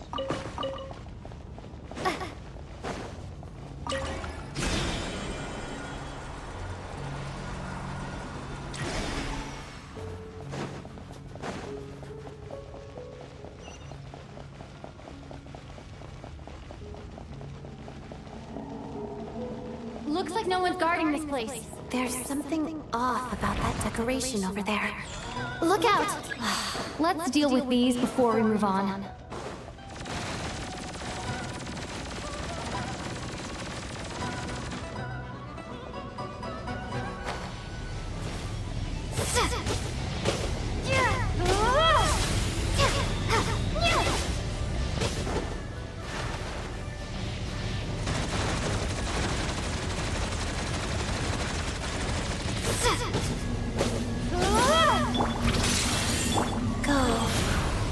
Turn that frown.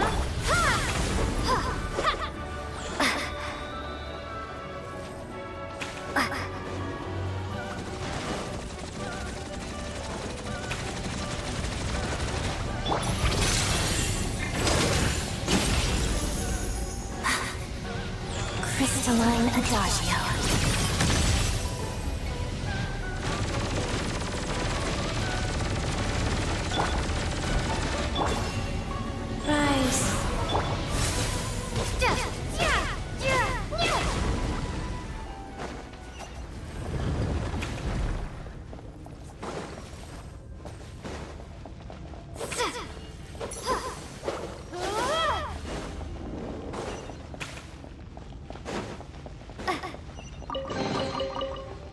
I kind of find it a bit annoying how basic the Traveler's animations are.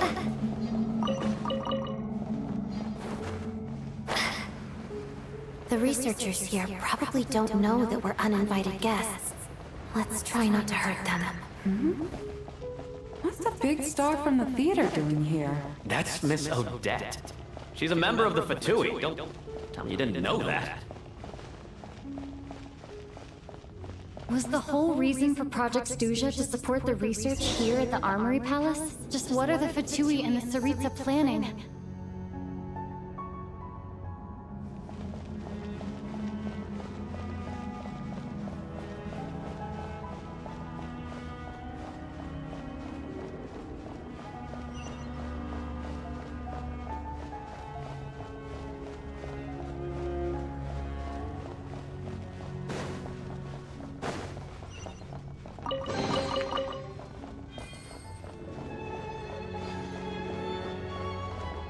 Whoa!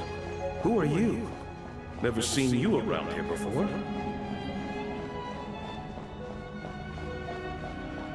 Looks like there's no way through here. Maybe using the power of this prism could help?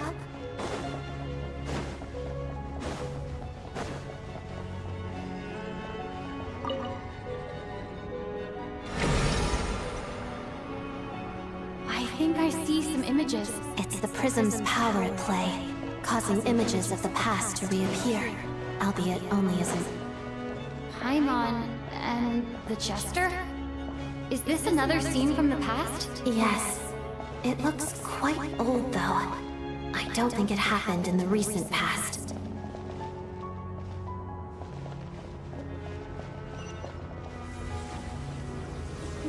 What's going on here? What happened? The source seems to be the Armory Palace. They must have started some large-scale experiment. Wait, what if this has something to do with Paimon? We need to hurry!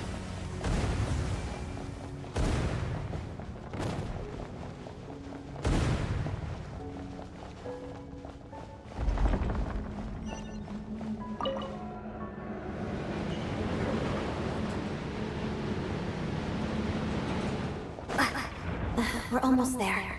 The Armory Palace is just up ahead. Paimon, please be okay. Listen. Sweet dreams!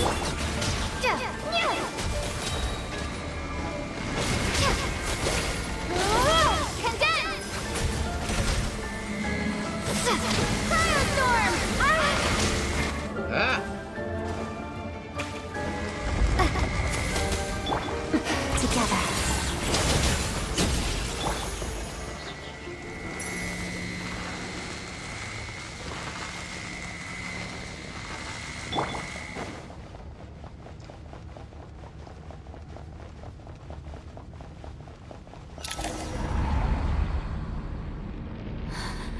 What's going on? Wait, I remember this feeling. He's back. It's the curse of death. No, no, not now. Why is the curse of death striking again already? Odette?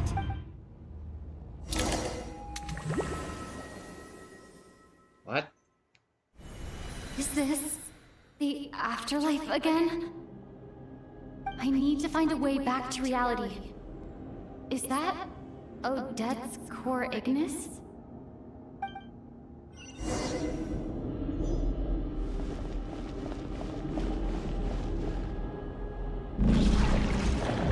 Just her domain.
Odette!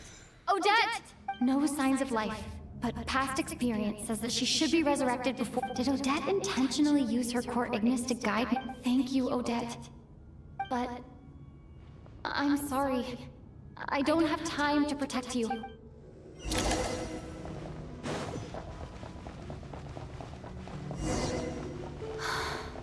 Sure enough, everyone here has been affected. Paimon! Paimon! No, wait. Paimon probably didn't escape Renova's curse either. She won't be able to respond to me right now. I'll have to find her myself.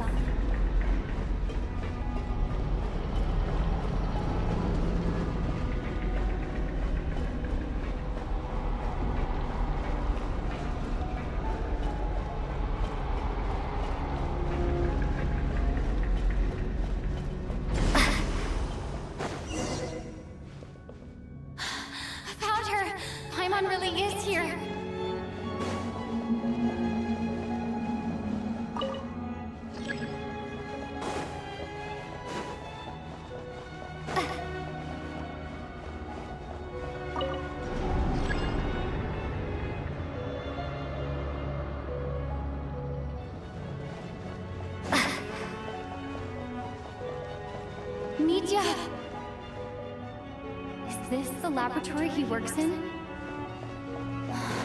He What threw it happened on here his to trigger the hand. curse of death again?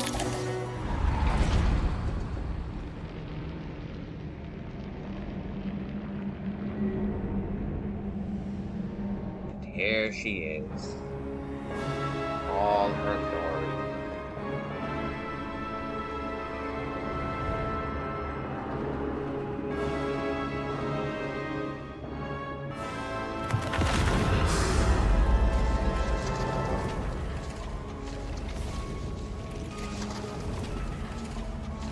don't learn, do you? You've already been involved in one mass death, and now you show up at the scene of another. This might have passed for a coincidence the first time, but a second time? Am I to assume you are intentionally interfering in Snezhnaya's affairs? I want to hear from Paimon. Judging by your expression, it seems that you understand little of what is going on here. In that case, a word to the wise. Do not interfere in Snezhnaya's affairs. A civilization that fails to learn its lesson constantly depletes its own worth. It will one day lose any reason for its existence. And as a descender, you are perfectly suited to be the lifeline to which a dying civilization might desperately cling. Consider your position carefully. No advice needed. I'll make my own judgments. Suit yourself.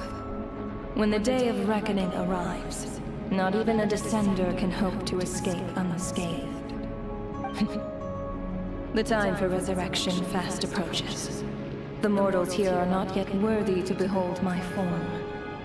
So that will be all for today.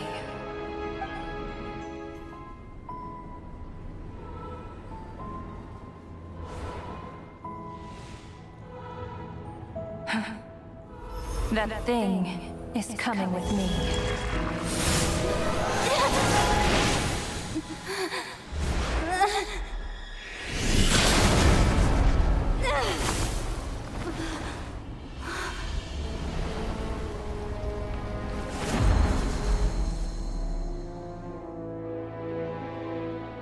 You awoke sooner than I thought. The curse of immortality is stubborn, unable to enter the ley lines, yet not content to remain a spirit. Ruler of death, what do you want? You perplex me. Both you and you.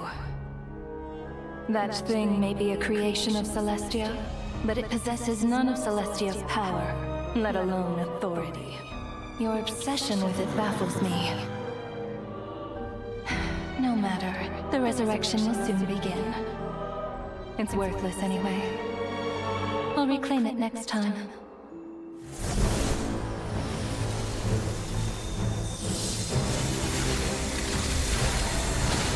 Are we using 2 powers at once? Who says there'll be a next time?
Go. Huh?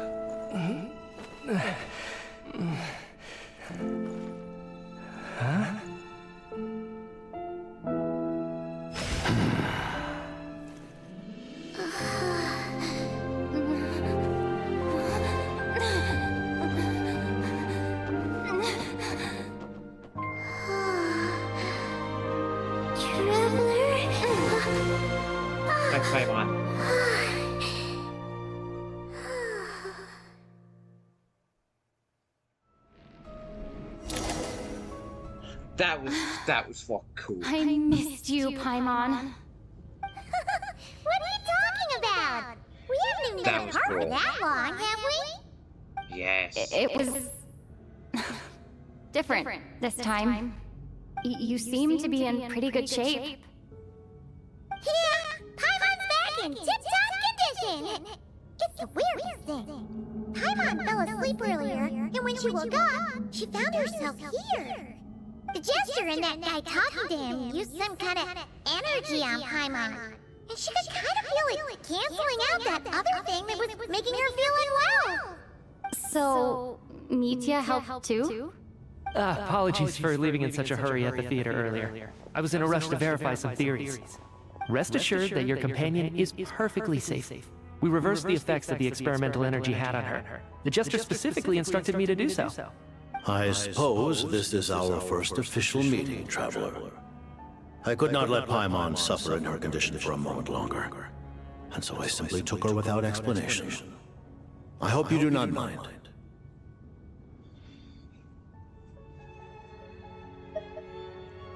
But why would a big shot like you care about what happens to Paimon?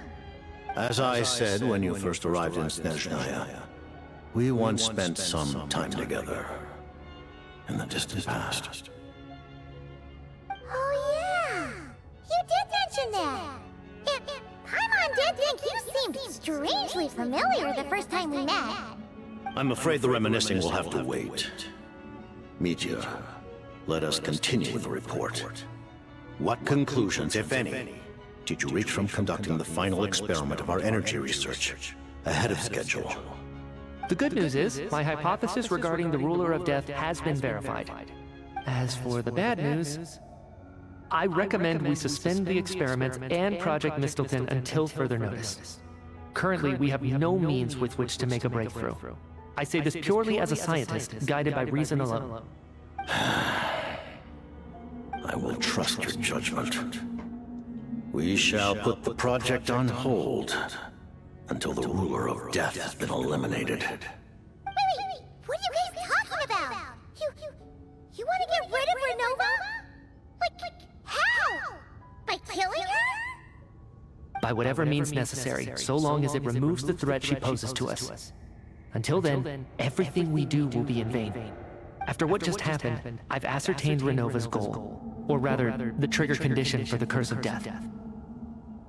Okay, let's hear it.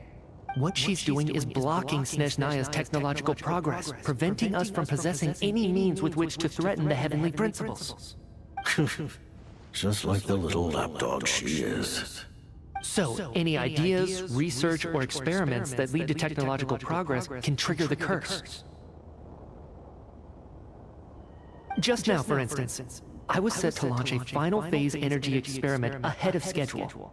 If the experiment was successful, we could have achieved a crucial breakthrough. As expected, though, the moment the experiment began, all the researchers, technicians, and witnesses died from the curse. All that effort, not to mention the energy and materials we relied on Project Snezhnaya to gather for us, went to waste. In the end, nothing was gained. Does that mean something similar happened when we were at the theater? That's right. During the performance, I thought of an important breakthrough regarding the experiment, and wound up dragging everyone into this. So the nature of the curse seems to be something like... when moments of technological progress occur, all life in the vicinity is taken away. What a violent method! Of course, that meant the curse was normally limited to the Armory Palace. Since outsiders are forbidden from entering, this mass death phenomenon went unnoticed. Until Odette came along. I believe she was the first witness. The curse of death was triggered just before she infiltrated the Armory Palace that day. But you mentioned something about a final stage experiment. Doesn't that mean you actually made some progress? That's right. Even with the gods locking certain key components out of reach, humanity can still advance technology in incremental steps accumulated over time. But, as I'm sure Renova anticipated, even incremental progress has its limits, a point where the truth you're seeking must be put to the test in an experiment. You mean the experiment you were just about to do? Yes, we were at a critical juncture, a moment where the quantitative was about to translate into fundamental qualitative change. With this single experiment, we could have brought everything we've worked for to fruition. But now, after already being forced to fumble around in the dark all this time, it feels like we've truly hit an impenetrable wall. As long as Renova's curse of death persists, experiment, or obtain any results. And with Project Stuzha having been in effect all this time, at our nation's current strength, repeated trial and error is simply unsustainable. Only by eliminating Renova first will it be possible to continue advancing our plans. She's the ruler of death! She can just kill whoever she wants, right? That's gotta be the scariest power ever! Is it even possible to beat her? We'll see. But one thing's for sure. She definitely can't just do whatever she wants. The best proof of that is me, standing here, very much alive. You're saying... Wouldn't it be easier to just kill all of us researchers for good? Why resurrect us over and over again? Why let us advance our technology to this point? So, you're saying even the ruler of death has limitations we don't know about? Exactly. And I think that's where the key to our breakthrough lies. Regardless, the ruler of death has always been an obstacle we must overcome. Indeed, we must face life, death, time, and space. After all, our goal is the heavenly principles. The Fatui want to challenge the heavenly principles? For a long time, I've had a vague suspicion the Fatui and the Tsaritsa were targeting the heavenly principles. But hearing the Jester admit it is still a shock. No wonder that Tsaritsa's goal has always been kept a secret from the people. What kind of road will that lead Snezhnaya down? In that case... Lord Jester, I would like to request some leave. I'd like some time to organize my thoughts and go over the data. Granted. Get some rest, put the experiment out of your mind, and take care that the curse of death doesn't affect any civilians.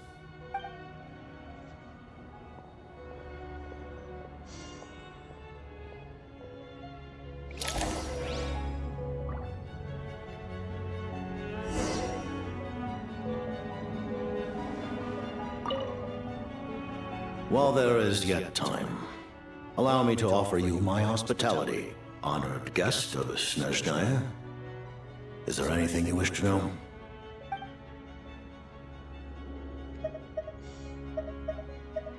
Her Majesty the Tsaritsa has embarked upon an expedition to vanquish a monster. Were it not for this, I imagine she would have been delighted to grant you an audience. Seems like the powers that be in Snezhnaya don't intend to hold my past conflicts with the Fatui against me. The Harbingers have been granted significant autonomy in retrieving the No-Seas. But by the same token, they do not completely represent Snezhnaya's official stance. You read my mind. Speaking of the No-Seas, Paimon's been dying to ask this question since forever. What exactly does the Tsaritsa want to collect them? Is it something to do with the fight against the heavenly principles? The No-Seas will undoubtedly serve as a key bargaining chip when she confronts the heavenly principles. Beyond that, you had best ask the Tsaritsa herself. I am not sure if this information is mine to disclose. What do you mean? Not sure? Don't you make the rules? You're the highest-ranking Harbinger! Ugh, never mind! Taking on the heavenly principles is something most people wouldn't even entertain in their wildest fantasies. Why is the Tsaritsa so fixated on this? Into that today, civilization is nothing but an illusion. Something whose very existence can be negated at any moment. Our civilization may very well be destroyed in the struggle, but as things stand, the heavenly principles could choose to negate our existence on a passing whim. And we must not sit back and accept that fate. Only by changing the state of affairs, only by overthrowing the heavenly principles, can our civilization truly be said to have taken root. Otherwise, the fate of the people of Conria and Hyperborea is a cycle doomed to repeat itself. Accepting potential destruction in return for getting to control your own fate. Furthermore, perhaps this is still somewhat difficult for you to... Huh? All of them? Paimon knows about the curse of death you meant. Then, the birth of the Hilly Churls, the rules of Natlan's Ode of Resurrection, those are curses too? Farina's long life seems to stem from a curse placed on her by Focalor as well. Yes. Even a god's love for humanity is a curse the heavenly principles inflicted upon the gods. What? The Tsaritsa has always had ample reason to hate the heavenly principles. If she can seize their authority, she will reconstruct the entire world, and when that time comes, humanity will be completely liberated from curses and lies. Look forward to it. It will be a world beyond your imagination. Though the ordinary people of Snezhnaya may not understand these details, in this frigid land locked in a ceaseless struggle against the environment, in this nation to which the gods have never shown favor, we all believe that standing in solidarity with the Tsaritsa in our shared struggle will surely usher in a new and better world.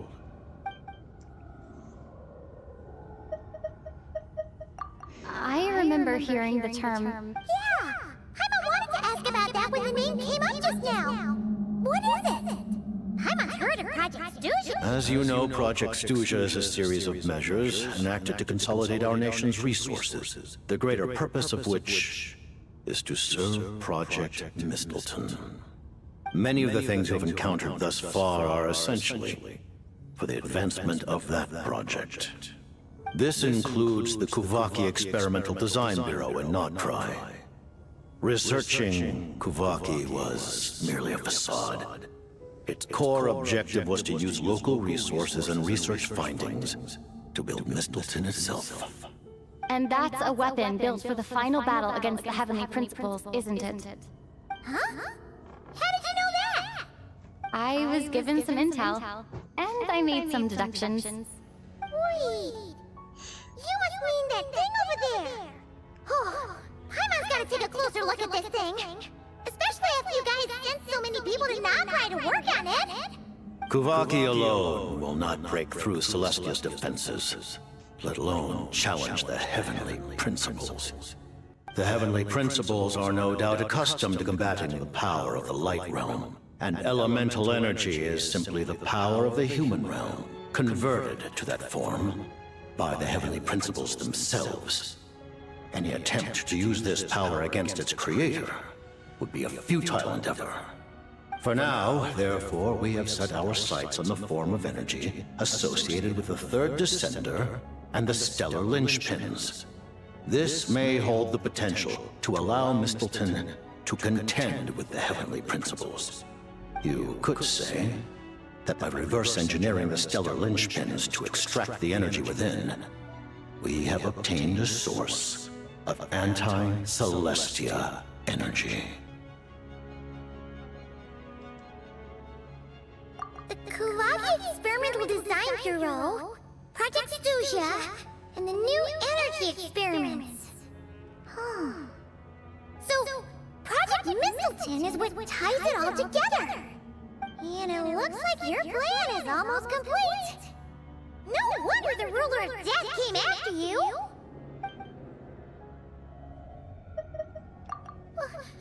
Paimon really doesn't remember. He's basically a stranger. You gotta believe Paimon.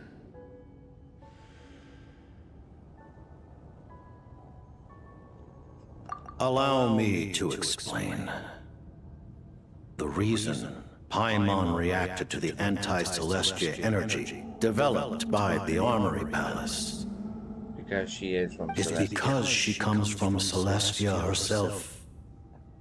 More specifically, she is one of its creations. Paimon? A creation of Celestia? Oh, right. I was blinded by anger earlier, but thinking back on it, Renova also said that Paimon is a creation of Celestia, but she lacks Celestia's power or authority. As you know, the lunar fragments in Nodcry were pulled down from the sky using Fatui technology. But the first application of this technology was in Conria, over 500 years ago. I used this technology upon the heavens, and the response I received was none other than Paimon, descending from Celestia. I presented her to the Vinster King, but he took no interest in this gift, nor did it satisfy him. Paimon then took up temporary residence in my palace until, of course, the arrival of the Cataclysm. Wait, Paimon's a little confused. You're talking about things that happened in Conria 500 years ago. You're saying Paimon was there for that? But Paimon doesn't remember any of that. Falling from the sky? Being given away as a gift? None of it. Having lived through the Cataclysm, perhaps you too were burdened with some manner of curse. Although, losing your memories would indeed be the smallest price I've ever seen paid. But it's not just her memories in Conria. Paimon doesn't even know how she spent the last 500 years. She only has memories from the past few years. No matter how hard she tries to remember. What was Paimon like back in Conria? Did she know a whole lot because she came from Celestia? Was she super smart? Unfortunately, when you arrived in Conria, your consciousness was like that of a newborn infant. None could say what kind of being you once were in Celestia. During the time you lived in Conria, your personality was no different from how it is now. Aw, man! Paimon's plan to get her memories back and become super smart is ruined before it could even start. You know, even though Paimon lost her memories, she still feels weirdly close to you for some reason. That must mean you took pretty good care of Paimon back then, huh? On the contrary, I completely ignored your existence. I was entirely focused on my struggle against Tsaritsa the Wise. But now, as I see it, it is as if you are the only sane thing that survived that era of insanity. And thus, are worthy of protection. Noted. Man, Paimon's gotta stop projecting friendship on everyone she meets. But, Traveler? Even though you know Paimon's some creation of Celestia now, you still love her, right? Oh my god. You're not going to abandon her? Oh, phew! That's a relief. Paimon's just learning about this too. She's barely even processed it.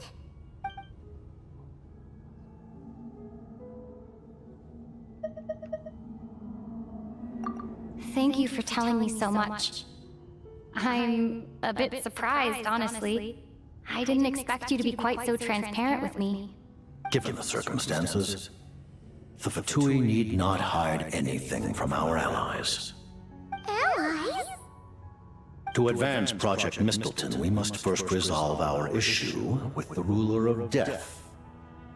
And if I presume correctly, you have no intention of letting her actions go unpunished either, do you? That's right.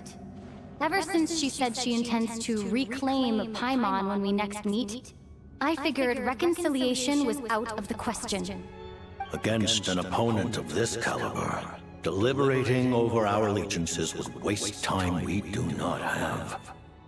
We must join forces unreservedly with whomever we can, if we are to stand anything like a fighting chance. You're going to challenge the Ruler of Death? Just for Paimon? But Paimon's only... Thank you. Oh, thank you. Oh, gee. Now Paimon doesn't even know what to say. Anyway, Paimon's super touched. The Tsaritsa will return in triumph in short order, and the Fatui shall hold internal discussions regarding the enemy. The time for us to meet again will come very soon. Got it. Thanks for your help with Paimon. I'll be sure to look after her for you. There was just one other thing. Well, just a request, really. Paimon really wants to see what this Mistleton thingy you're gonna use against the Heavenly Principles looks like. Of course, Paimon knows it's a top secret and stuff, but she just had to ask. It's okay if the answer's no. Certainly you may. Oh, for real? Actually... While the technology is not yet fully developed, it has nevertheless reached the stage where Celestia's creations are unable to damage it. In that regard, you may rest assured. Oh. Wow. No wonder Paimon felt so out of sorts recently, even though it was super far away. Alright then! Paimon's ready to take a sneaky peek at this top secret super weapon!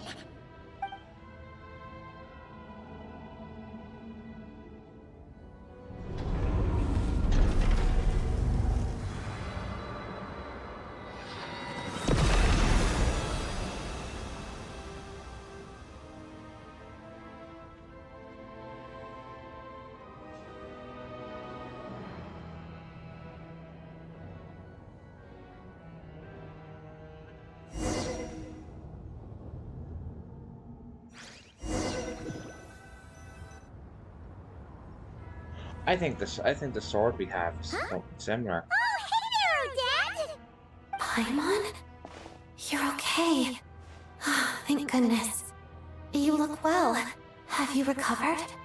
Long story short, yep, Paimon's all better.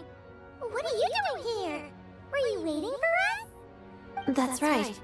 When I woke up, I wanted to go in after you, but the guards had woken up as well. It would have been tough to take them on alone, and there was no easy way to sneak past them. So I returned the way I came and waited for you here. It was thanks to you that my soul found its way back to my body so quickly. Thank you. Huh. That actually worked? Nice. I just figured I'd try my luck when that ominous feeling struck me. Really, you should be thanking this thing instead. Anyway, and now that things here are all taken care of, I have other things I should get back to.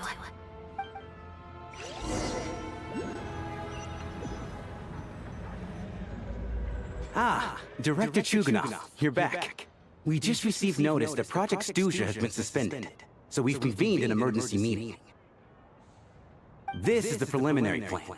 In addition to expanding production capacity, we've also discussed feasible layoff plans to optimize revenue and expenditure structure. Our calculations indicate that the factory's profits will increase by at least 30%. Just give the word, Director. That won't be necessary. Leave the energy for those who need it. Whether they use it just to get by or to run a business, that's up to them. Start preparing to halt production and lay off the staff.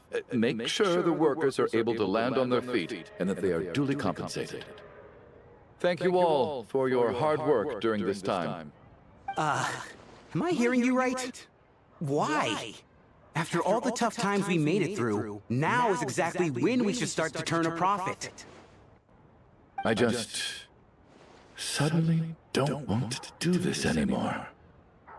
Huh. Does there have to be a reason? Iskra, it's time to rest. Dear esteemed members of the Rokot, given the effects of Lelic's radical actions upon our organization's reputation and social stability, a decision has been made to permanently withdraw this codename from use.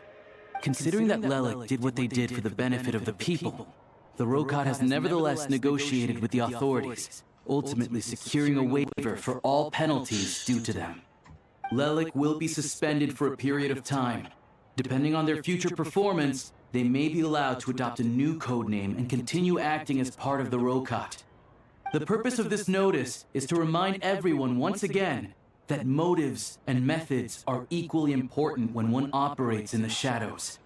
Even with Project Stuzha's suspension and our interim operational victory, we must guard against complacency and rashness and work to consolidate the progress we have made so far.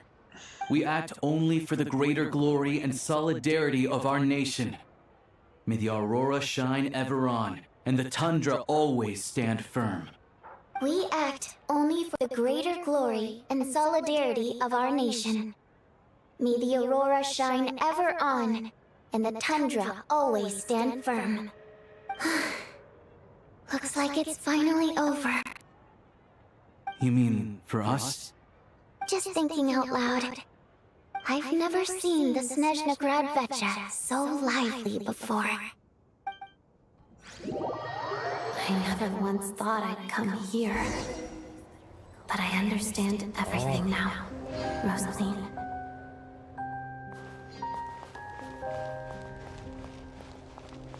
Oh.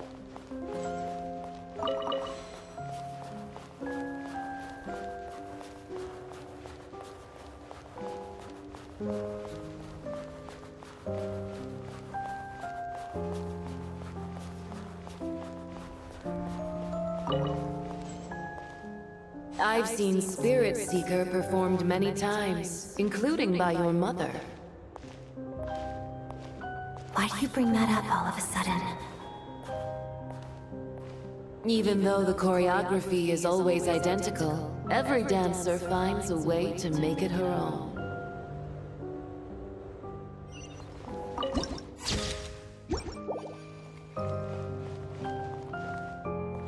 So you actually want to talk to me about ballet? I just think it would be a pity if the dance was lost to history. She didn't teach it to you, did she? That was an unusually subtle taunt for you.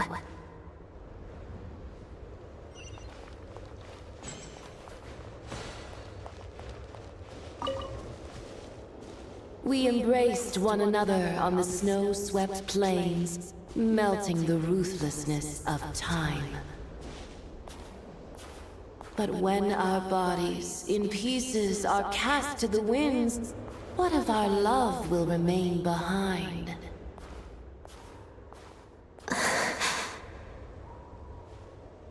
Don't tell me you can't sing. Shush.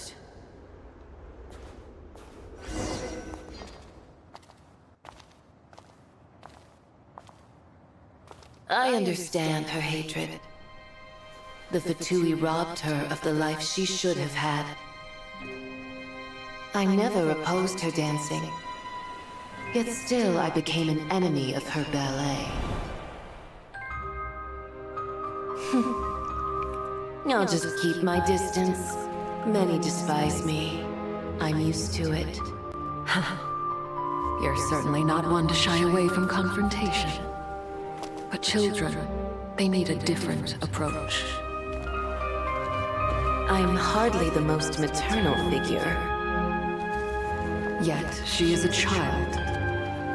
In my experience, while a father commands authority, he must still yield to love. You should tell her what you think about her dancing.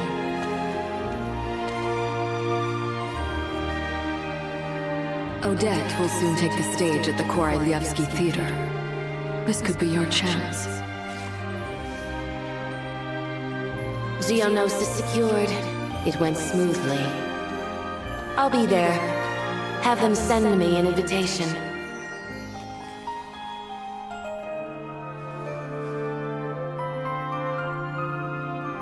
Sadly, things didn't work out. Her final words are inside that block of ice. This? Aren't these for monitoring her subordinates? Not yours. This one isn't her witch's flame, but my two worlds' flames. The two worlds' flames can burn away memories. It was my parting gift to Rosaline.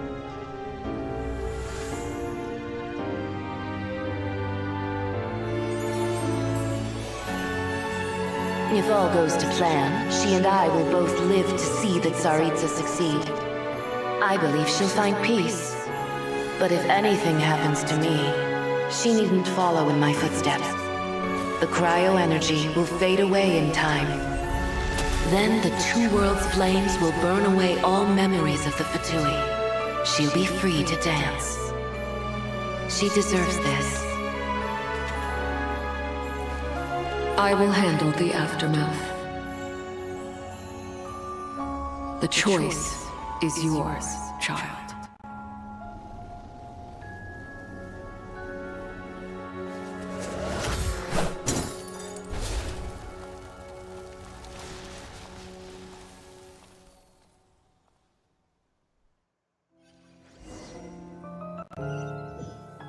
She chooses to keep the memories. Fresh air at last! Paimon's head isn't spinning anymore, and the fever's all gone. Paimon's finally free to play again. Oh, it's nice to finally know where Paimon came from, too. It did make Paimon a little nervous at first, but it's such a relief now. Like, who cares if Paimon's a creation of Celestia? She's probably not anyone that important. Probably just the fairy of food and fun or something. And like you said, this isn't going to change anything between us. You're not gonna just... Hey! Hurry up! Why are you walking so slowly? You've spent the last few days lying in bed and stuffing your face. I didn't think you'd be able to fly this fast. Says who? Paimon's as agile as ever. They don't call her White Floaty for nothing. Paimon originally wanted to check out the bookstores in Snezhnaya, but she's more in the mood for flying around right now, so let's save that for later. Wait, they've got light novels from Yai Publishing House here too. Huh? And this is Paimon's favorite mystery story from Fontaine. Wow, it got a sequel. The local Snezhnaya books look pretty interesting too, but also kinda heavy. Not the easiest things to look around. I thought you were in the mood for flying around.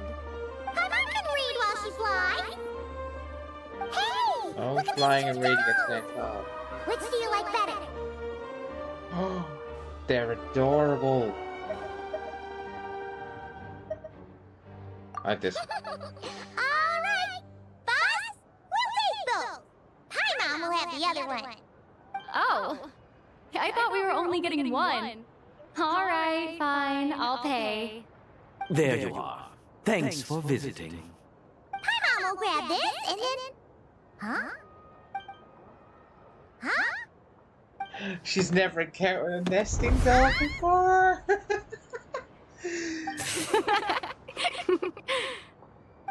many layers does this thing have? And what are you laughing at? That's hilarious. Also, You knew all along, didn't you? the fact that the nesting A doll. whole bunch of people are gathered over by the plaza. Hey, look! That looks like Tartaglia! Hey, Tartaglia! I know that voice. Of course. If it isn't Paimon and my old comrade. You're looking well, Paimon. All better? Yeah! The jester knew what was wrong and fixed Paimon right up! Thanks for sending someone to keep Paimon safe, too. Oh, yeah. About that. That was kind of embarrassing. Who could have known that our director would go looking for you in person? So sorry for the misunderstanding. Oh, right. Let me introduce you. This is my little sister, Tonya. Hello, Tonya! Hello. Firstly, I'm really sorry about my brother. Sounds like he's caused you no end of trouble. Hey now, why'd you have to start with that?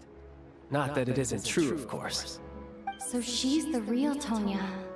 She said you two didn't manage to meet up at the theater. She waited ages for me, and when I didn't show, she got a little worried and went outside.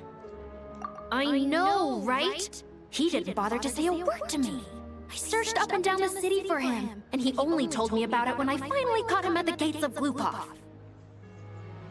I've been rushed off my feet lately, so I didn't get the chance to go home. I just figured the Traveler would fill you in when she got there. Well, the snow was bad and you're never late. So I was really worried about you. How was I supposed to know that you'd stood me up? I'm sorry, Tonya. I really am. I'll make it up to you somehow. Just... please don't tell Mom and Dad. Although the mix-up led to a series of misunderstandings, it's probably for the best that the real Tonya didn't get caught up in that mess. Besides, it's obvious that Tartaglia isn't usually one to break a promise. He only gave his ticket to me because he had to look into Lilac. No, it's fine. It just meant I didn't get to see the show in the end. By the way, what did you think? You were one of the first people to see it, you know? I would say... the best is yet to come. Huh? What kind of review is that? Hey, look!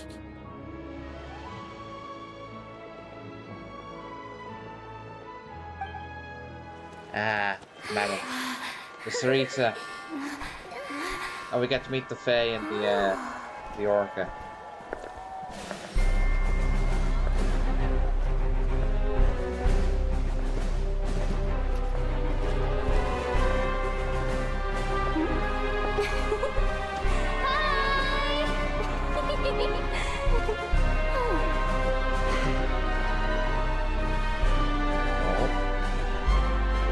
Deep voice.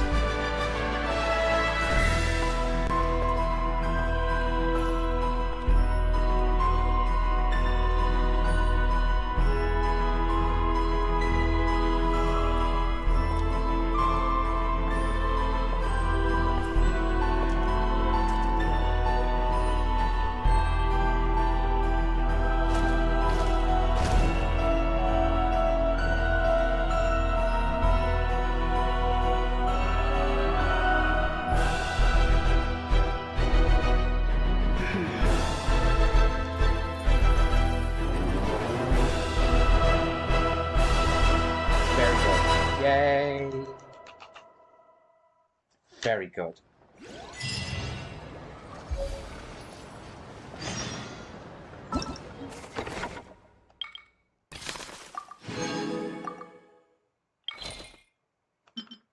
Okay. The main story is done for now. After that, it's world quests and events.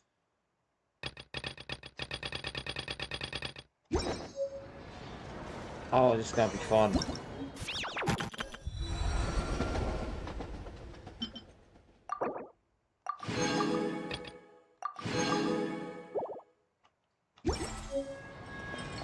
Ah.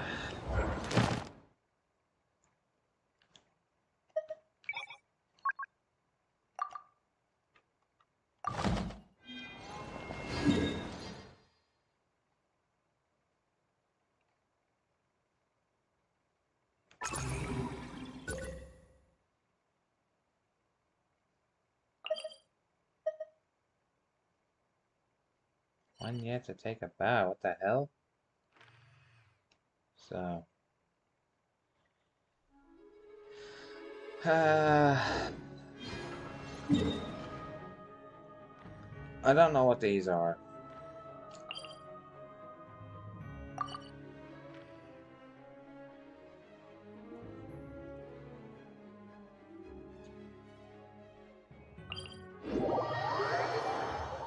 So I want to swap.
They call this a pleasant surprise, right?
Ah, bollocks, it walked into something. No way! Did you say a ghost? It's true, I swear. Everyone's talking about it. The moment it strikes midnight... You're sure someone did? Yes? I heard it last night.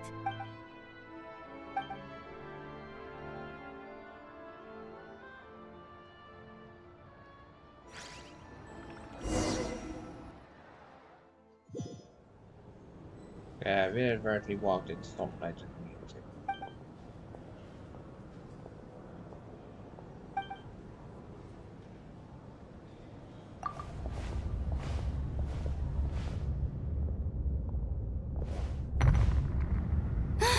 What was that?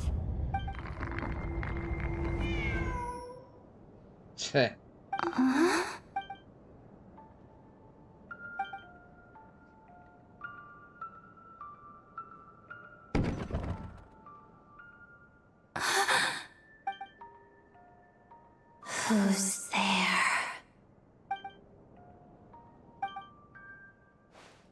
Traveler? Odette? Yes? What were you expecting? A ghost? I have. The eerie music and the dancing ghost. It's just her, isn't it? Here. This is the true form of said ghost. It's a music box. It was a birthday gift from my mother when I was little. That's a music It box? used to play beautiful melodies, but its internal mechanisms have deteriorated over time. It sounds terrible, doesn't it? It'll take some time to fix, but My daytime schedule tends to be quite packed, and I don't have the right tools at home. Yes, this area belongs to me. It's fine. To be quite honest, but I must say, you're pretty brave. Most would have fled the moment they heard the music or saw a ghost. Always eager to help. I've run into somebody. That's what they say about you. Undead. I guess they were right. I appreciate the offer, but I want to fix it myself. But if you could help me collect some relevant materials and keep it a secret from me, I'd really appreciate that. Also, it seems the decor in my lounge doesn't match your expectations. Think of it as a reward for keeping my... did you not want one? Vodyanitsa said fans would do anything. Oh, that said, could you hold off until the music box is fixed? It scares people away. Makes it much more peaceful around here.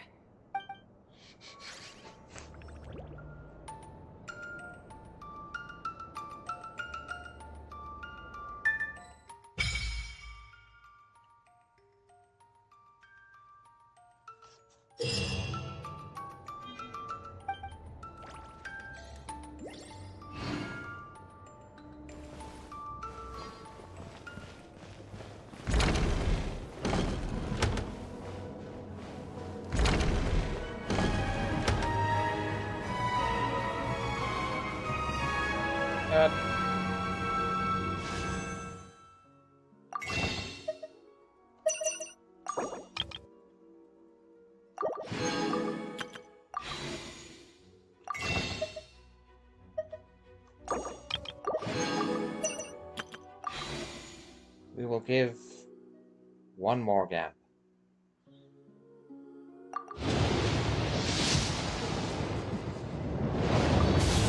Fine. I'd rather stay for Tsaritsa anyway.